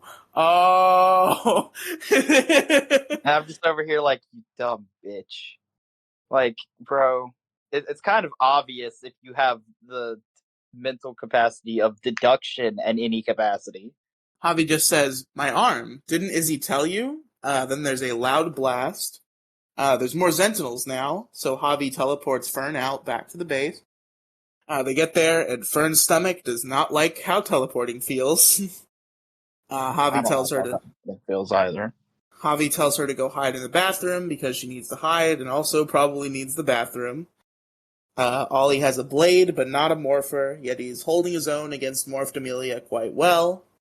Javi runs up and grabs Ollie from behind, allowing them to teleport him where they need him to be. I wrote down Amelie in my notes instead of Amelia. That is not a character. Amelie. Yeah, my favorite Power Ranger, Amelie.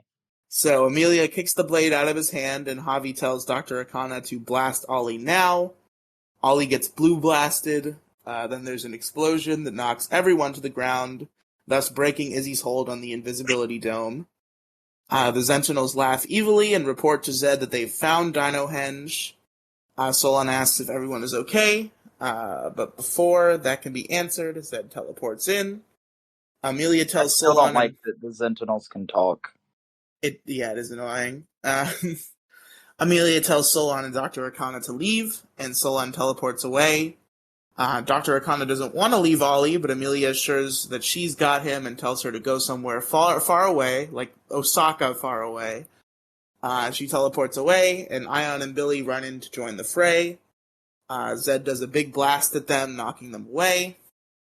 And Zed's like, I don't know Billy's weakness, but I know the Dino Fury Ranger's weakness. I know that. And then he destroys the dino statues. Hey, you want to know what Billy's weakness is? What's Billy's weakness? The same weakness as the original putties. Go for the belt. Well, let's go for the Z on their No, chest. the original putties. The original putties didn't have a weakness. They just punch Yeah, them. they did. They hit him in the fucking belt, and they just disintegrate. That's not true. What the fuck are you talking about? That was never Every true. time I've watched a putty fight, they just hit them in the belt, and they just disintegrate. Not true. Yeah. Look closely at those fights. Anytime they hit a putty that just falls apart, it's just the fucking belts themselves that they hit. So anyway, Zed destroys the statues, which demorphs all the Power Rangers. I would like to point out he also calls the T-Rex Rexy, which is Tyler's T-Rex, you racist. He gets the last one, he gets to the last one, the Triceratops. Wait. Yeah. Did it take you a minute? You fucking second. You god damn it, Riely. God damn it. So he gets to the last one, the Triceratops, but Ollie stands up and tells him to wait. He asks for his statue to be spared, so he may still serve him, and bows to Zed. Amelia cries out in distress, and Zed's like, how do I know you're not fucking with me? And Ollie then responds by throwing his sword to try to turn Amelia into a kebab to prove his loyalty. But he barely misses, just leaving a cut on her face, a bleeding cut on her face in Power Rangers, so, good job. Zed does love him a good evil ranger, so he's down to keep him around. Billy says that they can't win and they have to retreat. Ion does not want to leave Ollie. Amelia says they have to face facts and they teleport away. Zed calls Bajilia and says he wants a drilling down into their base until each ranger ninny, his words, is buried and dead. Drill arrives and gets to drilling. Ollie does an evil smile. In the base, the shields are failing. Ion says they have only one option. He opens the button. Solon says that this is an extreme emergency failsafe and asks if everyone trusts her. Javi says that this is in fact an extreme emergency situation, so yes. Big button gets pressed and the room is engulfed in light. And that makes things happen and stuff. But my notes got mixed up for a second. Back at the top, Zed and Ollie see that the hole is empty, and Zed doesn't know how that's possible. And Ollie's like, it was some sort of a mass teleportation. And Zed's like, your friends are cowards. They just keep running away. What fucking pussies. But they won't last long. They won't last long with no more powers. And Ollie assures him that he won't regret sparing his. And Zed's like, prove it. Kill the other Power Rangers. And Ollie's like, yes, I will do that. Zed commands that the Triceratops be moved to his ship, and the word be spread that he owns Earth now. Back at base, Billy is impressed by the impromptu matter translocation. He asks where they are. Ion says it sent them to the farthest empty yet habitable planet. Solon goes to check the star charts and sees it's a planet called Eridus. Billy says, is that a reference? I don't think so. I think this is new.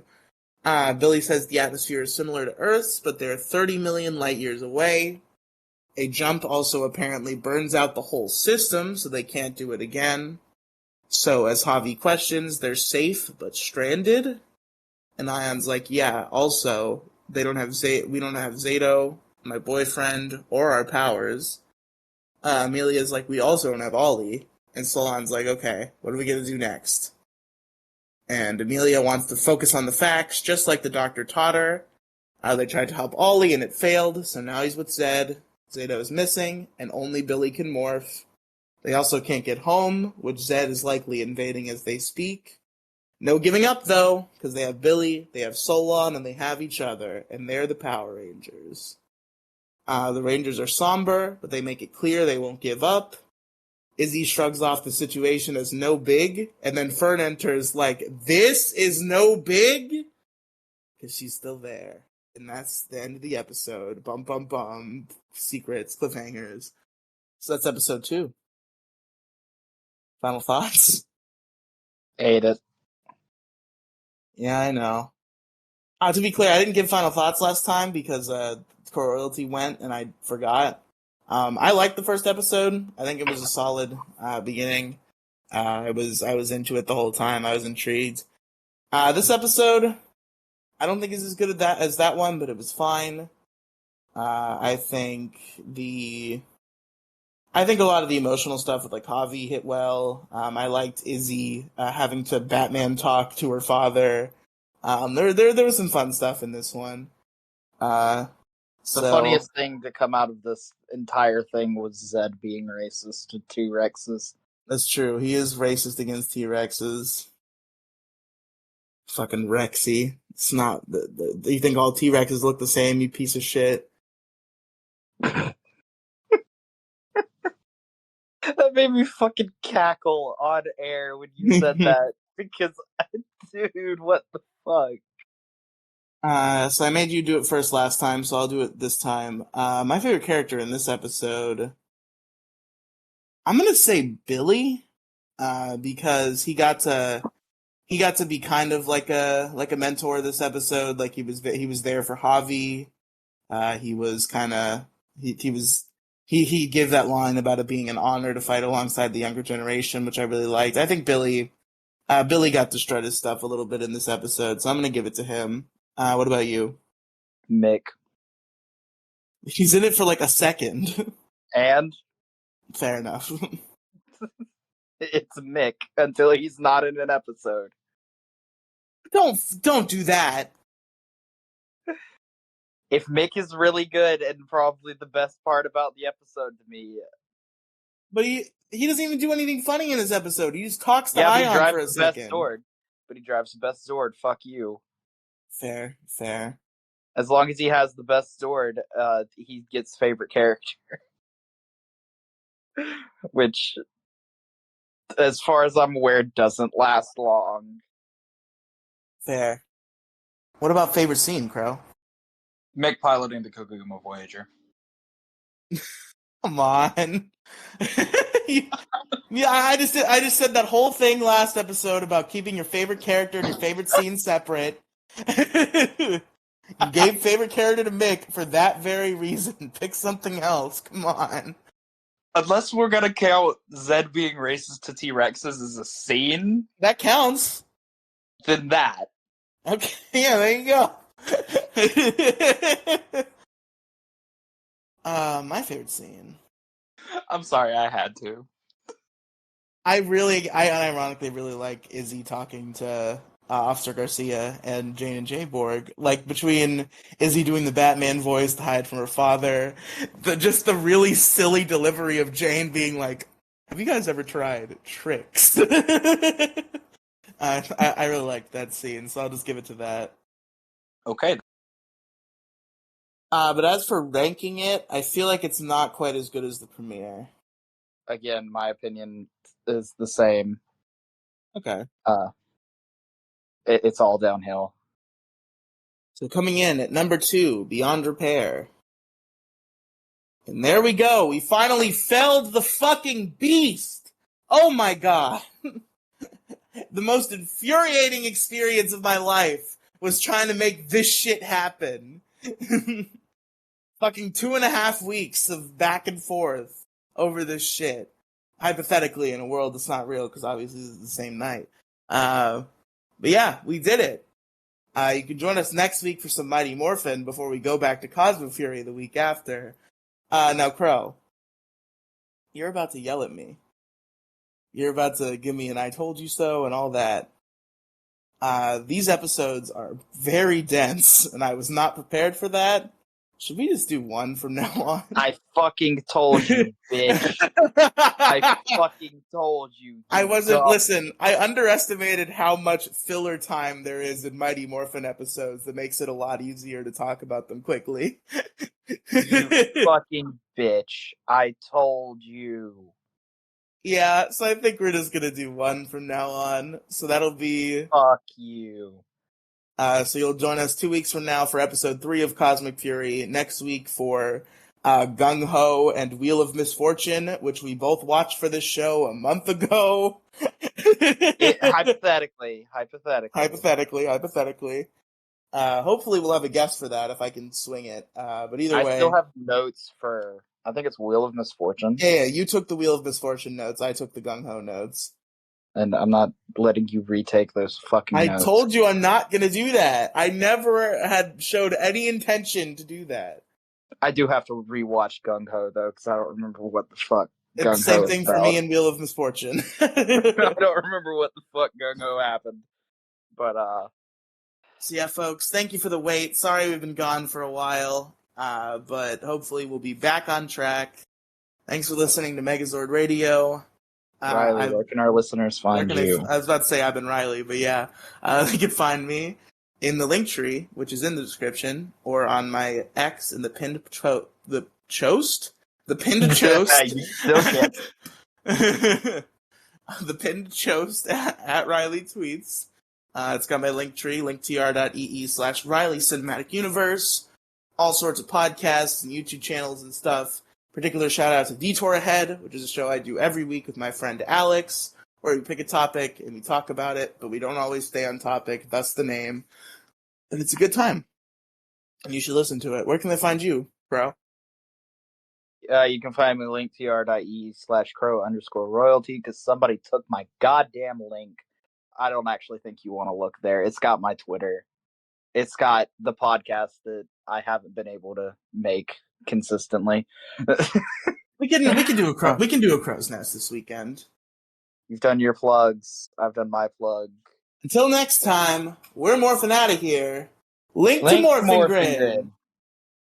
Good enough. I'm going to watch Q Ranger.